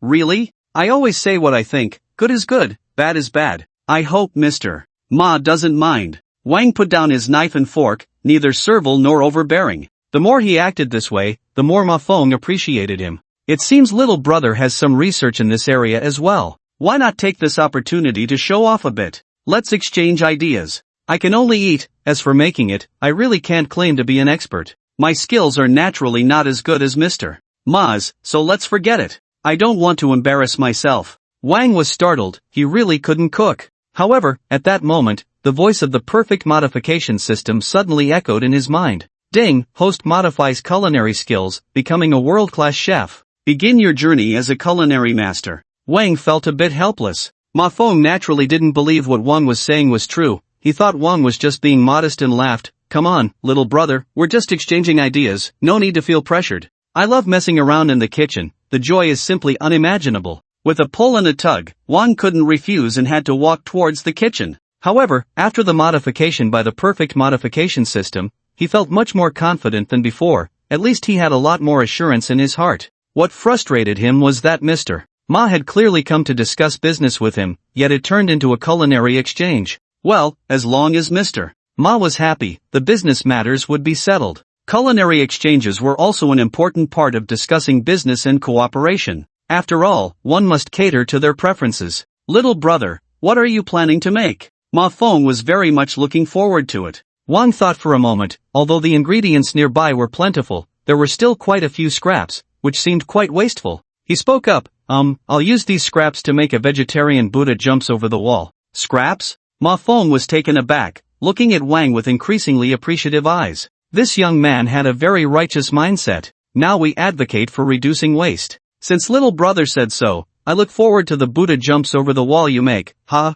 In Ma Feng's view, whether the food Wang made was delicious or not was no longer important. At least this young man's attitude was very proper. Wang began to tidy up those scraps, while the other chefs frowned in confusion. They couldn't imagine how Wang would use these scraps to create an exquisite Buddha jumps over the wall. It was hard to envision. However, when Wang showcased his exceptional knife skills, Ma Feng and the others were instantly astonished, their eyes shining with excitement, and they became even more eager. His knife skills are extraordinary. He even said he couldn't cook. He's really too modest. I can't wait to see the finished product. Who I am doesn't matter, but you shouldn't treat the elderly so poorly. Wang snorted coldly, his gaze indifferent, shaking off the woman's hand. The woman in the black uniform stumbled, gasping lightly, nearly falling to the ground. When she looked up at Wang again, her brows were tightly furrowed, filled with anger, and she scoffed disdainfully. Oomph, just a beggar. You better make him get lost quickly, so he doesn't ruin the scenery here. Uncultured thing.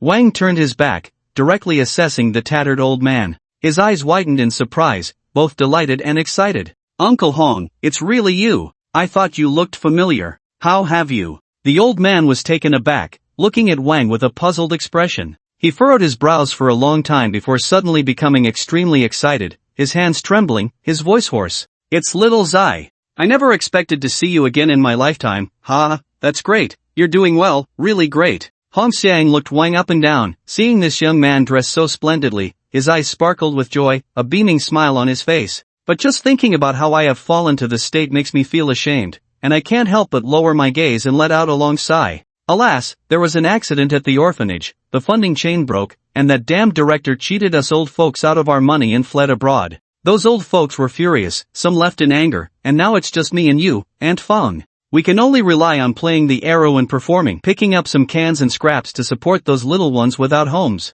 It's truly pitiful. Hong Xiang has no children and has devoted his entire life to the orphanage, only to be swindled clean in his old age. Wang Zai was shocked and heartbroken upon hearing this. During his time at the orphanage, Hong Xiang and Lu Feng treated him and Chen Hui very well. He felt truly ashamed not to have known about such a big incident at the orphanage. Uncle Hong, take me back to the orphanage to have a look. It's all desolate out there now, nothing much to see. But if you want to go, then let's go, Hong Xiang said with a bitter smile, shaking his head. Just as they were about to leave, a woman in a black uniform saw Wang Zai and the old man together and looked at them with an arrogant expression, increasingly disdainful and sneering. Humph, birds of a feather flock together. No wonder you're helping an old beggar, turns out you're just another wandering orphan. You say that again? You've got some nerve, you cheap woman, Wang Zai said, initially happy to see Uncle Hong, but his anger flared up at the woman's harsh words. Slap! At that moment, Ma Feng, who had been a few steps away, approached with a serious face and directly slapped the woman.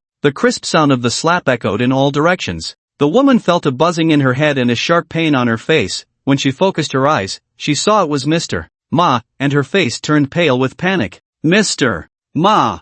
You foolish thing with no eyes, this is my most respected guest. You're fired, pack your things and get out immediately, Ma Feng said with a stern face, his voice filled with anger. The woman turned ashen, panicking and wanting to plead, but Ma Feng had already turned away, greeting Wang Zai and Hong Xiang with a full smile, very polite. Sir, I'll personally drive you. It should be known that Ma Feng is a Middle Eastern oil tycoon. Having him as a personal driver means the person in the car is certainly not ordinary. Seeing this, the woman turned pale and completely collapsed to the ground. On the way, Hong Xiang looked around excitedly, glancing at the driving Ma Feng and asking Wang Zai, Xiao Zai, could he be that Middle Eastern oil tycoon, Ma Feng? Yes, Wang Zai nodded with a smile, clarifying for Hong Xiang. Upon hearing this, Hong Xiang was taken aback, repeatedly clicking his tongue and giving Wang Zai a thumbs up, feeling very pleased. Xiao Zai, I didn't expect that after all these years, you've reached such a position. That's impressive. Ha, Uncle Hong, don't flatter me. We should be arriving at the orphanage soon, right?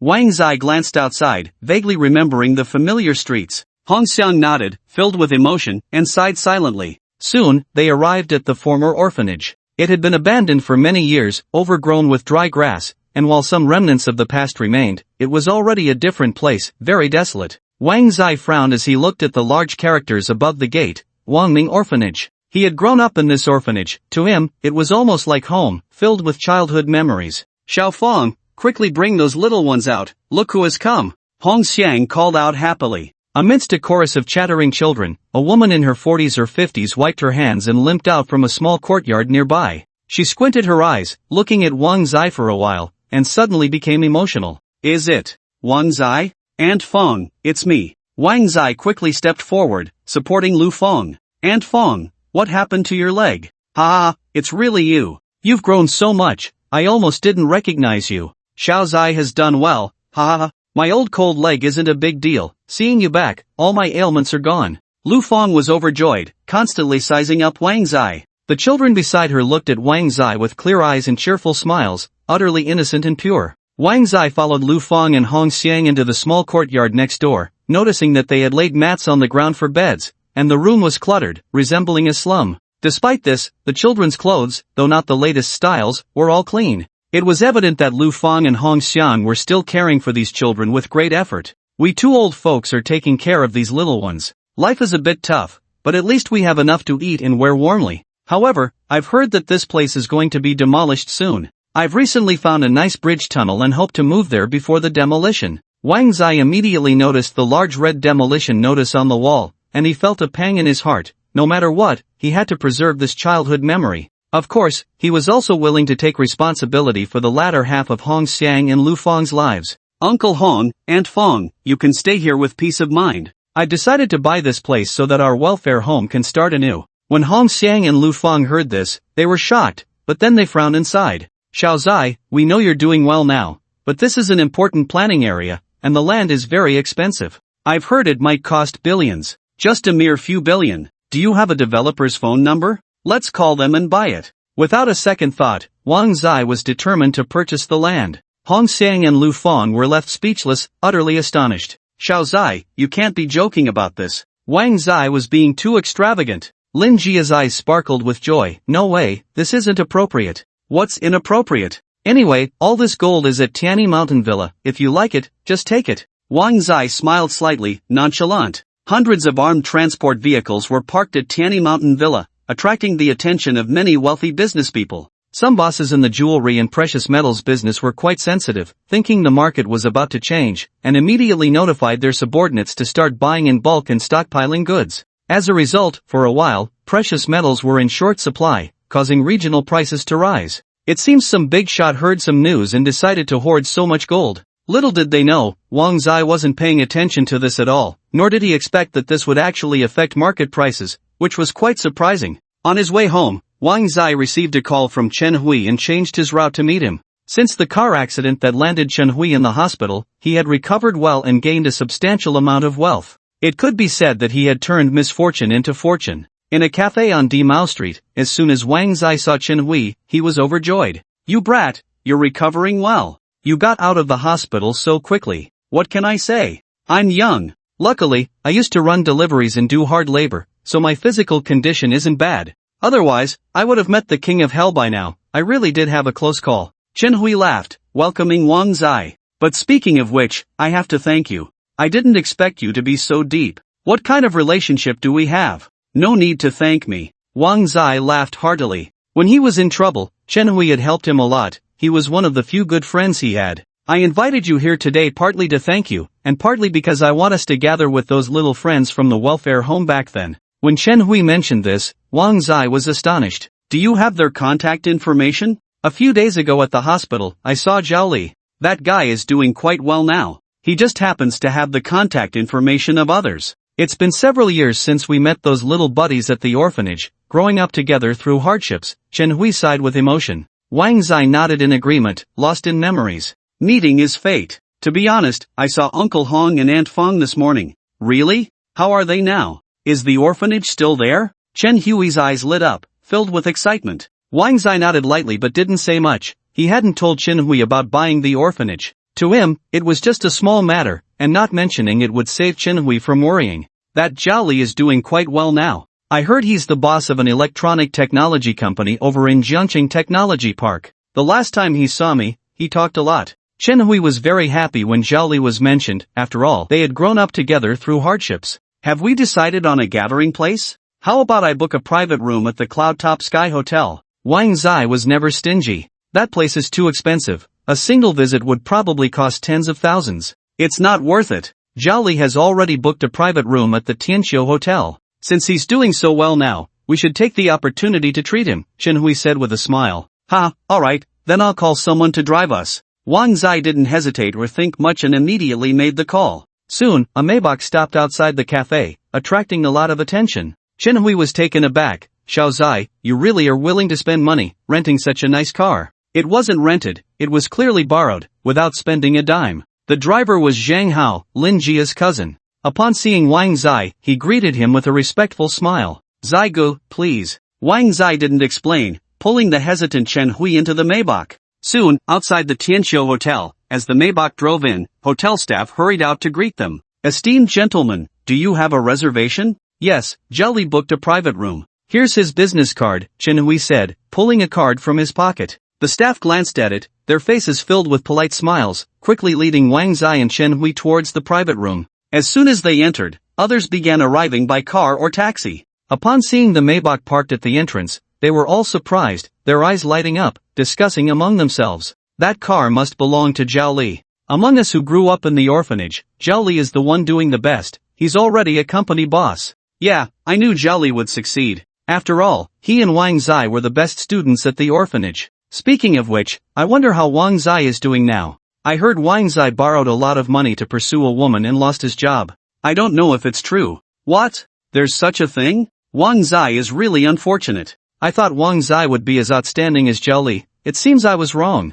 Alright, when we see Wang Zai later, let's not bring this up to avoid making him uncomfortable. A group of 3 or 4 men and women fought the Maybach at the entrance belonged to Zhao Li, chatting all the way. When they arrived at the private room and saw only Wang Zai and Chen Hui inside, they looked puzzled and frowned. Is Zhao Li not here yet? No, you all agreed to come together, right? Ha ha. They were all old acquaintances, and Chen Hui was very happy. Wang Zai was in a good mood, he really missed them after so many years. The others were confused, sizing up Wang Zai and Chen Hui, and asked, since Zhao Li isn't here yet, that Maybach outside can't be yours, right? As Wang Zai and Chen Hui exchanged smiles upon seeing the puzzled and expectant gazes of the crowd, a new group of people walked in, among them Zhao Li. Zhao, impressive. At such a young age, you've become the boss of a company and even drive such a nice car. We really envy you, the newcomers praised as they walked in. Zhao Li, at the forefront, wore a proud expression, feeling a sense of superiority, naturally thinking of himself as above the rest.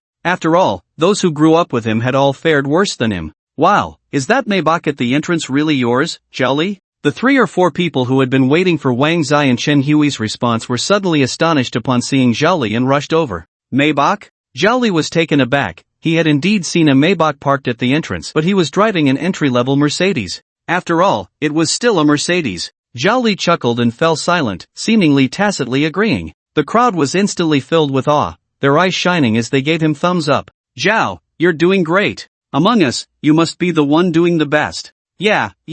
Ahem, modesty. Zhao Li, with an air of arrogance, unconsciously sat at the same table as Wang Zai. He glanced at Wang Zai and placed the Mercedes key on the table. Wang Zai, long time no see. How have you been all these years? Xiao Zai, I'm really sorry. It's all my fault. I didn't expect Zhao Li to look down on us so much, Chen Hui said with a dry smile on the way back. Wang Zai shook his head with a smile. How can this be your fault, Huizi? After so many years, everything has changed. I was too naive. Ding dong. At that moment, both Wang Zai and Chen Hui's phones rang simultaneously. They were taken aback and opened their phones to check. Guangming Welfare Institute Friends Group. Wang Zai and Chen Hui frowned in confusion, not knowing who had added them to such a WeChat group. These are all old friends from back then, Chen Hui said, glancing at it, feeling a mix of emotions. Wang Zai didn't leave the group immediately but set it to do not disturb. He knew that such groups would only be active for a few days before fading away quietly. In just a short while, there were already dozens of messages in the group, indeed lively. Hello everyone. You should still be at the gathering, right? I'm really sorry, I couldn't come today due to some matters. I'll send a red envelope first as an apology. Oh, isn't this Xiao Tao Tao? So this is your group, I thought it was something else. Taozi, hurry and send the red envelope, I can't wait. Make it a big one. Send it, quick, grab it. Oh no, just 1 cent. What bad luck. 1 cent is still love, hee, thank you, boss. Following that were various thank you stickers. Many people in the group had just been at the Tianqiu Hotel event, and they didn't mention anything about the gathering. However, the group owner, Taozi, kept asking. I'm so envious of you all. We haven't seen each other in so many years, and finally, there's a chance to gather, but I don't have time to go. Boo-hoo, I'm sad, please send me some photos. In response to Taozi's request, there was a moment of silence in the group. No one wanted to bring up the unhappy gathering. Why did Zhao Li leave the group? What happened? Taozi was completely in the dark. After a brief silence, someone began to message, their words laced with dissatisfaction. He's a big boss now, it's normal for him to look down on us. It's fine, Wang Zai is still here, 1 more or 1 less doesn't matter. Exactly, that jolly kid, I've never liked him. It's better he left, we can all be more comfortable. What's going on? What happened? Can someone tell me? I'll tag Xiao Zai. Taozi sensed something was off. Wang shook his head helplessly, smiling as he glanced at Chen Hui beside him, feeling frustrated. This girl really did it me. Saying this, he added Taozi on WeChat. He wouldn't mention these things in the group, but sending red envelopes was still acceptable. Xiao Taozi, you really haven't changed at all. If we have the chance, let's all get together again, my treat. Alright, let's forget the unpleasantness from before. I'll send a red envelope, so be ready. Wow, Gu is going to send a red envelope, it must be a big one. Whoosh. Wang directly input the maximum amount for the red envelope, and with a click of send, the people in the group went crazy, their fingers flying in a frenzy. There were more than a dozen people in the group, and in just a few seconds, the red envelope was snatched up completely. Immediately after, the WeChat group exploded with excitement, everyone's surprised and grateful emojis flooding the chat. Oh my god, I got 500. I got 890. What a huge red envelope. Good, you're amazing. You didn't just send the maximum amount of 20,000, did you? Damn, I grabbed 2,800, that's my salary for a month. Wang, you really are the best among us, so generous. Thanks, good. From now on, I'll stick with you. Good, you're too much of a tycoon. How are we supposed to send red envelopes in the future? Don't worry, I'll take care of the red envelopes in this group from now on, you just need to grab them. Although Wang was only chatting with them through WeChat, he felt quite happy. As soon as he said this, the people in the group sent worship emojis, all grinning widely, overjoyed. Gu is so cool. I never expected to have such a wealthy family member in my life. I feel all the hardships I've endured over the years were worth it. Gu, if we run into any difficulties in the future, we'll come to you directly, don't turn us away. They were chatting happily, quickly adding Wang as a friend, each one more enthusiastic than the last. Wang wore a sunny smile, staring at his phone, typed a few lines, and then put his phone away. No problem, alright, I'm home now. We'll chat again when we have the chance. Without Jolly, it seems a bit easier, Chenhui said as he got out of the car with Wang. Wang shook his head and smiled. Alright, let's not mention him. Do you want to come to my house for a visit? Chenhui really wanted to go. He hesitated for a moment but glanced at the time on his phone. Maybe not, Shanxian will be off work soon, and I still need to cook for her. Only then did Wang remember that Chen Xian was working at Tianyi Mountain Villa. He looked at Zhang Hao and said, Xiao Hao, weren't you going back to Tianyi Mountain Villa? Go pick up Chen Xian. Okay, good, I'll go right now. Zhang Hao was very obedient and immediately drove back to Tianyi Mountain Villa. Chen Hui looked surprised. Xiao Zai, isn't this a bit inappropriate? After all, Chen Xian is working for someone else, leaving early. It's fine, Tianyi Mountain Villa is run by a friend of mine. This little thing is nothing, Wang said, making Chen Hui take a deep breath. Let's go, my house is just ahead. Come in, have some tea, chat a bit, and tonight we'll have dinner at my place. Speaking of which, you've never been to my new home. You've kept it so mysterious, hidden away, Chen Hui joked. Wang laughed heartily, patting Chen Hui on the shoulder as they walked towards the Imperial Sea Pavilion. Oh my god, this is your house? Such a big swimming pool, wow, it looks like a castle. Xiao Zai, are you still the same guy I knew? How did you suddenly become a billionaire? Chen Hui exclaimed, shocked before even stepping into the villa. He was completely taken aback. Wang remained calm and collected. For him, this was all quite normal. I'm still me. Come on, let's go inside. As soon as the two entered the house, Chen Hui exclaimed in amazement, as if Lu Laolao had entered the Grand View Garden, his eyes filled with fiery light, taking deep breaths continuously. He was utterly shocked. He even let out a curse, unable to hide the pleasure in his heart. Today, he truly gained a lot of insight. Is this what the life of a rich person is like? It really makes one yearn for it. Not really, Wang said, waving his hand with a calm demeanor. But Chen Hui was full of enthusiasm, his heart surging, blood boiling, looking left and right, and when he reached the back garden, his astonished exclamations echoed in the sky. Wow, it's really big, and there's even a helipad. Yeah, but it's still missing a few helicopters.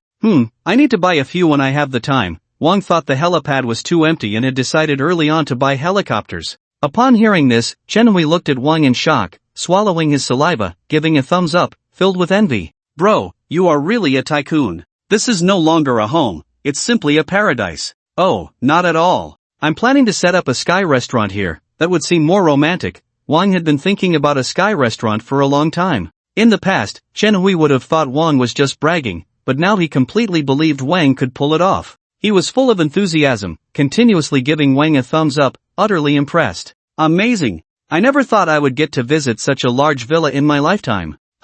Who says otherwise? In the past, I wouldn't have dared to even think about it, but now that I have all this, I suddenly feel it's just that. What one cannot have is always the best. Wang sighed, life is boring. Upon hearing this, Chen Hui's eyes twitched, and he playfully slapped Wang, rolling his eyes. Alright, you have such a big and nice villa, and you're still not satisfied? It's just average. If you want, I can invite some top designers to your house to design it for you, Wang joked, indicating for Chen Hui to sit down. The two enjoyed tea and chatted comfortably. It was also Chen Xian's first time at Wang's house, and her reaction was even more excited and exaggerated than her brother Chen Hui's. she was so astonished she almost fainted. In the grand villa, she was so excited she danced around, her exclamations filling the air. One must know that a woman's scream can scare a mouse to death. The power of it is evident. Wang and Chen Hui covered their ears, feeling the terrifying sound waves penetrating through. Xiao Zigu, is this huge villa a gift from President Lin? After dinner, Chen Chen blinked her eyes, looking at Wang with great curiosity.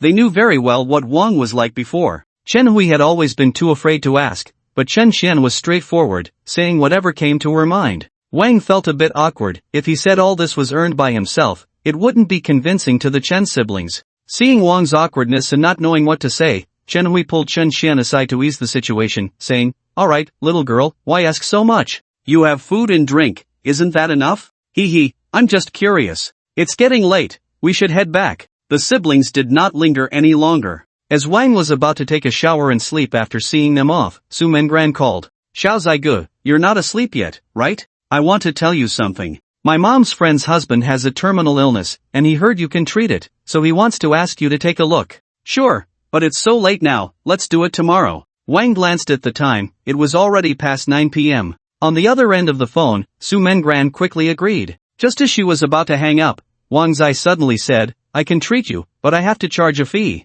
I can't just treat people for free, can I?" "Alright, that's fine. I'll let them know, and we can discuss it in detail tomorrow." Early the next morning, Su Mengran and her brother arrived at the Imperial Sea Pavilion. After a few days without seeing Wang Zai, Su Mengran felt her cheeks flush upon seeing him, missing him dearly and shyly unsure of what to say. However, her brother Su Haoren was quite straightforward, directly expressing his thoughts. "Hee, brother-in-law, you seem even more handsome after a few days. You have no idea how much I've missed you, even my sister is almost lovesick." Ahem. Wang Zai's eyes twitched. Su Mengran rolled her eyes, "Be serious." Hee, I'm just speaking the truth. My brother-in-law is handsome, Su Haoren said proudly. Wang Zai felt quite embarrassed and chuckled awkwardly. "Alright, you little rascal, let's get down to business." "Sure." Su Haoren drove his big G, carrying Wang Zai and Su Mengran, and soon they arrived at a villa area in the East City. Along the way, Su Mengran introduced Wang Zai to her mother's friend's family background.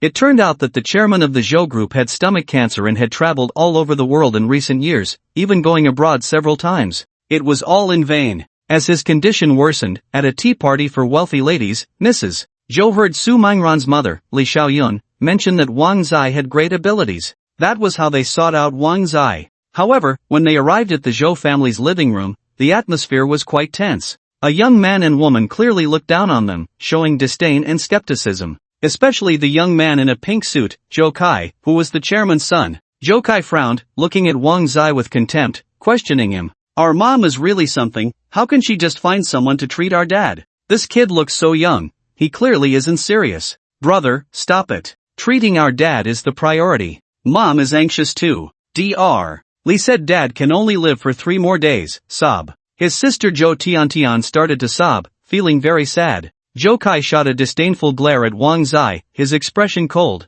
Hearing his sister's sobs, he even felt a bit disgusted. For him, it would be better if his father died, then he could rightfully inherit the Zhou group without being scolded by his father all the time. Over the years, his father had called him a useless good-for-nothing, which had made him resentful, wishing for his father's early demise. It's really a case of a dead horse being treated as a live one. "Hey, kid, can you really cure my dad's illness?" Wang Zai glanced at Zhou Kai without responding, brushing past him and directly approaching Mrs. Zhou, politely nodding. Mrs. Zhou, who had just walked out of the bedroom, glared at Zhou Kai and said solemnly, "You must be Mr. Wang, right? My husband." "No need to say more, let me see Chairman Zhou's condition first." Wang Zai followed Mrs. Zhou into the bedroom. The pungent smell of medicine hit him, causing him to frown. He glanced at Chairman Zhou, who was already unconscious on the bed, his expression serious as he raised his hand to take his pulse, pondering deeply. The illness can be treated, but it will cost this amount, 100 million. 100 million? Wang Zai's words were like a bombshell, exploding in the Zhou family, as if the entire roof was about to be blown off. Mrs. Zhou and the Zhou siblings were taken aback, their minds buzzing as if they had misheard, all frowning. "What? 100 million? Why don't you go rob a bank? My dad spent less than that on treatment abroad, are you out of your mind? Kid, are you trying to extort our Zhou family? Do you really think we're fools?" Zhou Kai's face was unfriendly, filled with disdain and skepticism about Wang Zai's abilities. "You all saw it, right? He's just a guy who flaunts and deceives, maybe even colluding with certain people to deliberately mess with our Zhou family. Maybe he's eyeing our Zhou family's wealth, Zhou Kai's expression was cold, glaring unfavorably at the Su siblings beside him, his words filled with hostility and various conspiracy theories. The Su siblings frowned immediately, clearly dissatisfied. As it stands, Chairman Zhou won't survive tonight, whether he gets treated or not. Wang Zai's face was expressionless, very indifferent. If it weren't for the Su family's reputation, he wouldn't have come to the Zhou family to seek trouble. For him, 100 million was nothing. What? Won't survive tonight? Dr. Li said there were still 3 days left. Mrs. Zhou and Zhou Xian turned pale, looking at the unconscious Zhou Duanjing. A wave of undeniable sadness surged in their hearts. The mother and daughter had red eyes, tears shimmering in their gaze. Meanwhile, Zhou Kai showed no signs of sadness, his expression cold and arrogant, disdainfully glancing at Wang Zai, and snorted coldly. Mom, sister, don't believe this liar. Li Furuan is the most authoritative doctor in Jiangcheng. My dad can definitely live for another 3 days. Besides, if Li Furuan can't save my dad, it just means it's his fate. If it allows my dad to go to heaven sooner, that's a kind of relief. I think we should prepare for my dad's funeral while he still has a breath left. You ungrateful child. What nonsense are you talking about? Shut up, Mrs. Zhou was instantly furious, glaring at Zhou Kai. She knew very well what kind of person her son was. In her anger, she turned to Wang Zai, gritting her teeth, and said in a deep voice, "As long as you can cure my husband, the Zhou family is willing to give you 100 million. Upon hearing this, Wang Zai remained unmoved, while Zhou Kai was shocked, a hint of resentment flashing in his eyes as he shouted, "Mom, are you crazy? Our Zhou family has so little money, this guy is clearly deceiving us. If you give him that 100 million, wouldn't it be better for me?" Zhou Kai appeared extremely agitated, his eyes gleaming greedily, breathing rapidly like a hungry wolf. Slap, Mrs. Zhou could no longer hold back and slapped him. "Shut your mouth, this is your dad's life-saving money. All you think about is money, money, money. I tell you, even if your dad dies, I will follow his wishes and donate all of the Zhou family's assets to charity. Don't even think about it." After being slapped, Zhou Kai felt a burning pain on his face, filled with resentment and anger. Gritting his teeth, he hated Wang Zai deeply. If it weren't for this detestable Wang Zai, the Zhou family's wealth would naturally fall into his hands. Damn it. Kid, if you can't cure my dad, you're dead. Mom, can he really cure my dad? Zhou Xian stepped forward, grabbing Mrs. Zhou's hand tightly, feeling very uncertain and scared. Mrs. Zhou's eyes were red, silently praying, her heart hanging in her throat. Wang Zai was completely unconcerned with the Zhou family's affairs. As long as the money was in place, he would act to save. With the experience from the last time, he was clearly more skilled this time, his internal energy instantly circulating, finding several major acupoints on Zhou Duanjing's body, his eyes focused, he pressed directly on them. In just a moment, Zhou Duanjing's body shook, suddenly opening his eyes wide, and spat out a mouthful of foul blood. This scene frightened Mrs. Zhou and the others, who hurriedly approached with concern. He's fine now, but he needs medication to regulate and suppress the spread of cancer cells in his body. He can live for several more decades, no problem. Wang Zai didn't expend too much energy, he simply used his energy to gather the cancer cells in Zhou Duanjing's body and sealed them. Although he didn't eradicate them,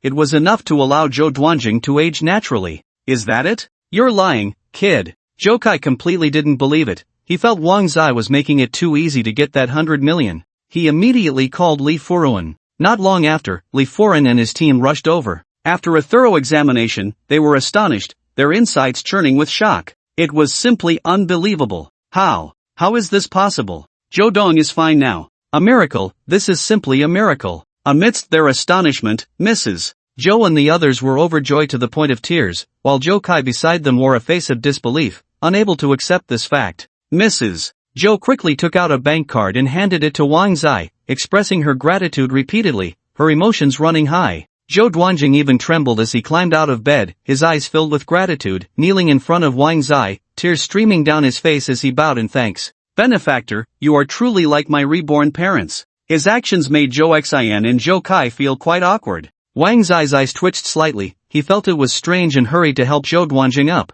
Since everything is fine now, I should take my leave. As he was about to leave, Li Furuan quickly stepped forward, very respectful, and smiled, "Mr. Wang, it's rare to meet someone as extraordinary as you. I would like to invite you to one of my lectures. Do you have time?" Before Wang Zai could respond, Li Furuan, fearing rejection, knew that someone like Wang Zai would have a high and proud temperament. He had to be more proactive, so he directly shoved his business card into Wang Zai's hand and bowed respectfully. Mr. Wang, this is my business card with my contact information. I would be very willing to befriend someone as extraordinary as you. Alright, if I have time, I will go. Wang Zai smiled slightly and left the Zhou family with Su Menggran and the others. Li Foran watched Wang Zai's departing figure with admiration, constantly clicking his tongue, feeling that it was a great fortune to befriend someone as exceptional as Wang Zai. Such a young guy has such incredible skills, his future is limitless. On the way home, Su Haoren kept giving thumbs up, his eyes full of enthusiasm, increasingly admiring him.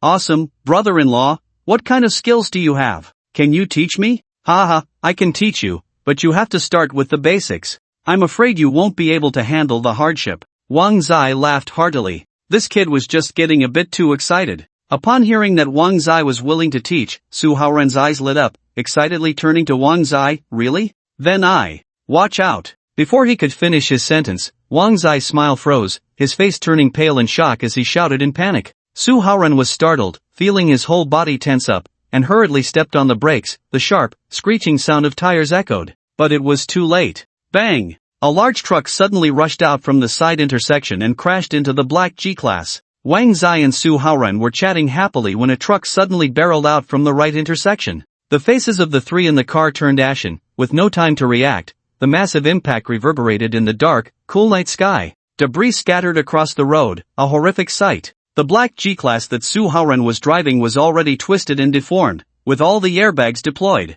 Even so, the three of them still suffered a tremendous impact, especially Wang Zai, who was sitting in the passenger seat. He was completely wedged in his seat, the pain coursing through him made him grimace, his face pale as a sheet. Fortunately, there were airbags, otherwise, he would have truly met his end. Brother-in-law, are you alright? The truck had come rushing from the right side, and the passenger seat where Wang Zai was sitting took the brunt of it. Su Haoren, in the driver's seat, had the airbags to cushion him. He only felt a buzzing in his head, a bit dizzy, but his body had not suffered serious injury. Meanwhile, Su Menggran, sitting in the back seat, was nearly jolted out of her seat due to the massive impact, but thankfully she was buckled in. Although she wasn't seriously hurt, her whole body was in excruciating pain, her head buzzing, her face pale, feeling nauseous and unable to vomit, which was quite uncomfortable. I'm fine, right? Su Menggran and Su Haoren, the brother and sister, almost simultaneously looked at Wang Zai, seeing that the passenger seat was in a terrible state.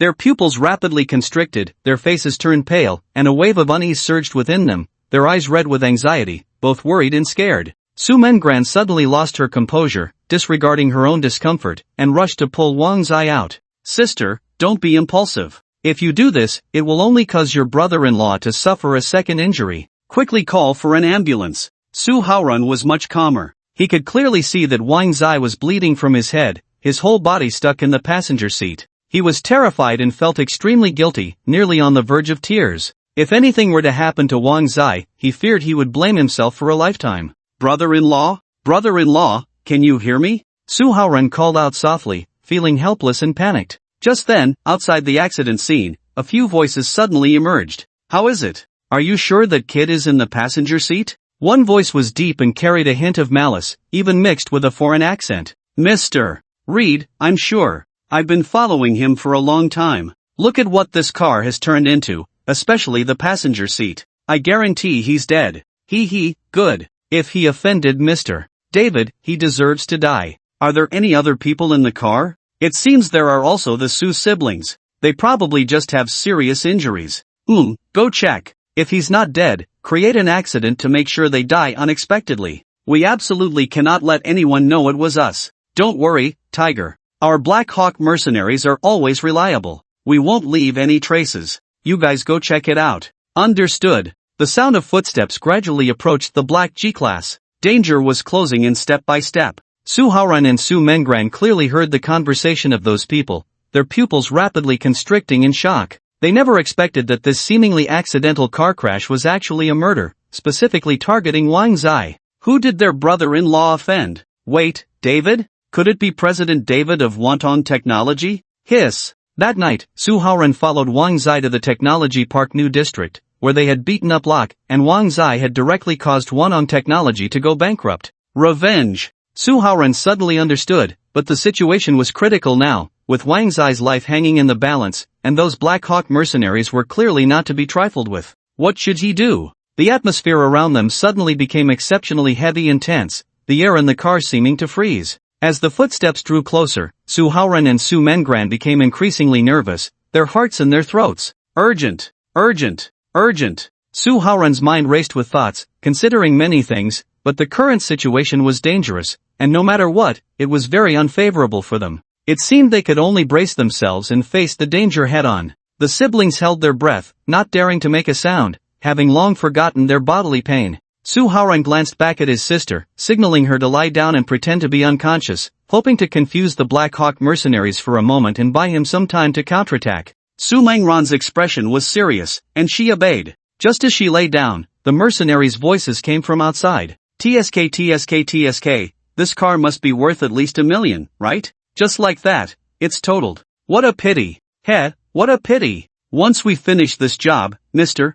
David will pay us. When the time comes, getting $1 million luxury car will be a piece of cake. Ha ha ha, true. With a rough laugh, a big man pressed his hand on the driver's door. Su Haoran closed his eyes, pretending to be unconscious, his throat tightening as he listened intently, feeling extremely nervous. This person should be the young master of the Su family, right? Seems like there's still a breath. Haha, let me stab him a few more times. Offending Mr. David, you can only say you asked for it, kid. In your next life, keep your eyes open. Su Haoran felt a cold flash in front of him, and his heart sank in alarm. The dangerous aura made him uneasy. In the blink of an eye, Su Haoran suddenly opened his eyes wide and grabbed the dagger that was thrusting towards him. With a swift and agile movement, he kicked out. The big man was caught off guard, not only losing his dagger but also stumbling and falling to the ground. What happened? That scum. That kid is still alive. With a loud shout, 4 or 5 big men immediately surrounded him, each one looking fierce and full of hostility. At the same time, Su Haoran had already dashed out of the car door and stood outside. Facing the crowd, his expression was grave. Even though he knew the danger was immense, he had to push forward for his sister and for the unknown fate of Wang Zai. Bang! Those Black Hawk mercenaries were all strong and burly, and in front of them, even with some skills, Su Haoran was still outmatched. After a round of punches and kicks, Su Haoran was left battered and bruised, looking very weak. The big men sneered coldly, their icy daggers suddenly stabbing towards Su Haoran. Heh heh, kid, go die. Just then, a cold voice suddenly came from the passenger seat, and everyone present was taken aback, followed by shock. You good-for-nothing fools, instead of being good people, you want to learn to commit murder. Very well, you've successfully angered me. Ah, you're not dead? The Black Hawk mercenaries were all taken aback, looking in disbelief at the man who walked out beside the big G. It was hard to believe. The man was none other than Wang Zai. Although he was in pain all over and had injuries on his head, his cold and piercing gaze instantly dropped the surrounding air to freezing point. An invisible pressure suddenly swept over everyone present, and the expressions of the Black Hawk mercenaries changed dramatically, a strong sense of unease rising in their hearts as they sensed the dangerous aura. Brother-in-law. Su Haoran, battered and bruised, was filled with excitement and joy upon seeing Wang Zai.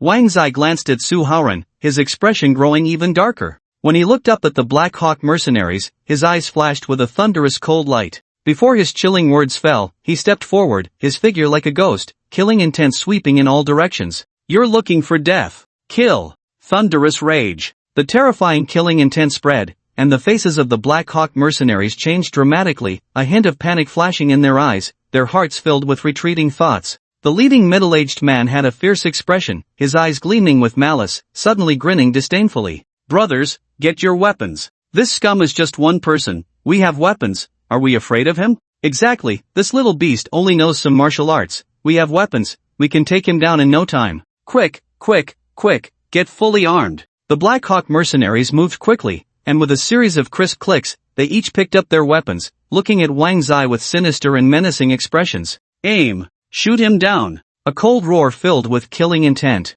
In an instant, dark and cold blades were aimed at Wang Zai. This scene was terrifying, making one's scalp tingle. Su Haoran's face turned pale, his pupils suddenly constricting, a wave of fear rising within him. Brother-in-law, run. Run? Can we escape? The Black Hawk mercenaries all revealed sinister sneers, looking at Wang Zai as if he were already dead. Tonight's outcome would probably be them turned into a sieve, lying in a pool of blood. However, Wang Zai remained expressionless, his gaze sharp. His speed was incredibly fast, like lightning, and with a disdainful snort, he had already appeared in front of the leading middle-aged man, swiftly reaching out his large hand to grab. The big man was taken aback, and even though he had spent years on the battlefield and was experienced, he found himself utterly helpless in the face of the sudden appearance of Wang Zai. In just a second, the weapon in his hand was snatched away by Wang Zai. In an instant, the middle-aged man's face turned ashen, his body suddenly cold, completely shrouded in the shadow of death. He knew he was doomed. Sure enough.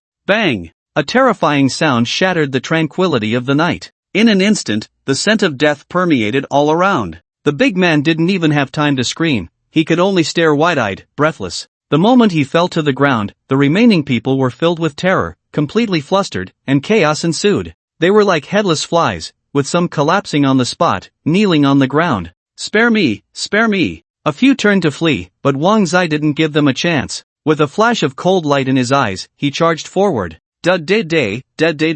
Wang Zai understood gratitude, but he also believed in revenge. Since these people dared to kill him for others, they would surely do it again. They could not be left alive. Su Haoran's face turned pale, he was unaccustomed to this scene, but fortunately, he was safe. Brother-in-law, there's still one person over there, seems to be named Ruid. Wang Zai nodded slightly, his cold gaze sweeping toward the darkness not far away. The person in the dark was trembling. He had originally planned to hide, but upon seeing Wang Zai's icy glare, Ruid panicked. Damn it, this kid is not human, run fast. Ruid's face turned ashen, nearly scared to death, and he turned to flee like a madman. Bang! With a cold snort, Wang Zai didn't say a word, leaping forward, and by the time he reached Ruid, he was already dead, lifeless. Trash, these damned foreign devils. Wang Zai wiped the blood from his forehead and glanced at the now unrecognizable Big G not far away. The more he thought about it, the angrier he became. At least this matter was resolved. However, he knew that as long as the mastermind David was not dealt with, his days ahead would likely not be peaceful. It seemed he needed to find an opportunity to crush the mastermind David and that lock thoroughly.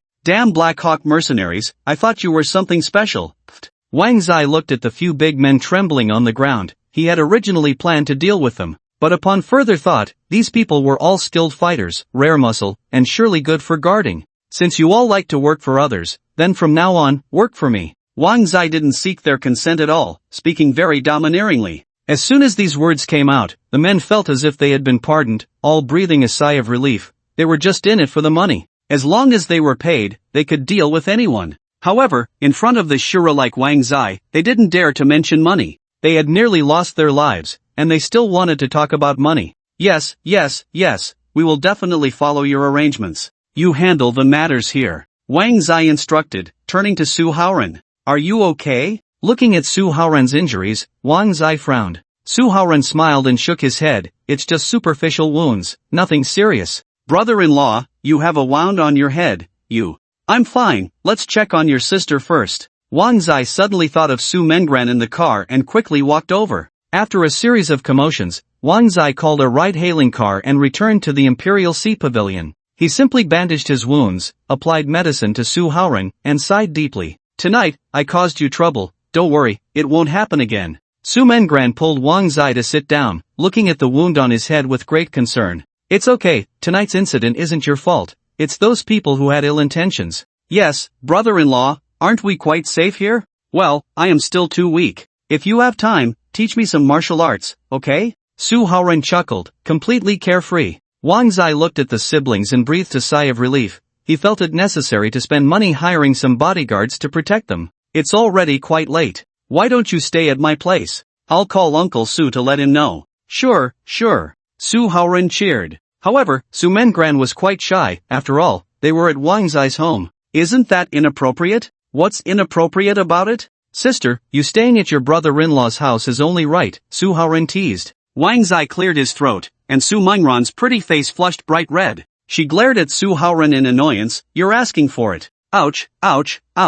Hey, I have injuries. My dear sister. Su Haoran ran off. Su Mengran wanted to chase after him but suddenly felt dizzy and a bit nauseous, her steps faltering. Fortunately, Wang Zai was right beside her. Seeing Su Mengran about to fall, he was startled and quickly reached out to catch her waist, but in his panic, he lost his footing. Bang! They both fell heavily onto the sofa. Their eyes met, and the world seemed to freeze for a moment. A subtle atmosphere filled the air of the entire villa. Wang Zai and Su Mengran had never been this close before. Previously, it was just acting, and this slip-up made their hearts race, as if they were carrying countless rabbits. The temperature in the living room seemed to rise significantly. Wang Zai's gaze flickered, his throat bobbing as he felt increasingly parched. The indescribable sensation was quite strange. Su Mengran lay there, her face flushed, feeling her cheeks burning. It took her a while to regain her composure, her breathing a bit heavy. She exhaled lightly, gasped, and hurriedly got up, feeling shy.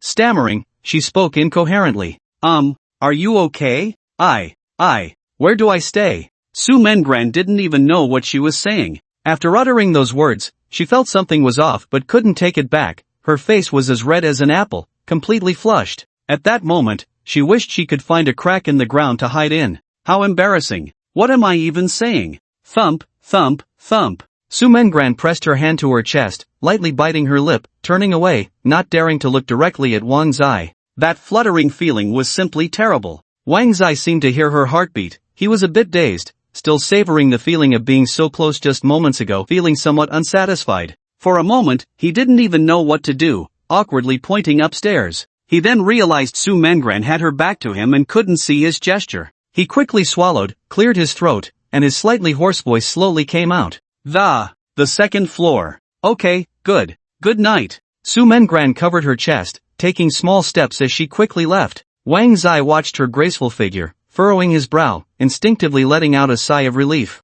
However, their awkward moment was just in time to be seen by Su Haoran, who burst out laughing, plopping down next to Wang Zai, winking at him. Brother-in-law, you're not doing so well. You little brat, go away, hurry up and go to sleep. Wang Zai rolled his eyes and got up to leave, leaving Su Haoran chuckling. The next morning, as beautiful music played, a wonderful day began anew. Wang Zai, rarely waking up this early, changed into clean clothes and went downstairs early. He walked into the kitchen, tied on an apron, and surprisingly started making breakfast. Feeling proud and energetic, he cooked steak while humming a tune, with bird's nest soup simmering on the gas stove, filling the kitchen with a warm, homey aroma. After a busy time, he laid out a sumptuous spread of fried eggs, steak, bird's nest, and rice porridge on 3 plates. Wang Zai took a whiff of the aroma, nodded in satisfaction, brewed himself a cup of hand-ground coffee, took off his apron, hummed a little tune, and walked into the living room. He casually turned on the television. As soon as he switched it on, he saw a familiar face and was taken aback.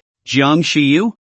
This woman looks quite good on camera, not bad at all. Jiang Shiyu was a star of Dual Entertainment Media, and Wang Zai had visited once before. The boss of Dual was like a sycophant. Wang Zai took a sip of his coffee, smacked his lips, savoring the taste. Looks like Dual Media is really promoting this Jiang Shiyu. Naturally, what Wang Zai didn't know was that it was precisely because he had visited Dual last time that the boss was so keen on Jiang Shiyu. While watching TV and thinking about Jiang Shiyu, he suddenly had an impulse, put down his coffee, and took out his phone to open the currently trending news app. There was a hot search topic about Jiang Shiyu. Wang Zai clicked in at a glance. Among the topics related to Jiang Shiyu, aside from most fans controlling the comments, there were also quite a few comments from bystanders. Some entertainment gossip was particularly eye-catching. Wang Zai clicked in to take a look, and good heavens, it was full of various celebrity scandals, including the recent hottest gossip about Jiang Shiyu. The comments were mixed, some filled with hostility, clearly from haters. I really don't know how this Jiang Shiyu became popular, buying trending topics every few days. Either her earrings look good or her clothes are fashionable.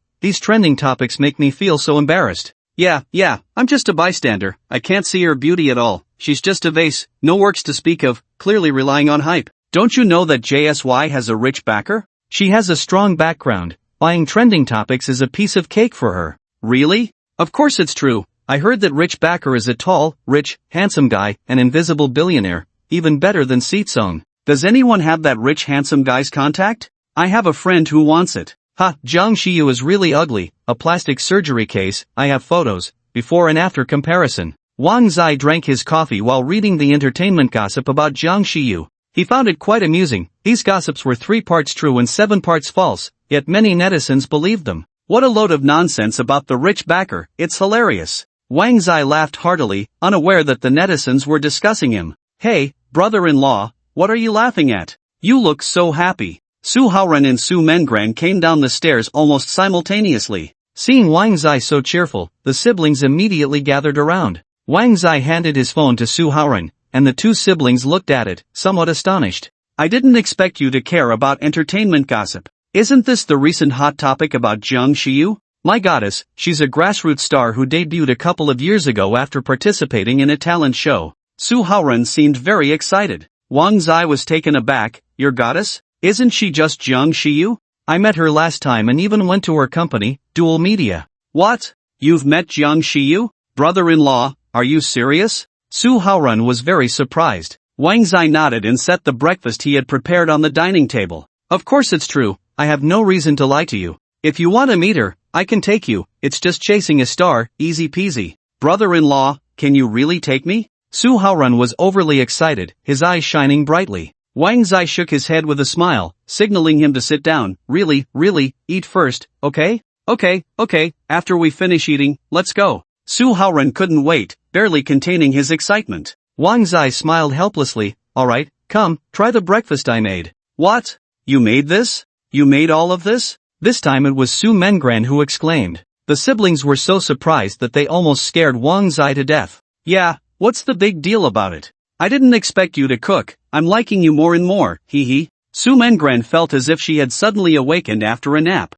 Wang Zai lightly coughed but did not respond. After this breakfast, the three of them got along very harmoniously. Zhongcheng Dual Entertainment Media Company. As soon as Wang Zai and Su Haoran entered the company, many staff members recognized them. In an instant, they became the focus of everyone's attention, causing quite a stir. Oh my god, isn't he the Mr. Wang who came to our company last time? It's him, no doubt about it. Last time it was late at night, I didn't see clearly. I didn't expect him to be so handsome. I want to ask him for his WeChat. I wonder what the relationship between Jung Shiyu and him is. What else could it be? Can't you tell? It's probably just like what they say online. Speaking of which, Jung Shiyu is really lucky to meet such a tall, rich, and handsome guy. Yeah, even Song Fei has to give him some respect. This man's background is definitely not simple. The company employees chattered noisily, and it was inevitable that some were gossiping behind their backs. Wang Zai walked past them with a blank expression, while Su Haoran looked around excitedly, his heart racing.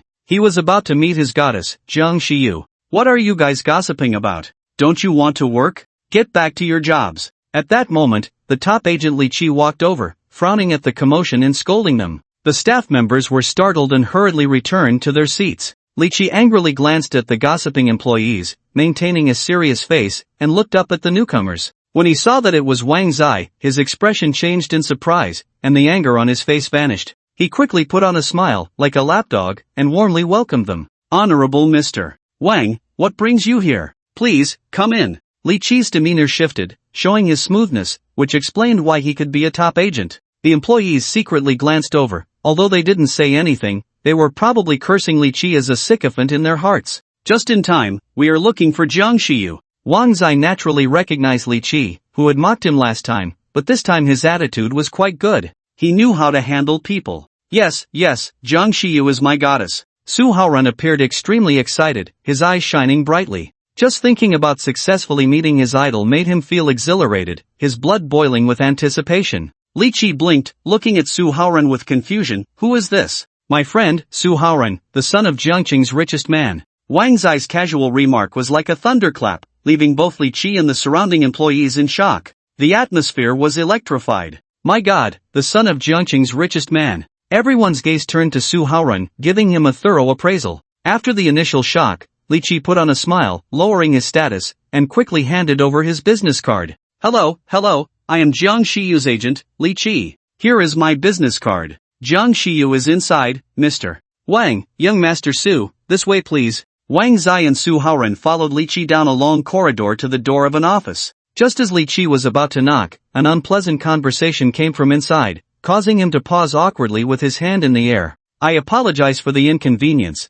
It seems Shiyu is not available right now. How about I take you two to rest nearby? No need, we'll just wait here. Wang Zai looked through the glass on the door. He could just see Jung Shiyu's graceful silhouette. Due to her position, he couldn't see who was sitting, but the voice was male, and there seemed to be another girl beside him. In the office, there were only 3 of them. Li Qi wore an awkward smile, not knowing what else to say, wiping the cold sweat from his forehead, and could only step aside, waiting silently. From time to time, he observed Wang Zai's expression, silently praying that the conversation in the office wouldn't anger him. Meanwhile, the atmosphere in the office was quite delicate. The middle-aged man in a suit sitting in the boss's chair was not Song Fei, but the newly transferred general manager from headquarters, Yuan Jun. Jiang Shiyu, the headquarters has issued an order. You need to split half of the business resources and film resources you've received during this time. Why? Jiang Shiyu was puzzled. Yuan Jun glanced at Jiang Shiyu with a disdainful sneer. There's no reason. This is the headquarters' decision.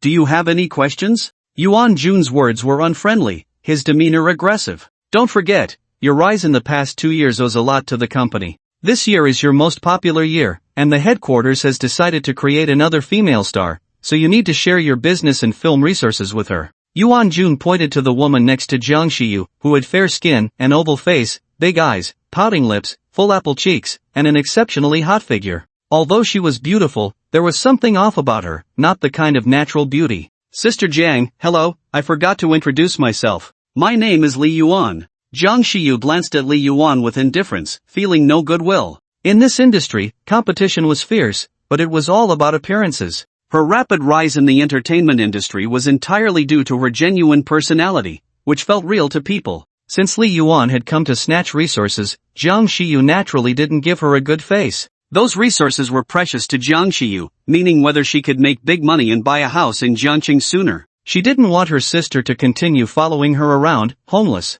Why should I? Those resources were all fought for by me. Without the company's help, do you think you have any real ability, Jiang Shiyu? Please, get your facts straight before you speak. Yuan Jun frowned tightly, clearly displeased, having lost his patience. In his view, it was easy to bury someone. Jiang Shiyu was very unconvinced, feeling unwilling, and decided to go all out. The company tricked me into participating in a talent show 2 years ago, and at one point even wanted to replace me. If it weren't for my fans, would I be popular? When I was being attacked online, the company didn't even issue a statement, doing nothing at all. Why should I share resources with another person? Those resources were also fought for by my fans. I won't give away a single bit. Jiang Shiyu, don't be ungrateful. Don't forget, you signed a 10-year binding contract with the company. If you dare to go against the headquarters, it's a breach of contract, and the headquarters has the right to bury you. Yuan Jun was completely furious, his face darkening. He had anticipated that Jiang Shiyu would be unconvinced, but he didn't expect this woman to be so stubborn and out of touch. Jiang Shiyu, don't you want to give your sister a home? If you get buried, you and your sister will end up like 2 years ago, with nothing. Jiang Shiyu was furious, biting her lip tightly, clenching her fists, feeling very unwilling. For her, her sister was her weakness. Just then, the office door suddenly opened, and Wang Zai walked in, a cold smile on his lips, and said softly, "Who are these nobodies?" Jiang Shiyu is the one I want to support. Who are you? Wang Zai's words echoed throughout the office hall. Yuan Jun and the others frowned, their indifferent and displeased gazes all fixed on Wang Zai. The top agent Li Qi felt very awkward, silently moving to Jiang Shiyu's side, swallowing hard, feeling extremely tense, knowing that something big was about to happen. Of course, this also solidified the subtle relationship between Wang Zai and Jiang Shiyu. Jiang Shiyu was taken aback, and upon seeing Wang Zai, a look of astonishment flashed in her eyes. Wang Zai. Wang Zai nodded amicably, his cold gaze locking onto Yuan Jun, and he slammed the table forcefully, exuding dominance.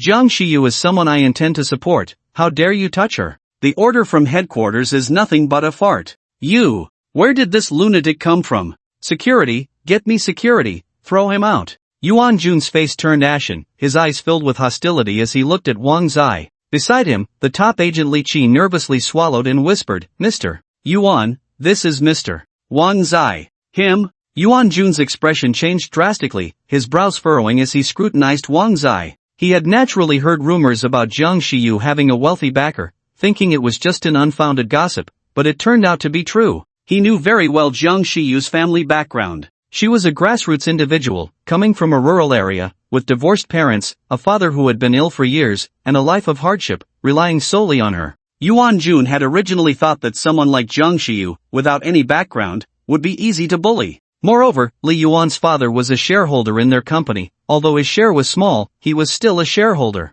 If he could secure some resources for Li Yuan to debut, it would naturally encourage her father to invest more. This would be a great thing for the company. The people at headquarters were already scheming to exploit Jiang Shiyu, but unexpectedly, a Wang Zai appeared out of nowhere. A genuine backer for Jiang Shiyu. Ah, so it's Mr. Wang, please take a seat. Yuan Jun, who had just moments ago been furious, suddenly did a complete 360-degree turn in attitude. His face transformed quickly, and he hurriedly put on a forced smile, standing up in a show of respect. This scene was expected. Li Qi couldn't help but disdain Yuan Jun in his heart, truly a coward who feared the strong. Wang Zai's gaze was calm, a mocking smile on his face, as he casually sat in the boss's chair, leaving Yuan Jun standing to serve him. I heard everything you just discussed, not a single resource of Zhang Shiyu's can be touched. Yes, Mr. Wang, you misunderstood. I was just joking with Zhang Shiyu earlier. Headquarters is preparing to invest heavily in her, so I was just testing her.